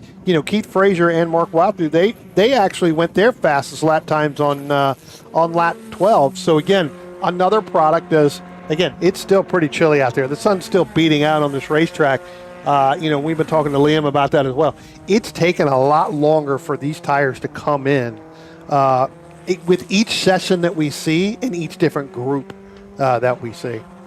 Yeah, every different group's going to have its own different challenge, and I feel like even on my car, my tires came in, but when I came in, they're 3 or 4 pounds over what we set them should have been at. Yeah, and that was just because of the handling of the car. I was going to say, because you were working the car harder than probably the setup was made for, and I mean that's what happens when there's just no grip in the pavement whatsoever. All right, so next time Wayne Nicolette crosses the start-finish line, he'll get the 1 to go signal, so about a lap and a half remaining for him. And Brian, because I'm a trivia guy, did you know that the top song on the Billboard Hot 100 from 1995, long before these three gentlemen, well, actually 1994 is what we're looking for. So if he won the 94 championship. Yeah, that's right, the 1994 championship. And actually, here it is, from 1994, not 1995. The Sign by Ace of Base. Oh. Was that? I think that was their only one-hit wonder. I think. So they charted not quite as well with All She Wants and Don't Turn Around as well in that same year and from that same album, but obviously didn't turn a lot of heads with that one. Also, a big year for The Power of Love by Celine Dion. Yeah, so. We bring you all kinds of coverage here. Not only we cover racing, but we cover the top Billboard hits from 1990. That's right. Well, just tell my fan club that I'm a huge Casey Kasem, not Rick Dees, but Casey's top 40 fan. So there you go. All right. As we are now working final lap, as we looked a little bit further back in the field at some of our other Formula Fords with Vidovich and Carney.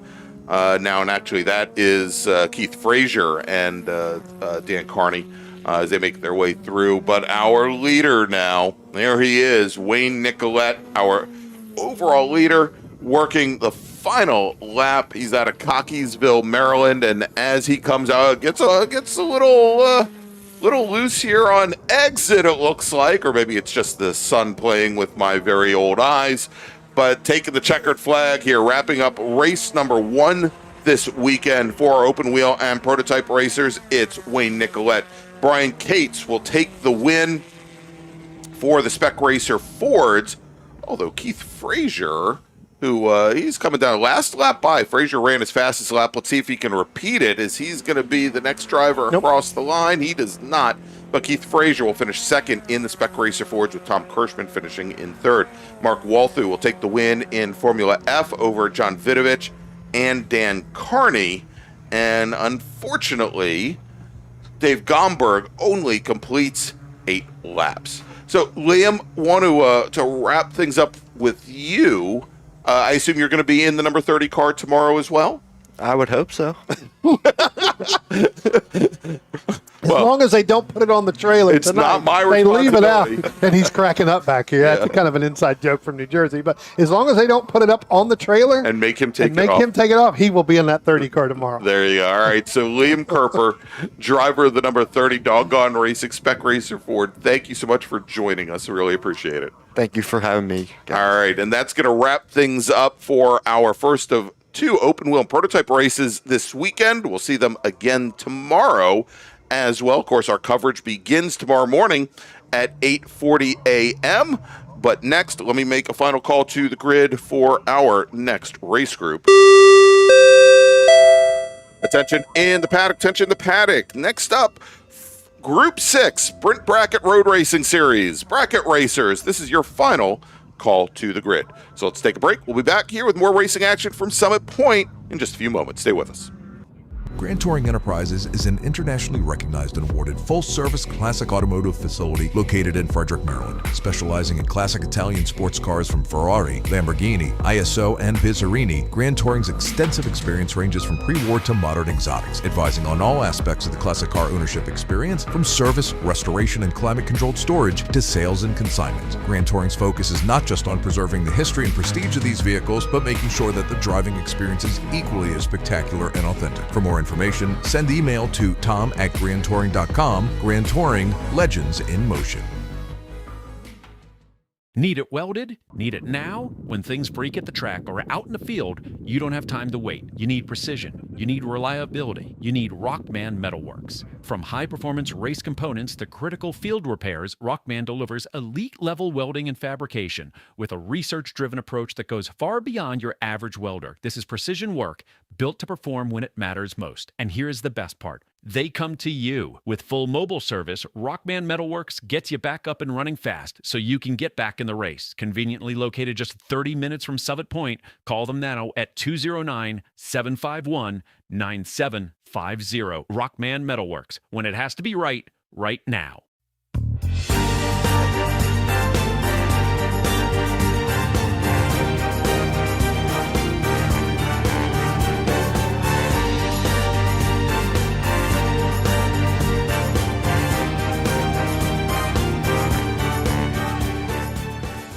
The Spring Hill Suites Winchester is an all-suite property that features spacious suites, an indoor heated pool, complimentary hot buffet-style breakfast, a 24-hour fitness center, and complimentary Wi-Fi. Whether you're traveling in a group or flying solo, you'll find it easy to get comfortable in our spacious suites. We're conveniently located just off of Interstate 81 at exit 317 in a shopping center with many shops and dining options. Discount rooms are available. To book your suite today, call 540-431-3330.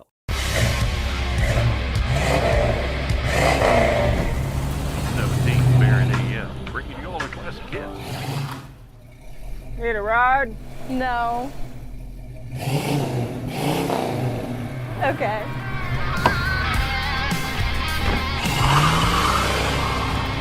Taking you back to simpler times. Hey, dog. Belmont Classic Fires, Belmont, Ohio.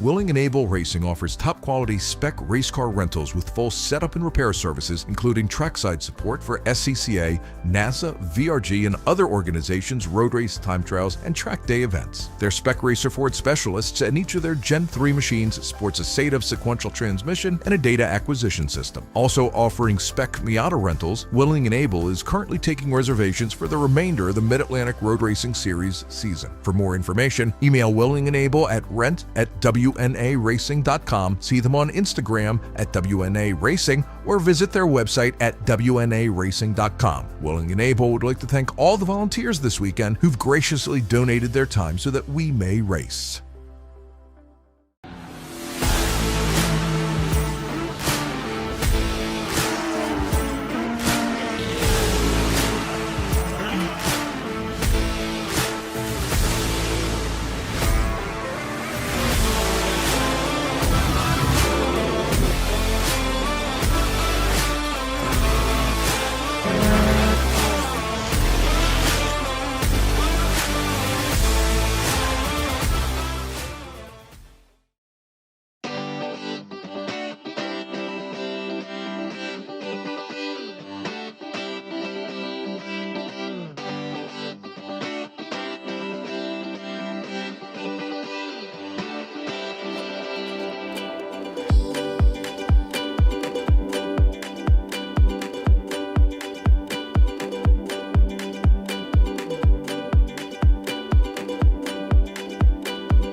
It is the March MARRS presented by the Washington, D.C. region of the SCCA and OG Racing. And I'm Greg.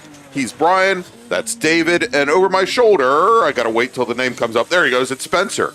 And next up are the bracket racers. And we'll try our best for the third year in a row to try and explain bracket racing to you here in just a moment. But let me run down the starters first, and then we'll get into all the minutia. Starting on the pole today, driving the number 18 GT3 Cup car, it's Corey Markovitz. Starting alongside will be Chris Schooler in his BMW M3. This is like basically a mirror image of what we saw during the Big Four race. Then we've got Chris Graham in the car he calls Ghost, the white BMW 328IS. The number 20 machine starts third, with Adam Mungo in the SABG BMW M3 from Chantilly, Virginia, the 191 car starting in fourth. Brian McRae in his Scion FRS will start fifth, with Scott Cook out of Reisterstown, Maryland in a BMW M3 starting sixth. That's the number 64 machine.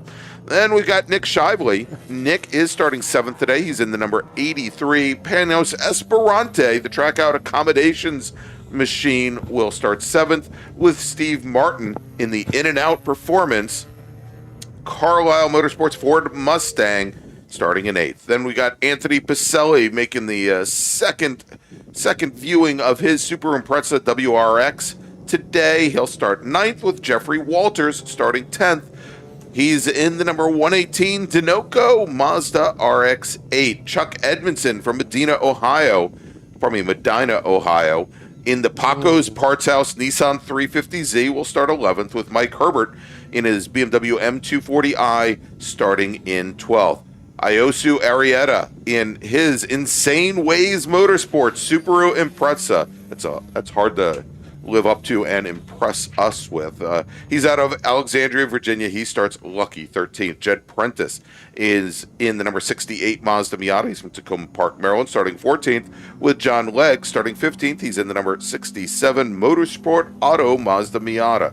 Starting 16th is Armin Major in the Midas Mazda MX-5. He's out of Hughesville, Maryland. And finally, Rick Millenbeck out of Alexandria, Virginia, in the Windsor Customs Mazda Miata starts 17th. As the pace car is on the pit lane, turning things over to our pole sitter, Corey Markovitz, in the Porsche GT3 Cup car. The starter looks over the field, and green flag is in the air. And as they are on their way, Brian, this is where I'm going to turn things over to you to explain bracket racing to the minions. Yeah, I tell you what, Chris Schooler's probably thinking, oh, God, here we go again, right, with Corey Markovitz. We saw him in there, and he's going to do the same thing. They're going to try to go over, under, not able to make that stick, got stuck there in the dirt. But, yeah, let's talk about bracket racing. So we break down different kinds of brackets within kind of that 2-second barrier. It's almost like if you've been to local drag racing, where you have, if you set a time of, say, 10 seconds and you go 9.59 in your time, you break out of that bracket. The only difference here is you move up in a bracket. As Markovitz and Schooler, Greg, I think there's some unfinished business between both of those drivers. Well, yeah, because we watched that going into turn 3. And Markovitz taking Schooler to the grass again, right at the apex, or not turn 3, turn 5, going to the grass right there for the 15 viewers that signed off after that open wheel race, because they didn't want Brian and I to explain what bracket racing is. So you're missing something already. Yeah. Go and find your friends, bring them on back. Yeah. So Brian, in drag racing with bracket racing, if you run faster than the time that you identify before your race, you get disqualified, basically. Yep. Here in bracket racing, what we do is where we have 10 different brackets, and each bracket is 2 seconds in length. If you break out of your bracket by running too fast, well, you just get it escalated or advanced to that next faster bracket. And the racers you find that are already faster than you, they may be all the way up the road. So, big challenge. Yeah, so you're basically racing two things here. Not only are you racing the drivers kind of out on the racetrack, David, you're also racing the clock. In this group here, it's a way to, in some cases, double dip, right? Chris Schooler, Corey Markovitz, double dipping. Anthony Pacelli double dipping here. I think we have 3 drivers in total, kind of double dipping. Jennifer Romes and some of them, right? So again, going from different classes to do it, it's a way to do several things. One, because you're trying to be consistent. If within your group that you're racing in the earlier sessions or later sessions, it's about really racing there. Here you can dial in some some different braking settings. You can dial in some different tire pressures just to see what it's about racing the clock as well as racing the other person. But it's more about being consistent. Yeah, and so I put in the chat. I've got it pinned into the YouTube chat. A link that will take you directly to our special timing page for bracket racing. We've got the overall times and positions on track on the ticker on the side of the screen. But if you go to that link that I gave you, no, it's not a Rick roll. No, you're not gonna watch a music video. And Rick Millenback didn't put me up to saying that, by the way. But it will take you to our timing page that will break down for you exactly which 2-second time slices the racers are in. So, for example, right now, in the the fastest bracket right now is the A3 bracket, and that's for drivers that run between a minute 19 and a minute 21. And so you can see the top racers in that bracket: Markovitz, Schooler, Graham, and Adam Mungo. The next bracket is the A5 bracket, and that currently has Scott Cook and Brian McRae in it. Then Steve Martin and Nick Shively in the B1 bracket for drivers a minute 25 to a minute 27, yada yada yada. And we'll give you breakdowns on that as the race goes on. This being their longest race of the weekend, 15 laps. Tomorrow they will have 2 10-lap races. And they'll actually be the very first group out, hopefully for them, a little bit warmer than it was when everybody went out for qualifying this morning. Won't be much. Yeah. It's not supposed to be. But anyway, so again, some of these cars have double dipped. And, as you talked about, Greg, in that A3 bracket, there's 4 drivers on that. Then we get to A5, now move Corey Markovitz. Now, so here's where it changes, right? Corey Markovitz now has gone 118.792. Well, he's gone underneath that 119 flat mark. So now he is in a group by himself, where Chris Schooler was second, he's now leading that A3 bracket. Obviously, the goal is to get as fast as you can and get your lap times faster. But you can see, and if you're following along with that bracket timing and scoring page, what ends up happening is now Corey is in a bracket by himself. Chris Schooler really isn't racing him in that bracket, but technically he is, right? So out on the racetrack. So there's a lot of variances that happen and a lot of different strategies that happen from this, and again, it's about being consistent, and it's really about getting additional lap time or additional track time. All right, so as those drivers now come across the start-finish line and complete their 4th lap out of 15, again, Chris, it is still Corey Markovitz, your leader on track. Chris Schooler second, and with Schooler turning a 118.611, Brian, that now moves him out of the A3 bracket into the same A2 bracket as Corey Markovitz, and that now escalates Chris Graham, who was running 3rd in the A3 bracket, now to the lead. Yeah. Because where there were 4 cars in that bracket, now only 2. Yeah. I mean, we've seen drivers, here that, they go and they run the entire 14 laps, and they're in a bracket, they're racing somebody. And again, the person leading that bracket may be 10, 15, 20 car lengths ahead.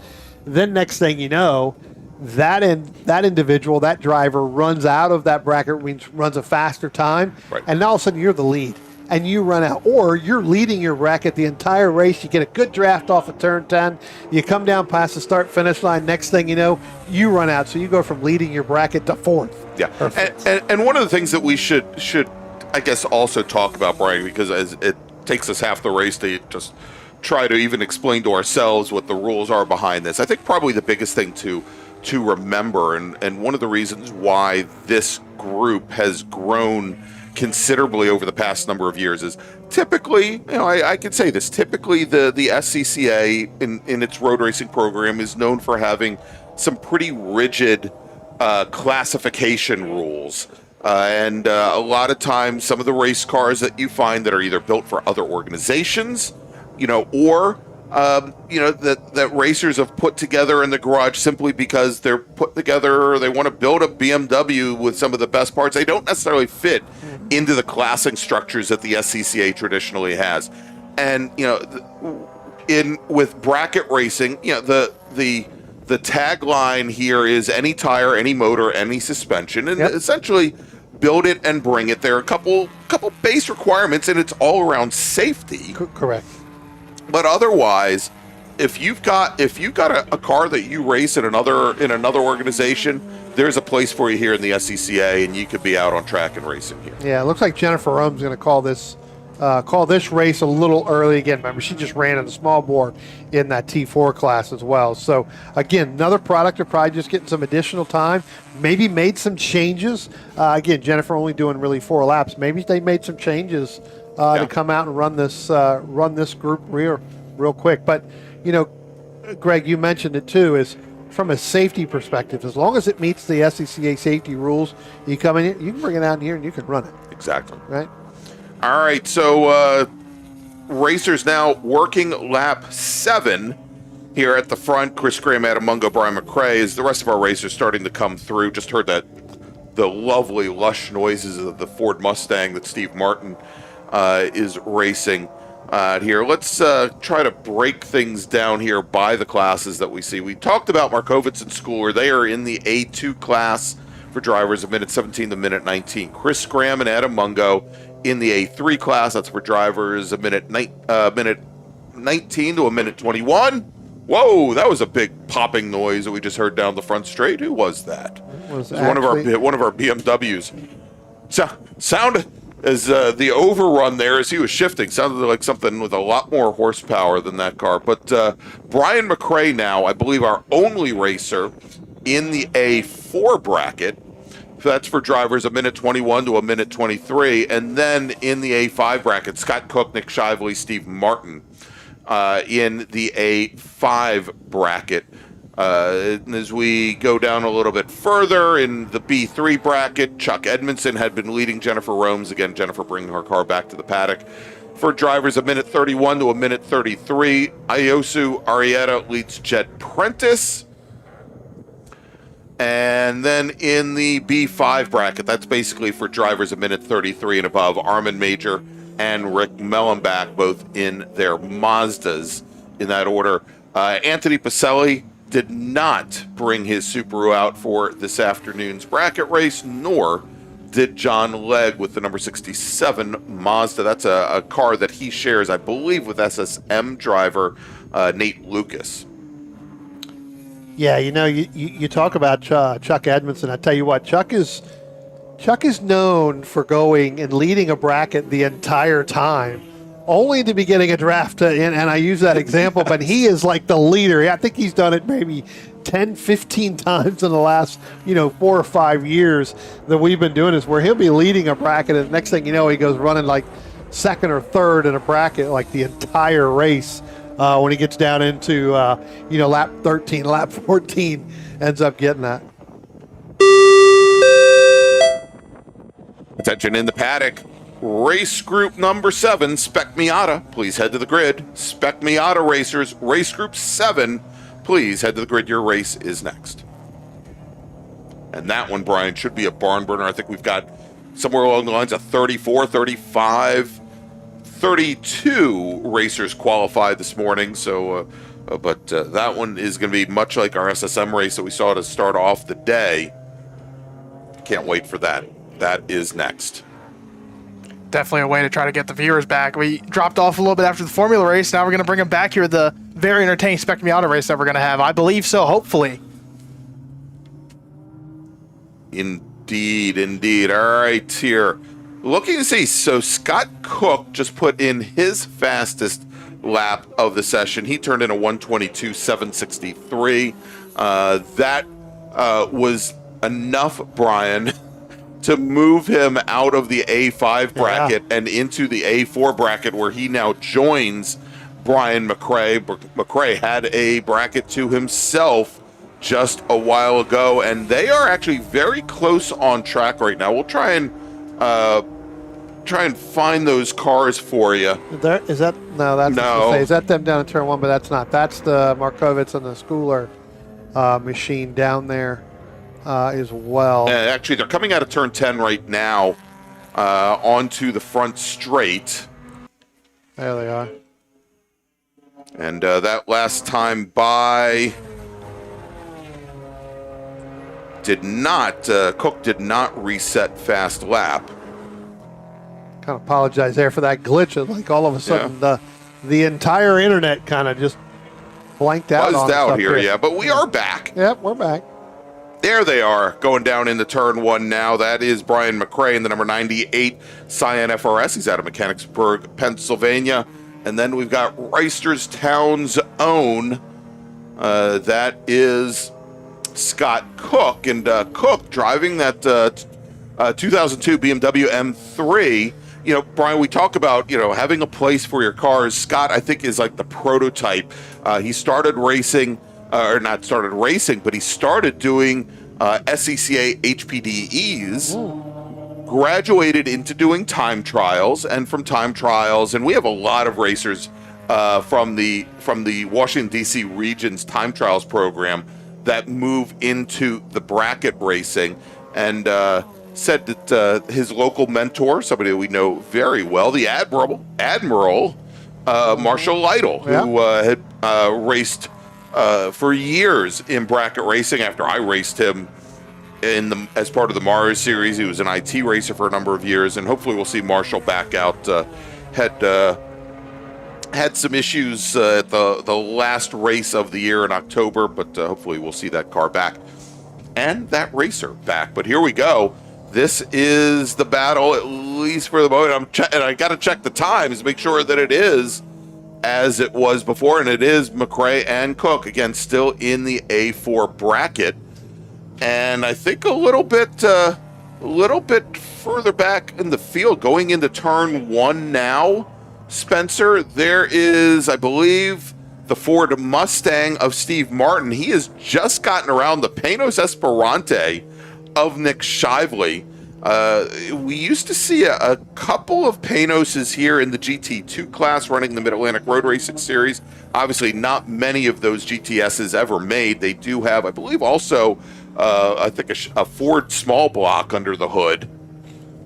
And, of course, Panos, having been owned by Don Panos, who owned IMSA and Road Atlanta for quite some time. I think Mr. Panos passed away a couple years ago.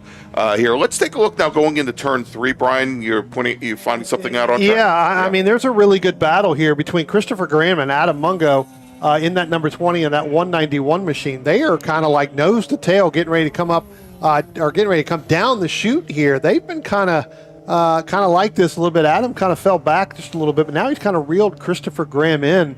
Last couple laps, he's been within hundreds or even now a couple of tenths faster as this race starts to wind down here. But I tell you what, those two are battling it out. That is also the battle in A3. So again, it goes back to what I was talking about.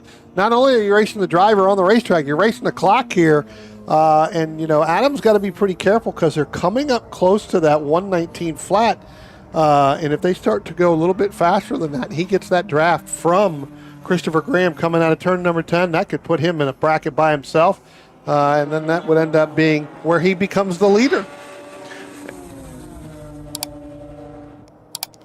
Yeah, Brian, you laugh about it, racing against your competitors against the clock. I don't think they're racing against the clock for this one. No. I think this is all about racing your competitor and getting that third spot on the podium. But again, for this bracket group, though, the podium, it's not going to mean much, again, with the bracket, how it's structured. So still a really good fight, though, for the third place spot here between the two BMWs.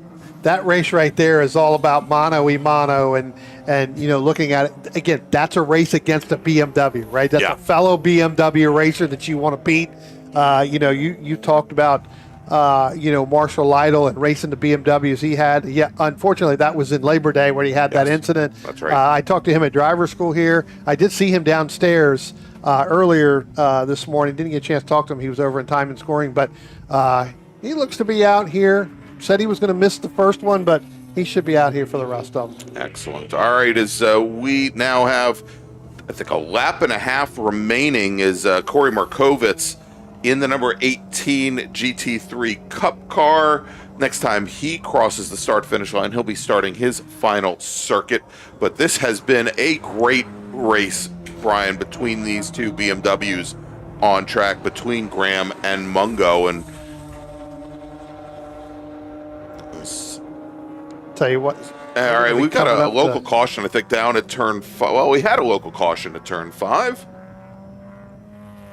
And the 24 machine, although actually I think that's likely the 124 of Iosu Arrieta in his Impreza with a nice four-wheel drift in that all-wheel drive car. There he is. He's using every bit of dirt that he can find. I was gonna say it's a Subaru. You don't go around the chicane or the lift. You go over them. You go over top of them. So you're gonna start rally crossing with it, basically. Well, that's kind of the whole thing. Exactly.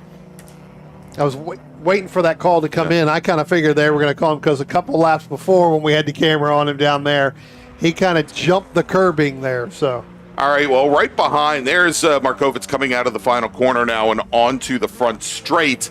And so, Brian, as we've been trying to explain this whole bracket racing thing to our viewers, Adam Mungo, who again is there with Chris Graham, and you said that this has absolutely nothing to do with bracket racing at this point. This is just gloves are off as they come down the front straight now to start their final lap. Adam Mungo was runner-up in the NHRA High School Nationals back in 1996.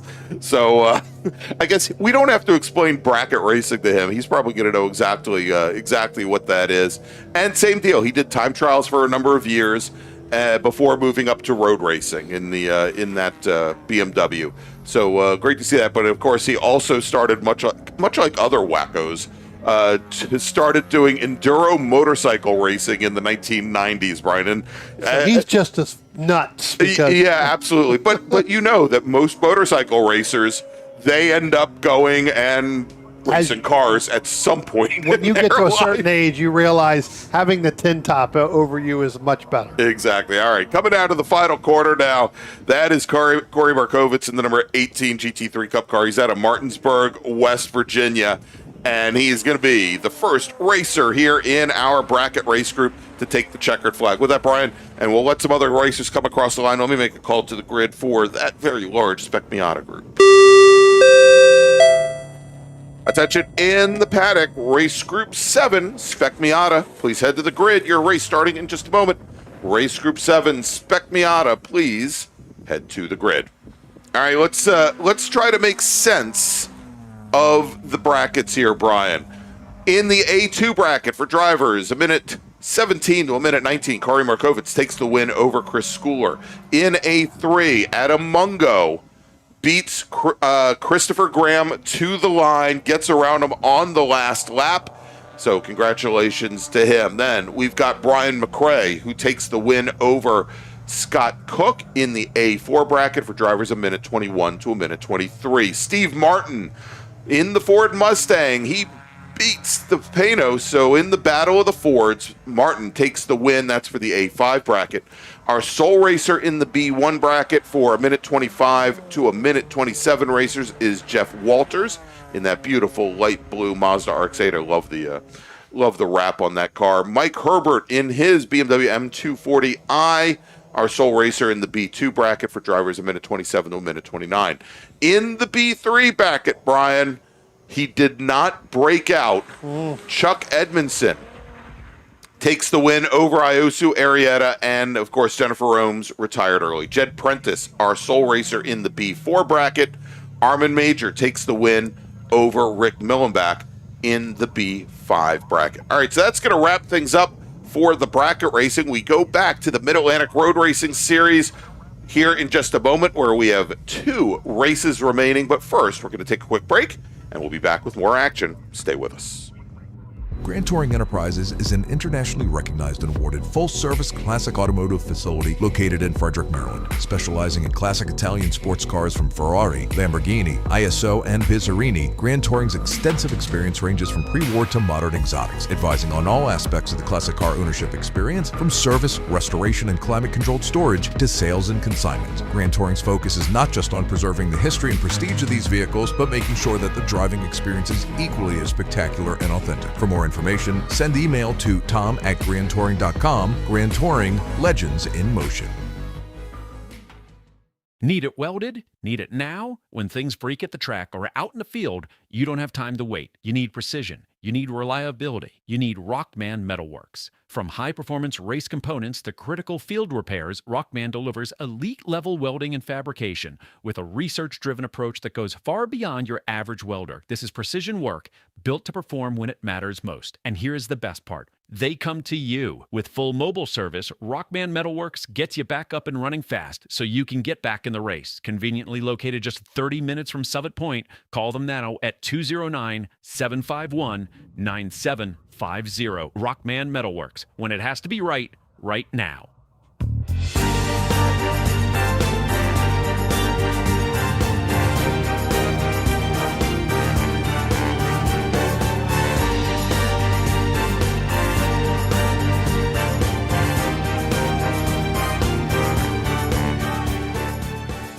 The Spring Hill Suites Winchester is an all-suite property that features spacious suites, an indoor heated pool, complimentary hot buffet-style breakfast, a 24-hour fitness center, and complimentary Wi-Fi. Whether you're traveling in a group or flying solo, you'll find it easy to get comfortable in our spacious suites. We're conveniently located just off of Interstate 81 at exit 317 in a shopping center with many shops and dining options. Discount rooms are available. To book your suite today, call 540-431-3330.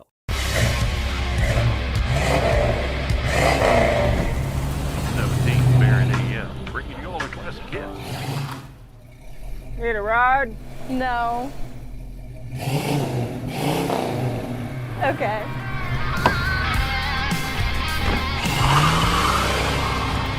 Taking you back to simpler times. Hey, dog. Belmont Classic Fires, Belmont, Ohio.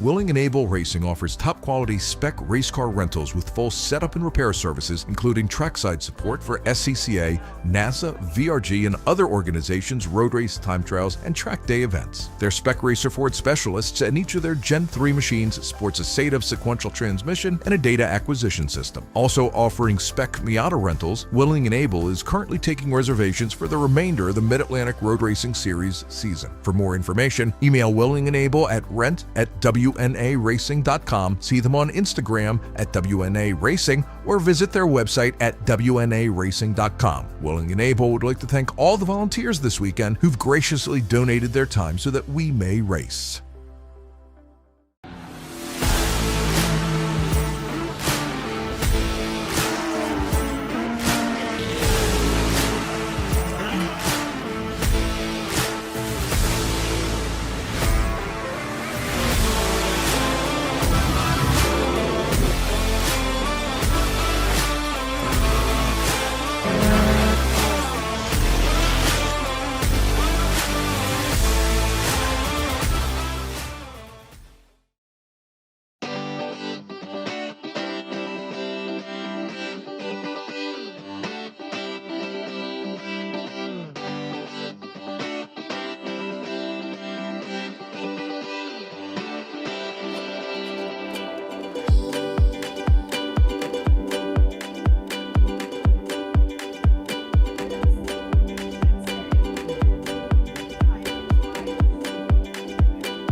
Welcome back to Summit Point Raceway and the March MARRS, presented by the Washington, D.C. region of the SCCA and our longtime partner, OG Racing, located in Sterling, Virginia. Next up, it's Spec Miata. And, Brian, we talked about this morning, but I think we may have more members of the David Lance fan club and family in the chat than we have in the Witt family on track right now in Spec Miata. All right, let's run down the starting order. Starting on pole today from Davidsonville, Maryland, in the Windsor Customs number 21 Mazda, it's Michael Apatow. Starting on the outside of the front row, driving the number 85 Mazda from Roanoke, Virginia, Dylan Witt. Michael LaMena from Oakland, New Jersey, in the Cornerstone Financial Advisors Mazda, will start third, with Greg Witt starting fourth in the 04 machine. Ben Foltz will start fifth today, and he is in the number 5 car. He's out of Peru, Vermont, with Kip Gaynor in the 44 entry. He is from Durwood, Maryland. He will start sixth. David Gast in the RP Performance Mazda from Great Falls, Virginia, will start seventh in the number 81 car, with Ted Cahall in the Cahall Racing J&L Automotive Angry Sheep Motorsports Mazda from Christiansburg, Virginia. He will start eighth. Then we got John Jenkins starting ninth. He's in the Classic Car Club of Manhattan entry. That's the 195 car starting ninth. Starting on the outside of row number 5, driving the number 18, RP Performance CGR Mazda from Morgantown, West Virginia, Jim Lindenthal.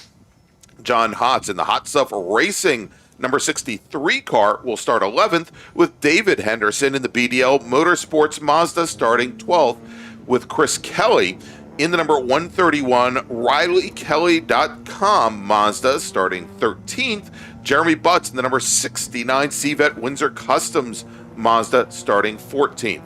Scott Witt in number 84 machine out of Monetta, Virginia, representing the Blue Ridge region of the SCCA, starting 15th, with Keegan Manning also representing the Blue Ridge region. He's from Roanoke, Virginia. He starts 16th. Dylan Moore is from Morgantown, West Virginia. He's driving the number 82 car. He starts 17th, with Bob Cahall out of Gurnee, Illinois, in the Cahall Racing J&L Automotive machine, starting 18th. Griffin Witt will start 19th. He's in the 06 machine, with Chris Rawlings driving the number 35 Rossini Planet Miata, the Planet Miata. He will start 20th.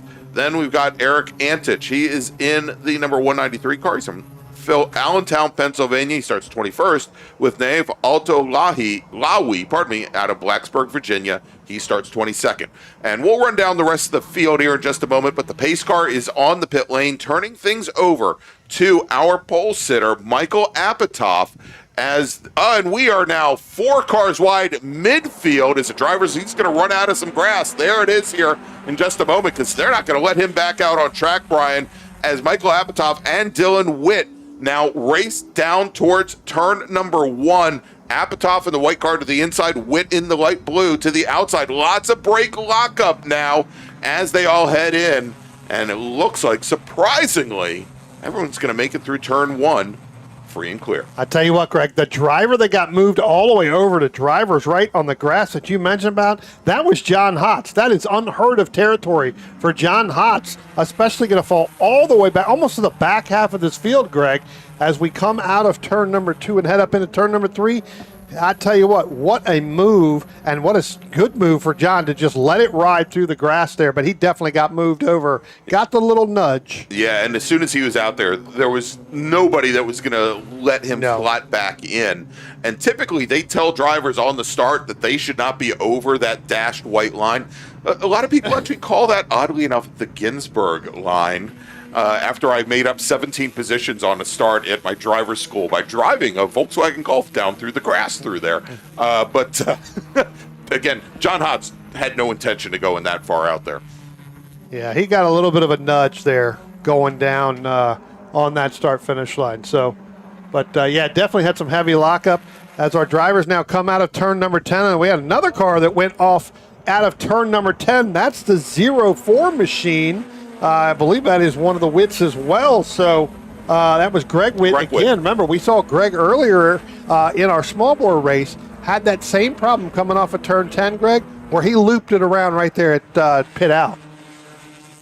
I got to tell you, Brian, and also, too, on that lap, he also went off at turn 3, dropped a couple wheels off in the gravel. So definitely not the start that Dylan Witt wanted, or one of the Witts wanted. So we'll And Greg, we have a car that is really falling off the pace, and that is actually the Jeremy Butts machine in the 69. And we saw this earlier this morning where he only got 5 laps in. Now it looks like he's back underway now, coming out of turn 2 Almost and headed up as if at he turn has an 3. ignition issue with the car and gets shut down on him. Yeah, it's definitely he definitely has an issue with that. That's the second time already today we've seen that 69 machine struggling after just a lap and a half. All right, so John Hotz, Brian, who started this race in 11th position, he fell all the way back to 24th. Just saw him make a great pass on Naif Altolahi going down into turn 1, and just then ahead as we just had the Butts car have those issues. Now, I know some of the newer variable valve timing Mazdas have had issues over the years where they seemingly will shut down and drivers have to recycle them, but it looks like Butts is going to bring that car probably down the pit lane. Yeah, I'll tell you what, Greg, we got one car off in turn number 10. We'll have to see. There's one car. You see Jeremy Butts coming down on the pit road. I'll be able to get a number here for you. And I believe that is the 8.5. So again, that's another Witt having some issues on this in this race, and I believe that is actually Dylan Witt. So again, who started right towards the front of the field. Yeah. So we're not quite Wittless here, Brian, but we're close. Yeah, well, I tell you what, when 15% of your entire field in this race is a Witt, you're bound to see some action, right? So, and it looks like he's still trying to reel that car in. So pushing these cars to the limit of this racetrack, David, it's going to take some time. And again, we're about 50 degrees now, so it's a lot warmer than when they were out earlier this morning for their qualifying session. But tell you what, really pushing on the limits of this car. All right, so David, real quick, with the Witt car going off, that now moves, and we're going to have to watch the trigger finger here of our director, Spencer Gaynor, because that now moves Kip Gaynor, driver of the number 44 machine, up in the second position. Yeah, he's been trying to reel in Michael Lapatoff as they come out of turn number 10 now and head down. He's got Michael Lamena, his teammate. Basically, yeah, kind of in the same little paddock area space. Wouldn't necessarily say teammate, but definitely moving in there. He's an acquaintance, Brian. He's an acquaintance, yeah. I'm not sure who the acquaintance is, whether it's Kip as the acquaintance or Mike as the acquaintance. But when we look down into turn number 1, there you go. There's a really good pass of Ben Foltz in that number 5 machine over Ted Cahall. Again, and Greg, we've talked about this for years. The Cahall seem to want to make a left before you make a right into turn 1, and that bit Ted Cahall right there because Ben Foltz went right underneath them and picked up that spot, and that is for 4th place.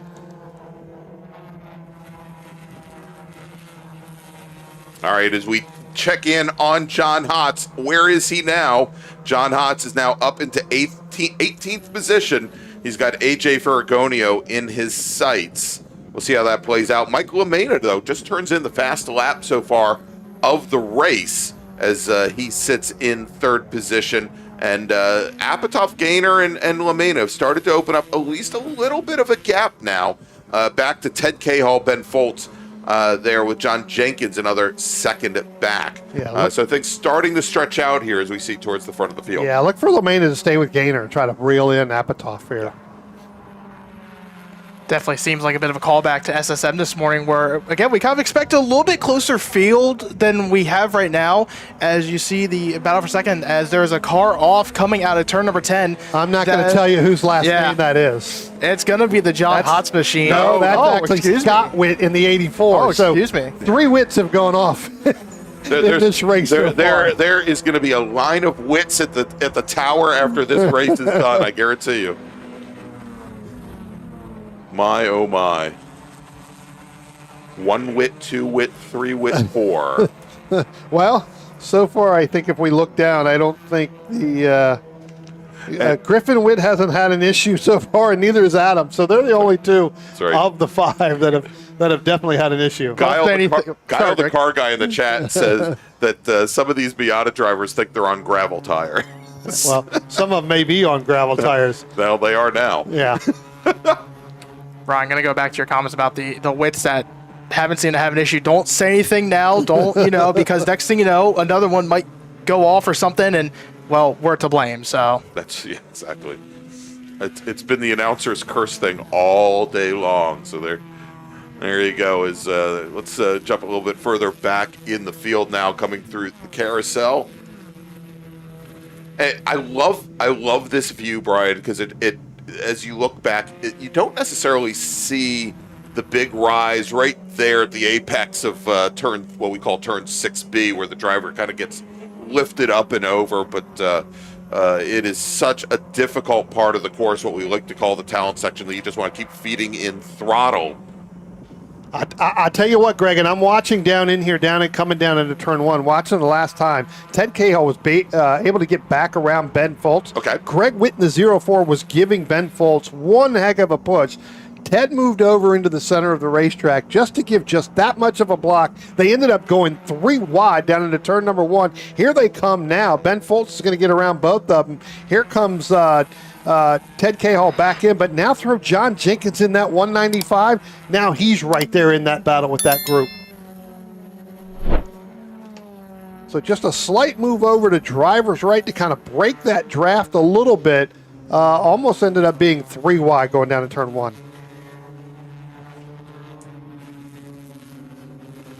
All right, we're getting word down in Naif Lawi, pardon me. I'm going to get that name right eventually. The number 89 machine spun down at turn 1. He has continued. He was running 19th at the time, and he had a line of cars behind him. He had Andrew Wagner, Tom Gahn, Michael Arendoff, Griffin Witt, all within about a tenth of a second.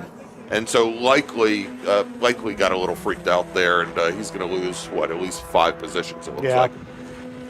Again, we got some really good battles all the way around the racetrack. We got another battle here that's starting to come off again, and our producer here is kind of jumping up and down here a little bit.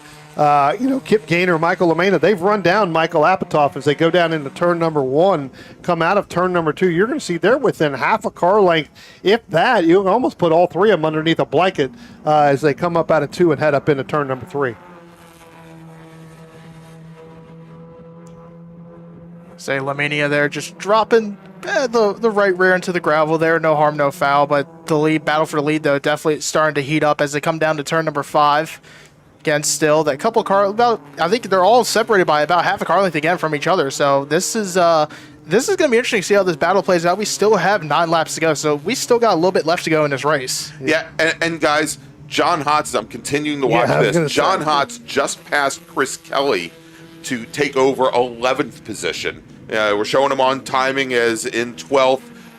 He passed him going down into turn 1 to give him another position. Well, I tell you what, he's got the fastest time on the racetrack with that 1:26.674 on lap 5. So again, John Hotz trying to reel back down this group in as they come down out of turn number. I think probably he's back in there between turn number 5. All right, as Kip Gaynor now pulls out, try to make the pass on Michael Apatow. They're side by side as they cross the start-finish line, and as they make the run all the way down into turn 1, under braking. Gaynor's got the position.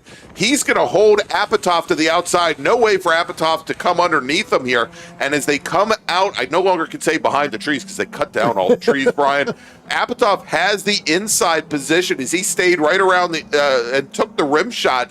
And Brian, we've seen last year where that outside lane was so strong, Apatow not able to motor past Kip Gaynor. They continue door to door as they go down, and now Gaynor gets a push from Mike LaMena, who also sneaks by Apatow as they go into turn number 5. So Kip Gaynor, your new leader, Mike LaMena second, Apatow drops to 3rd. Tell you what, both of those drivers, after making that move going down into turn 4, I guarantee you big smiles underneath both of those helmets. Oh, yeah. And Greg, you said it best. We saw it all last year. If you go too wide through turn number 3, the outside right side driver is going to have the preferred line coming off anymore as opposed to the inside, because the inside, that car wants to break loose a little bit because of the arrow that's on it, but you've got to be able to get back in line to get into turn 4 and hit down into the chute. Those two drivers right there, the 44 and the 88, they did it very, very well. We got another car going off in turn number 10. That's the 04. That's Greg Witt. That's the second time in this race right now. So again, Greg Witt really pushing the limits of that car, especially coming out of turn 10. And it could be trying to get as much as he can down through there. And it looks like we've got one car that is getting the crossroad. And Greg, I hate to say this, but that is our man Dominic. Mandil. Dominic Mandil in the cutout. And I spoke to Vince earlier in the week, or earlier yesterday, when we were doing some registration. They were having some problems with that car. Jeremy Butts coming out of the paddock right now, back onto the racetrack, right in front of the 00 and the 89 there. So Keegan Manning in Aptalui, as you talked about, having that problem earlier on, but it does look like Jeremy Butts is going to come back into this race. Unfortunately, 6 laps down. Yeah. That said, Brian, we are now with 7 laps remaining, right around halfway in this race. Let me call our next and final race group to the grid. Attention in the paddock. Race group number 8, Improved Touring and B-Spec, please head to the grid.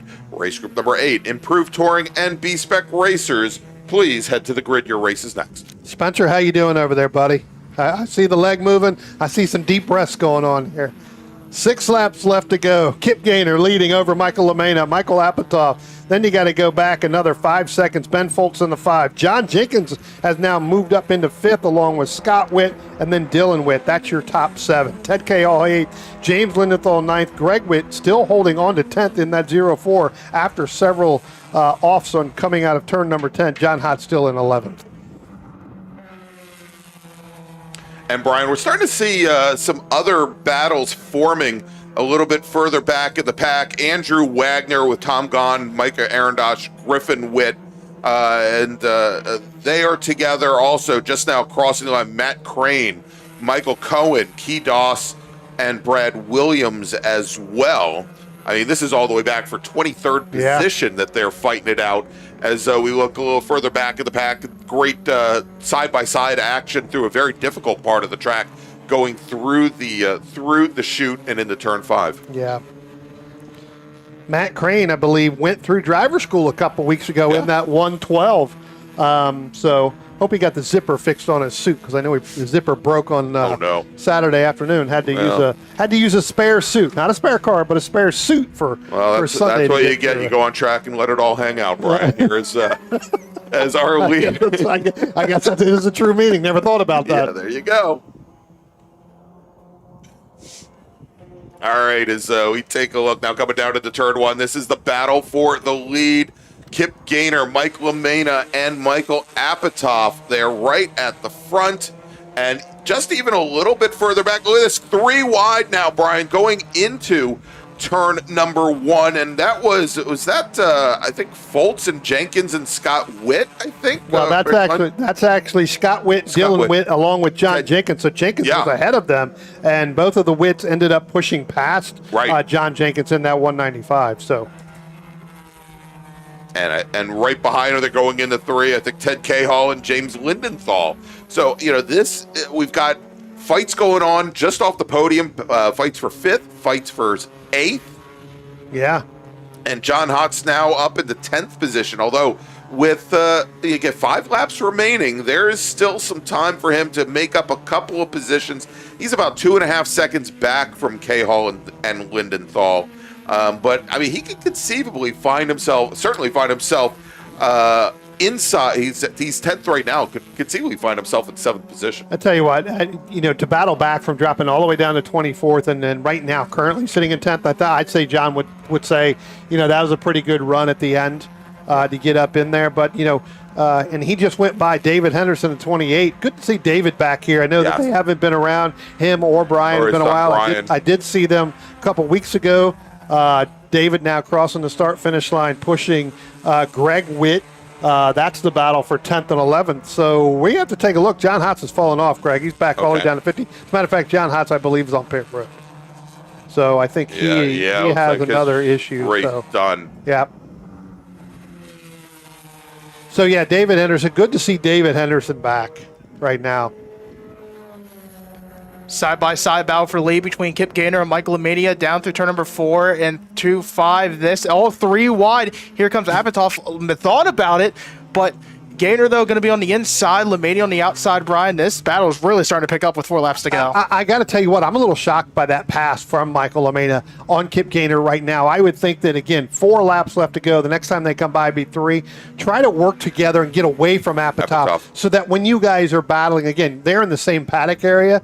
You know, again, work to get away as far as you can from that 21 machine. That way, when you do battle, you don't bring him back into the field. Although I'll tell you, that could have been the pass of the race for LeMay, because what ended up happening is Gainer had to protect the inside from Apatow, and that would have opened up the door for LeMay, who now steps out alongside Kip Gainer, and LeMay has the inside line. Gainer, I'm sure, is going to try to move LeMay even more to the inside here as they are almost even under the brakes, but now Mike LeMay just that much deeper, and he's going to take the lead going into turn 1 as they come out from behind the trees.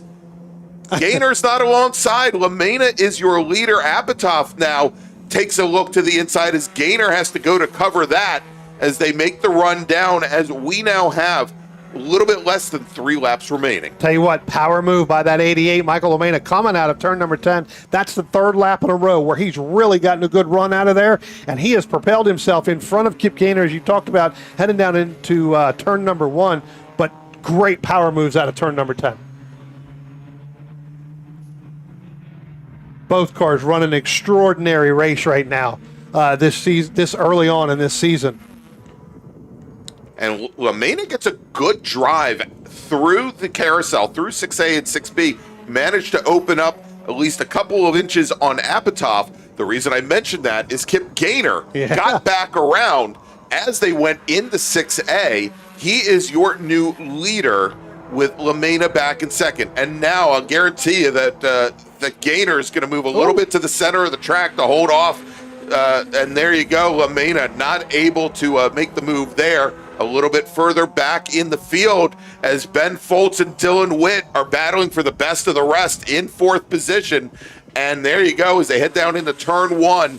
Kip Gainer moving to the inside to hold off LeMay, and then Dylan Witt is balked by Ben Foltz as they go into turn number 1. No change there, and look at this as Kip Gainer drives literally the center of the track as both LeMay and Apatow are door-to-door, almost in a diamond formation, trying to get around them. There was some contact coming by the start-finish line between Gainer and LeMay. LeMay went driver's left that time. Okay. Gainer held his position in the center of the racetrack. LeMay had really nowhere to go. A little bit of contact on the left rear and the right front. And then when we went down into turn 1, as you talked about, Greg, that's where that diamond formation came in with Apatow trying to stick his nose in there as well. All right, and we see now coming just behind our leaders, Ben Foltz. I talked about Foltz and Dylan Witt. That just those couple of corners where those two racers were side by side, that has now brought Scott Witt back into this fight as well. So 3 cars battling it out for 4th as our leaders come onto the front straight. They're going to get the 1 to go sign this time by. So just a little bit over 2 miles remaining, David, as now once again Mike LeMay moves to the inside. But look at this as Kip Gainer has got the car maybe even a little bit to the right of center of track, not giving Mike LeMay a lot of ground. And as they come into 1, big brake lock up from Apatow, and somehow, some way, is able to gather that car back up, does not take out the rear of Kip Gainer, who now is your 2nd place racer, as Mike LeMay gets the pass done going into turn number 1. He's your new leader with just 3/4 of a lap remaining. Back behind him, Dylan Witt gets around Ben Foltz. So move Foltz now back into 5th position with Scott Witt behind. And looks like Dylan Witt's got a healthy advantage now over Foltz and Scott Witt as our leaders come break lock up in the 5. Here they come into our view now. Tell you what a heck of a send by Michael Apatow, trying to get both of those. Kip Gaynor, this is where he's the strongest, Greg. He's been that way all race long. Let's see whether or not Michael LeMay is going to be able to hold him off. Remember, LeMay is the one that's been getting the best drive off out of both of those cars out of turn number 10. Kip Gaynor's been really doing well coming out of turn number 9 and up the hill. I don't believe it's going to be able to hold off there. We're going to see whether or not he can get around LeMay. All right, well, as they come out of the final corner now and onto the front straight, Mike LeMay, he's got to protect against that draft. He moves over, almost contacts again. Kip Gaynor, but at the line, taking the win. Michael LeMay, margin of victory, gentlemen, 91/1000ths of a second. Michael Apatow will finish third with no appetite to get in the middle of that fight at the end. Dylan Witt will finish just off the podium in fourth. He holds off Ben Foltz. Scott Witt will finish in sixth. John Jenkins will finish 2/10 back from there in seventh. James Lindenthal will finish eighth. Ted Cahall will finish ninth. David Henderson, great run for the number 28 machine as he finishes in 10th. Then it's Greg Witt, Chris Kelly, Bob Cahall, David Gast, AJ Ferragonio, Eric Antich, Chris Rawlings, Michael Arendosh, Griffin Witt, and Andrew Wagner rounds out your top 20. Woo! I tell you what, Apatow's going to have to go. He's got a brake change coming tonight because he used every bit of those brakes going down in turn 1. More brakes, more tire change, I think, than anything else. Correct. Those Hoosier SM7s, I guess, no, actually SM75s that all these racers have to run, I guarantee you, he's got a huge flat spot on at least one of those tires. That right front. And Kip Gaynor's got to be thanking his lucky stars because it looked like he and also Michael LeMay might have gotten taken out going into that corner that last time by. Great as Apatow just released that brake pressure just a little bit and gathered it back up. But that was a great way to wrap up Spec Miata, and we've got one more race to wrap up the day. Let's make a final call to the grid for them. Attention in the paddock, final call to the grid for race group 8. Improved Touring and B-Spec, please head to the grid. Improved Touring and B-Spec racers, please head to the grid. So, gentlemen, I think we all need to get some air. I need some water. Get some water. Not so much caffeine, maybe for Spencer. But we're going to take a break. We'll be right back with one more 15-lap race here at Summit Point today. Of course, lots more tomorrow, but stay with us. Grand Touring Enterprises is an internationally recognized and awarded full-service classic automotive facility located in Frederick, Maryland. Specializing in classic Italian sports cars from Ferrari, Lamborghini, ISO, and Bizzarini, Grand Touring's extensive experience ranges from pre-war to modern exotics, advising on all aspects of the classic car ownership experience, from service, restoration, and climate-controlled storage to sales and consignment. Grand Touring's focus is not just on preserving the history and prestige of these vehicles, but making sure that the driving experience is equally as spectacular and authentic. For more information, send email to tom@grandtouring.com. Grand Touring, legends in motion. Need it welded? Need it now? When things break at the track or out in the field, you don't have time to wait. You need precision. You need reliability. You need Rockman Metalworks. From high-performance race components to critical field repairs, Rockman delivers elite-level welding and fabrication with a research-driven approach that goes far beyond your average welder. This is precision work built to perform when it matters most. And here's the best part. They come to you. With full mobile service, Rockman Metalworks gets you back up and running fast so you can get back in the race. Conveniently located just 30 minutes from Summit Point, call them now at 209-751-9750. Rockman Metalworks. When it has to be right, right now.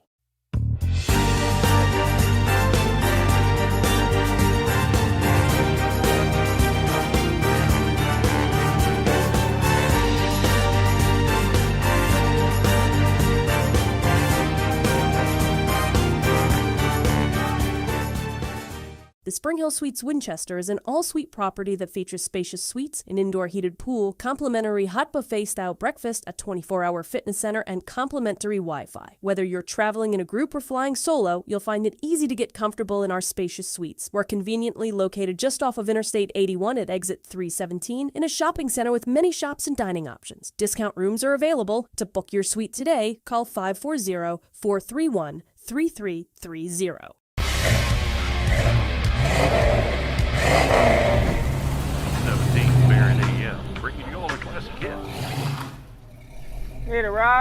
No. Okay.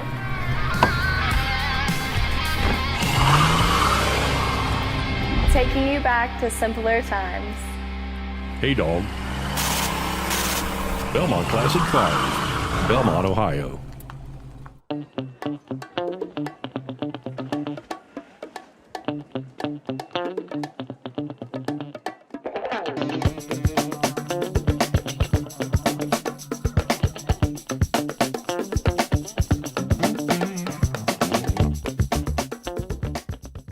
Willing and Able Racing offers top-quality spec race car rentals with full setup and repair services, including trackside support for SCCA, NASA, VRG, and other organizations' road race, time trials, and track day events. Their spec racer Ford specialists and each of their Gen 3 machines sports a SATAV sequential transmission and a data acquisition system. Also offering spec Miata rentals, Willing and Able is currently taking reservations for the remainder of the Mid-Atlantic Road Racing Series season. For more information, email Willing and Able at rent@WNARacing.com, see them on Instagram at WNA Racing, or visit their website at WNARacing.com. Willing and Able would like to thank all the volunteers this weekend who've graciously donated their time so that we may race.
Welcome back to Summit Point Raceway. It is the March MARRS presented by Washington, D.C. region of the SCCA and our favorite folks over at OG Racing. I'm Greg Ginsberg along with Brian Donati and David Lance. And now, as we've walked him off the ledge, Spencer Gaynor, our director.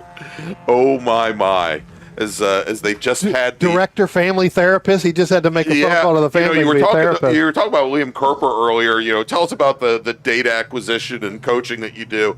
I think that's exactly what Spencer was doing with the family as they went through the post race debrief over there outside the booth. All right, we've got our final race of the day. It's Improved Touring and B-Spec. Let's run down the starters. Starting on the pole today, driving the number 10 ITA Performance Auto Works Mazda Miata, it's Glenn Evans. Then, on the outside of the front row, multi-time MARRS champion driving the number 31 RP Performance Mazda Miata from Harpers Ferry, West Virginia, Joel Gambino. Jeff Lucas, the professor, is your ITS pole sitter. The Motorsport Auto entry out of Myrtle Beach, South Carolina, the Datsun 240Z, will start third. T. Wade Heron in the Rock House Mazda Miata out of Manassas, Virginia will start fourth. He's in the 78 car. Gregory Gale out of Reston, Virginia in the number 3 ITA Mazda Miata will start in 5th position. Scotty Holman in the school bus in the number 69 Frederick Motorsports Mazda Protege will start 6th, while Alex Ratcliffe, we saw him a little bit earlier racing this car in H production. He brings it back today to run. Actually, this might be a different car. Let's double check. Yeah, I think this is a different car. Yes, this is the brand new B-Spec Hyundai Accent, the Ratsport PAW RP Performance machine. He starts 7th. Garrett Bowser will start 8th. He's in the number 152 ITB Honda Fit, with James Kohler in the number 95 B-Spec Mazda 2 starting 9th. That's the JK Racing entry. Then we got Carl Fossler in the Freesoft Frederick Motorsports Porsche 924 starting 10th. And then finally, Justin Shepard in the number 100 Shepard Racing Mazda Miata. This is not the same Justin Shepard that we saw driving the V8 supercar earlier. Didn't get a time in qualifying today. He showed as starting 11th, and I'm trying to look. We'll check a look and see. Yes, he is out there. I think he just had a transponder issue. That definitely possible. All right, so pace car now on the pit lane, turning things over to Glenn Evans and Joel Gambino. But I'll tell you, they've got to be worried about Jeff Lucas and that 00 machine right behind them. Lots more torque, lots more engine. Not as much brakes as the Mazdas, as the green flag is in the air, and we are underway as Joel Gambino gets out to an early lead over Glenn Evans. Evans still has that inside line as they come down under braking into turn number 1, and Evans, not a lot of straight line speed there. He might have T. Wade Heron drive right by him in that green number 78 machine here as they go into turn number 1. Coming up from the back of the pack, we'll also watch that Justin Shepard machine, see how he does. Looks like Carl Fossler in the 82, the ITB Porsche 924. Did not make the grid as our leaders now start to head down the chute. Tell you what, Gambino here, not uncommon to see Gambino, especially in that ITA Miata, out in front right now. Glenn Evans, T. Wayne Heron in that number 78 as well. So good battle there up front. You talked about Justin Shepard in that 100. Starting at the back half of this field, already worked his way up by about 2 other cars right now, going down through turn number 5. So again, Justin having that transponder issue earlier this morning, either may not have had it in or just wasn't charged up and getting the reading. But that car definitely looking a little bit racy there as he comes up on the back bumper of, I believe that may be Greg Gale in the number 3 machine, yes, along with Scotty Holman in that 69 in that ITB machine. All right, Brian, if only because she's told us to do it. Actually, we got more reasons for that. She's also now a North Carolinian. Turn 5 lifer is how she likes to refer to herself. Cheryl Gallagher in the chat right now. So hey there, and of course she's saying hi to her Turn 5 family that should be able to hear us now over the PA system here at Summit Point. Curious to know why she's not here then. Well, I don't know, but she was here 2 hours early, Brian. Brian, she was here at 8:50 this morning, wondering why we weren't on the air, and I had to tell her that that's our start time tomorrow.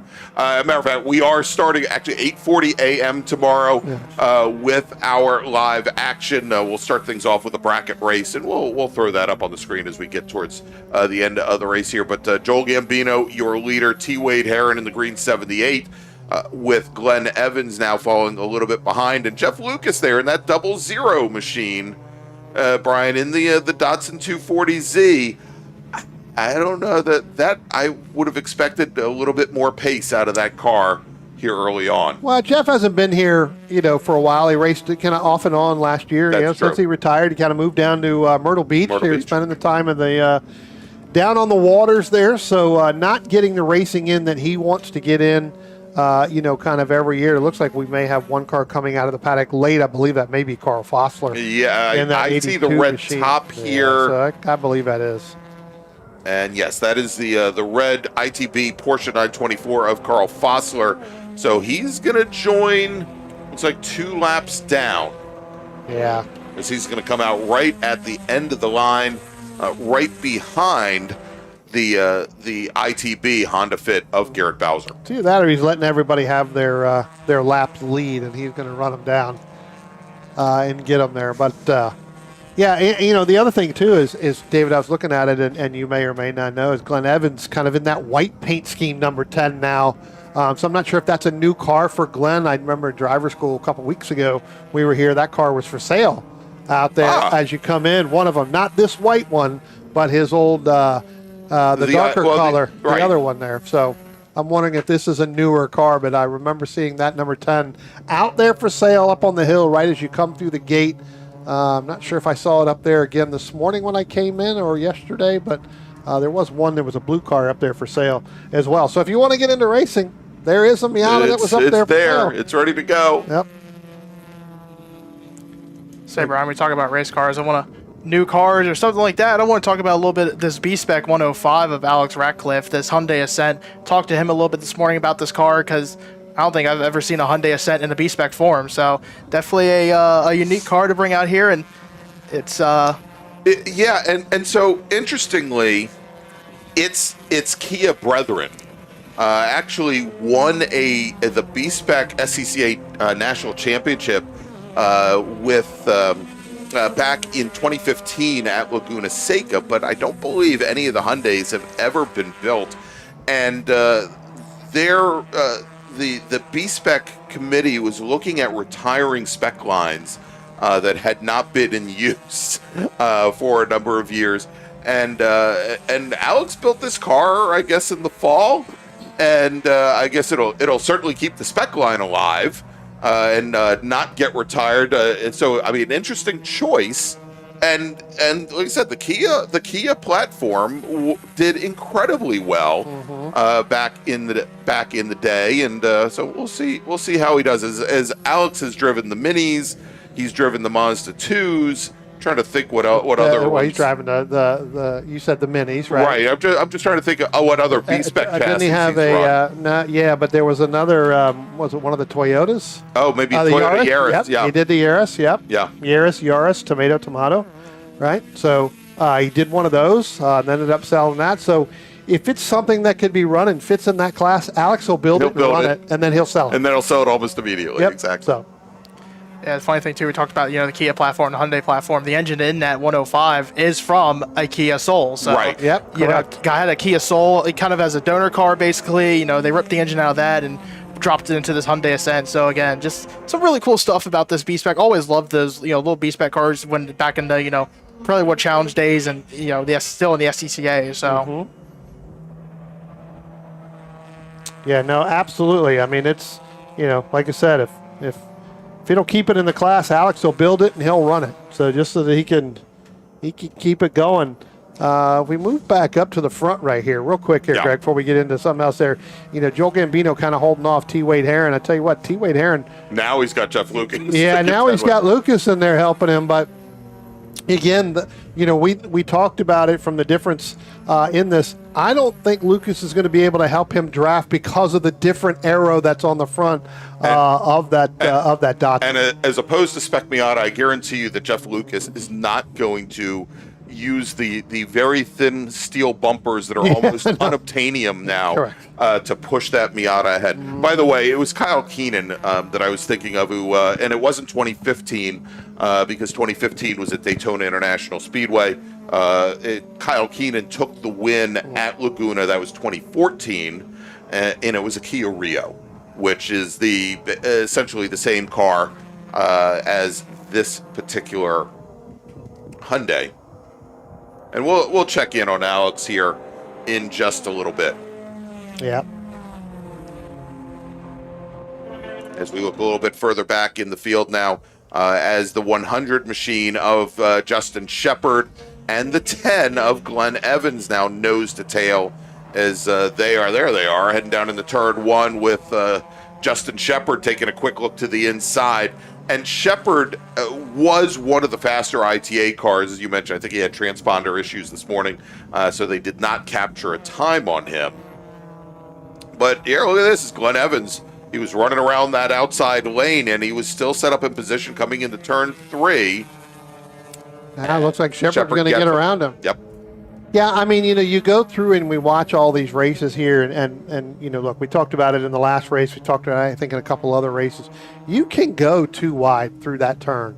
And if you're on the outside, you can get through there just that much quicker than you can being on the inside, because the inside there you have You're a tendency binding to up hit the the wheel. right, and the back end may get a little loose, and so you're trying to feather it and do a little bit of throttle modulation a little bit more. That's almost the best line to take, is not really cut through and hit that apex. Yeah, it's really more to cut through and stay on the outside of the line. It's there. more a question of if you are driving that much more distance to where you overcome that advantage. Yeah. So interesting here as we watch our leaders now heading down into turn one, and look at this. It's T. Wade Herron. Yeah. He's for the second lap in a row, Brian. T. Wade Herron has run the fastest lap, almost 0.6 faster than Joel Gambino.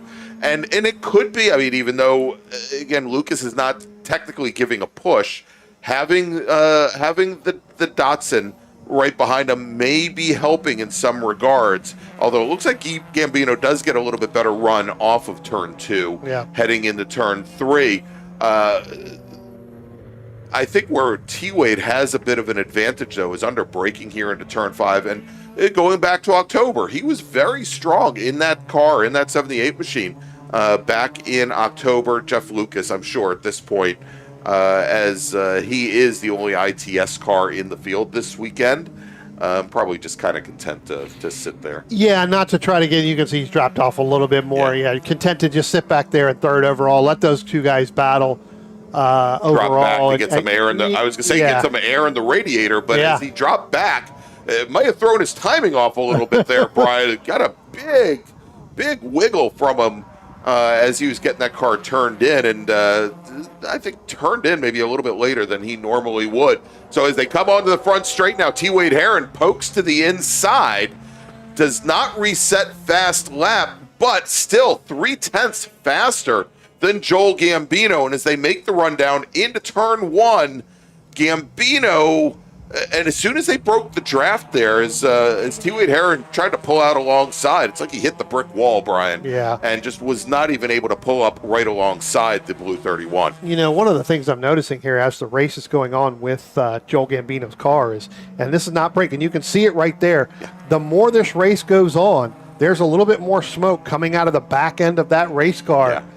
More and more. We saw this last year a little bit too. That engine might be getting a little soft. Yeah, I think he's probably got some ring problems going on in there a little bit, and like you say, getting a little soft there. But it's tending to be more and more as the race is going on.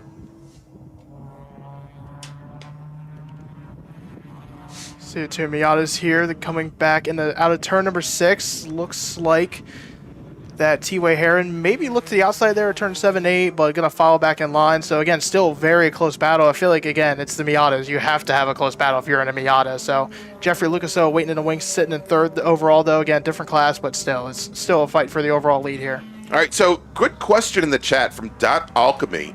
Wants to know what the difference is between these Miatas and the ones from the last race. And actually, a lot of differences.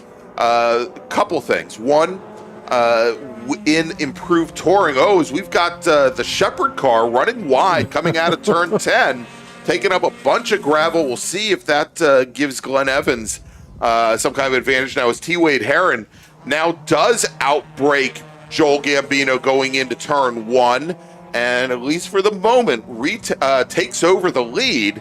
We'll see here as they come into turn 3, and maybe and there you go, Gambino was able to get back around. All right, so differences between Spec Miata and IT. We'll break it down. So in IT, much less restrictive than the Spec Miatas. In IT, you can overbore the engine up to 20 over. You can go with an aftermarket specific header, or not even a specific header of your choice, as well as the full exhaust track of your choice. The only real requirement, at least as we run here on the East Coast, is that it has to be 103 decibels or lower. Right. But that's the big thing there. Exhaust is open. Next thing there that you can do is the final drive ratio for the differential. You can put whatever gear you want in that final drive. You cannot do that in Spec Miata. And then finally, in Spec Miata, you have to use one of the Mazda supplied. There are specific limited slip differentials that you can use based on which year car it is. In in Improved Touring, you can use whatever limited slip differential, whatever differential you want, as long as it fits into the stock case or casing. And you're finding in most cases also you can use a different air intake for Improved Touring. In most cases, the difference is somewhere along the lines of 20 horsepower, a considerable difference there. Also, in Improved Touring, there are separate spec lines for the 1.6 liter cars versus the different 1.8 liter cars, and the variable valve timing cars aren't in the ITA class, they're in the ITS class. So there you go. That's your rundown. Ooh, that was simple. Yeah, exactly. You remember what I said about rigid classing in SCCA and why a lot of people would run bracket? There you go. Thank you, Worship Account. I mean, listen, that was a great question to ask. Yeah. And if there's anybody that knows the difference, it's definitely you. Running in that class. IT is my jam. I can tell you right now that the rings in Joel Gambino's car, they're screaming, and I don't think they're screaming because I think they're scraping along the cylinder walls. Yeah. Every time he gets off that gas, that smoke gets worse and worse and worse, and then right back on it. So. That's right. Oh yeah, Brian. The other thing that separates ITA Miatas. But wait, there's more. There's more. Yes, in ITA, the Miatas are about 200 pounds too light. Anyway, that's why we have nothing but those left any longer. But Brian, you see that going into turn number 3 is as he let out of the throttle just a little bit, you can see the big white puffs of smoke there. At this point, T. Wade Herod probably has nothing but a windshield full of oil. Well, he's definitely not going to hit any bugs because, he'll slide right on through. Cleaning them all out. That's right. Maybe that's why Jeff Lucas has typically one of the cleanest, most well-prepared cars in the paddock. Maybe that's why he's sitting back, because he doesn't have to try and get all the oil off the front of that beautiful Datsun. All right, as we now have 5 laps remaining, let's check in ITB. I don't think there's much checking in to do as Scotty Holman, our leader in the bright yellow number 69 machine, he's got about 35 seconds on the Honda Fit of Garrett Bowser. And then Carl Fossler, of course, rejoined 2 laps down. Fossler just set his fastest lap of the race. And then in B-Spec, Alex Ratcliffe with about 14 seconds on James Kohler. Tell you what, we look back last time by, and you may have been talking about, but T. Wayne Heron now has picked up that lead, but I think Gambino got back by around him when they came through turns 1 and 2 last time. So we'll wait for them to come around to see, but I think that, and there it is, Eric, as they go down into turn number 3 right now. T. Wayne Heron starting to open that up. Yes. They're getting ready to come up on the Carl Fossler machine. So, and he's opened up pretty much the largest gap we've seen by any of those 2 competitors the entire race. Jeffrey Lucas also starting to close in a little bit on Gambino because Lucas ran his fastest lap at a 1:27.854 last time around. So Gambino, though, starting to fall a little bit off the pace as we get late into this race. Yeah, and ends up coming up on the Porsche, probably for him for both he and Lucas right at the wrong time, just as they came into the carousel. As Gambino was able to get around the number 82 machine, and Jeff Lucas just now managing to do it as they come underneath the bridge and go into turn 10. As they come onto the front straight, there will be 3 laps remaining. Gambino not really going away here, coming out of turn number 10 and going away there. But let's keep it on this shot right here, Spencer. Let's pick up this Justin Shepard and Glenn Evans battle if we can. So we watch him come out of turn number 10, down by the start-finish line. Shepard opens up again. Remember, Justin started dead last in this field, outside of Carl Fossler, who didn't start until 2 laps down. Gregory Gale in the number 3 machine brought his car down onto the pit lane and back into the paddock after only 5 laps. So, again, Justin Shepard running some pretty quick times. Unfortunately, that transponder gets you both ways, at certain times. And Brian, I didn't know this about Justin, but he listed his occupation as school bus driver. So we've got Scotty Holman in the taxi. We've got the school bus. I mean, this is like the perfect weekend for well, not public transportation. I guess technically it would be transportation here, but I hope against hope that Justin Shepard, when he's driving a school bus, goes and like takes all the curbs when the bus is filled with students. I think that would be the best thing. Again, Justin's second generation driver. His father, a real-time big sprint car racer, dirt car racer. Did quite well there. So again, another racer coming out of zone. And again, he's been in this class now for a couple of years, and they kind of built up and really, was in another car before he ended up with this Miata here. And so they're really starting to figure this thing out. Like I said, running pretty close to the same lap times as Gambino and Herron. Yeah. They're just about another half a second off, but which will be very, very interesting tomorrow. Now that he's going to have some time, and we're going to go 5 more laps than what we're doing today. So, and we've got a new third place runner in ITA is Glenn Evans, who just ran his fastest lap of the race, able to draft by. Now, one of the things that isn't different between Improved Touring and Spec Miata is these Miatas just are not very aerodynamically sound. They put a big hole in the air, and Glenn Evans takes advantage of that. He now moves up to third, moved the 100 of Shepard back into fourth.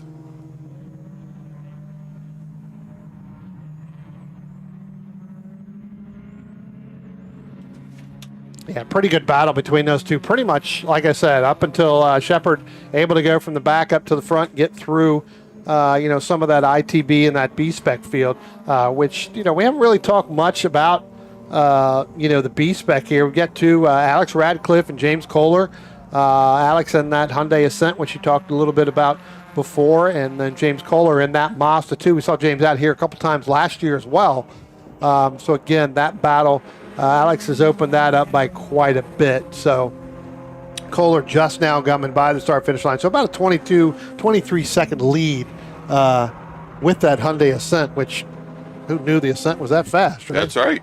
All right, so our leaders in ITA and overall going down into turn number 1, starting their very last lap as T. Wade Herron leads Joel Gambino, and just behind them, they're going to come into our view here in just a moment as Gambino takes a look to the inside on Herron. Herron's going to have the position, though, as now Joel Gambino moves back over driver's right to try to come underneath him, going to the apex, not close enough to get that done.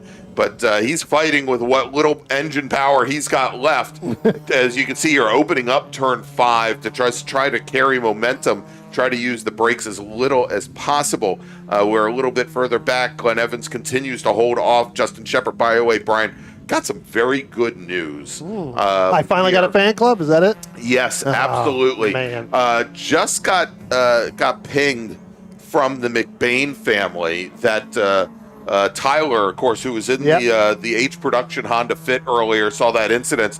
That car is ready to go for tomorrow, as is the driver, as our leaders come out of turn 10 now, onto the front straight. T. Wade Herron leads Joel Gambino as they come to the line, and Gambino makes a last-second lunge on the outside, but T. Wade Herron holds off the 31 machine to take the first ITA win of the weekend. Then, finishing third overall, taking the win in ITS is Jeff Lucas. Taking the win in B-Spec will be Alex Ratcliffe with James Kohler finishing in second. Glenn Evans holds off Justin Shepard for the last step on the podium in ITA. And then in ITB, here he is coming out of turn 10 onto the front straight, trying to catch a school bus. Scotty Holman driving the number 69 Mazda Protege. He will be your ITB winner, with Garrett Bowser's Honda Fit finishing second and Carl Fossler finishing 2 laps down in third. Stop, pick up a fare. There you go. All right, so that's going to wrap things up for racing action here today at Summit Point. Let's take a look at what's on the schedule for tomorrow. And there it is. we will be on air bright and early, 8:40 a.m. Eastern Time tomorrow with feature races for the Mid-Atlantic Road Racing Series. We have 7 races for them, and then our bracket racers, they will start the day off with our first of 2 10-lap races. But gentlemen, it has been a great day of racing here, albeit a little chilly to start the day. We're almost at 50 degrees. It's like a heat wave here in Summit Point, West Virginia. It's a good thing I took my jackets off up in here. But I tell you what, this is going to be if anything, if this season for 2026, Greg, is going to be anything like we saw today, we are going to have one heck of a year throughout all of the different classes. Because we saw some really good battles for a Saturday, which we normally don't see. They normally save it till Sunday. That's right. Wait till you see what happens tomorrow, David. Yeah, no doubt. I mean, hopefully everyone brings back the action tomorrow. If tomorrow's kind of a preview of what we saw today, I'm very excited for it. So definitely a good start to the year. I mean, a lot of racing action, and I'm hoping that we can keep this up as the year rolls on. All right. So for Brian Donati and David Lance, for our director, Spencer Gaynor, I'm Greg Ginsburg. We'll see you tomorrow morning, 8:40 a.m. Eastern Time. Thanks so much for joining us, and we'll see you tomorrow. At OG Racing, when you are shopping on our website, when we say in stock, this is what we mean by in stock.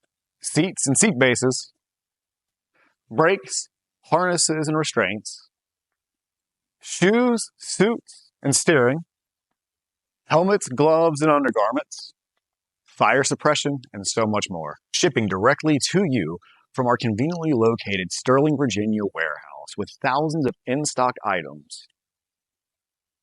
Grand Touring Enterprises is an internationally recognized and awarded full-service classic automotive facility located in Frederick, Maryland. Specializing in classic Italian sports cars from Ferrari, Lamborghini, ISO, and Bizzarini, Grand Touring's extensive experience ranges from pre-war to modern exotics, advising on all aspects of the classic car ownership experience, from service, restoration, and climate-controlled storage to sales and consignment. Grand Touring's focus is not just on preserving the history and prestige of these vehicles, but making sure that the driving experience is equally as spectacular and authentic. For more information, send email to tom@grandtouring.com. Grand Touring, legends in motion.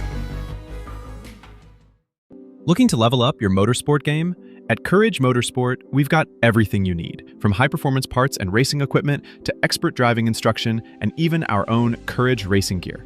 Whether you're a beginner, a pro, or looking to kickstart your motorsport career with training in both the business of racing and securing sponsorships, we've got you covered. Check out our gear, grab a shirt, and represent your passion. Email us at trackready@couragemotorsport.com or visit couragemotorsport.com and get ready to hit the track. The Spring Hill Suites Winchester is an all-suite property that features spacious suites, an indoor heated pool, complimentary hot buffet-style breakfast, a 24-hour fitness center, and complimentary Wi-Fi. Whether you're traveling in a group or flying solo, you'll find it easy to get comfortable in our spacious suites. We're conveniently located just off of Interstate 81 at exit 317 in a shopping center with many shops and dining options. Discount rooms are available. To book your suite today, call 540-431-3330.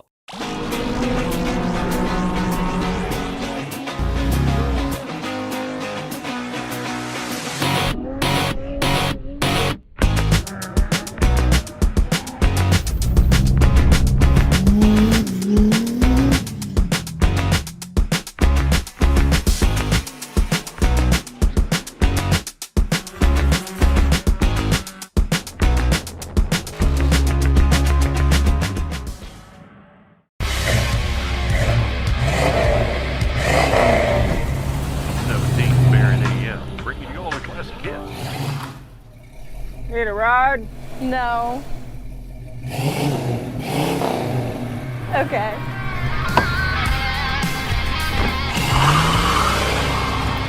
Taking you back to simpler times. Hey, dog. Belmont Classic Cars, Belmont, Ohio. Need it welded? Need it now? When things freak at the track or out in the field, you don't have time to wait. You need precision. You need reliability. You need Rockman Metalworks. From high-performance race components to critical field repairs, Rockman delivers elite-level welding and fabrication with a research-driven approach that goes far beyond your average welder. This is precision work built to perform when it matters most. And here's the best part. They come to you. With full mobile service, Rockman Metalworks gets you back up and running fast so you can get back in the race. Conveniently located just 30 minutes from Summit Point, call them now at 209-751-9750. Rockman Metalworks. When it has to be right, right now. Since 1976, Radial Tire Company has been providing the Washington, D.C. area with quality tires, expert knowledge, and the finest service. They have earned a reputation as a premier specialist in hard-to-find performance tire and wheel applications and stock tires from all the top manufacturers for whatever you drive. From performance and race cars to SUVs and trucks to your daily drivers, Radial's mission is to assist you in getting the most out of your tires and car. To get a competitive quote on your next set of tires, now with free shipping, or to schedule online, visit RadialTireCompany.com or call them in Silver Spring at area code 301-585-2740. That's 301-585-2740. Willing and Able Racing offers top-quality spec race car rentals with full setup and repair services, including trackside support for SCCA, NASA, VRG, and other organizations' road race, time trials, and track day events. Their spec racer Ford specialists and each of their Gen 3 machines sports a SATAV sequential transmission and a data acquisition system. Also offering spec Miata rentals, Willing and Able is currently taking reservations for the remainder of the Mid-Atlantic Road Racing Series season. For more information, email Willing and Able at rent@WNARacing.com, see them on Instagram at WNA Racing, or visit their website at WNARacing.com. Willing and Able would like to thank all the volunteers this weekend who've graciously donated their time so that we may race. RP Performance is the only premier race shop in the region that specializes in both street and track Mazdas and is located right in the heart of racing at Summit Point's Gasoline Alley. RP has been involved in countless race wins and series championships across many classes with drivers of all ages. Not just a full-service shop, RP has been helping drivers with their individual racing and other track event needs for over 30 years, providing trackside support, arrive and drive packages, as well as race car transport services. And they're known for its help all attitude. RP Performance is your go-to for getting cars back on track for that positive experience at Summit Point when you're ready to pack it in. For more information about RP Performance, come talk to them here in the paddock. Call them at 304-728-6749 or email them at Brett, that's BRET, at rpperformanceracing.com.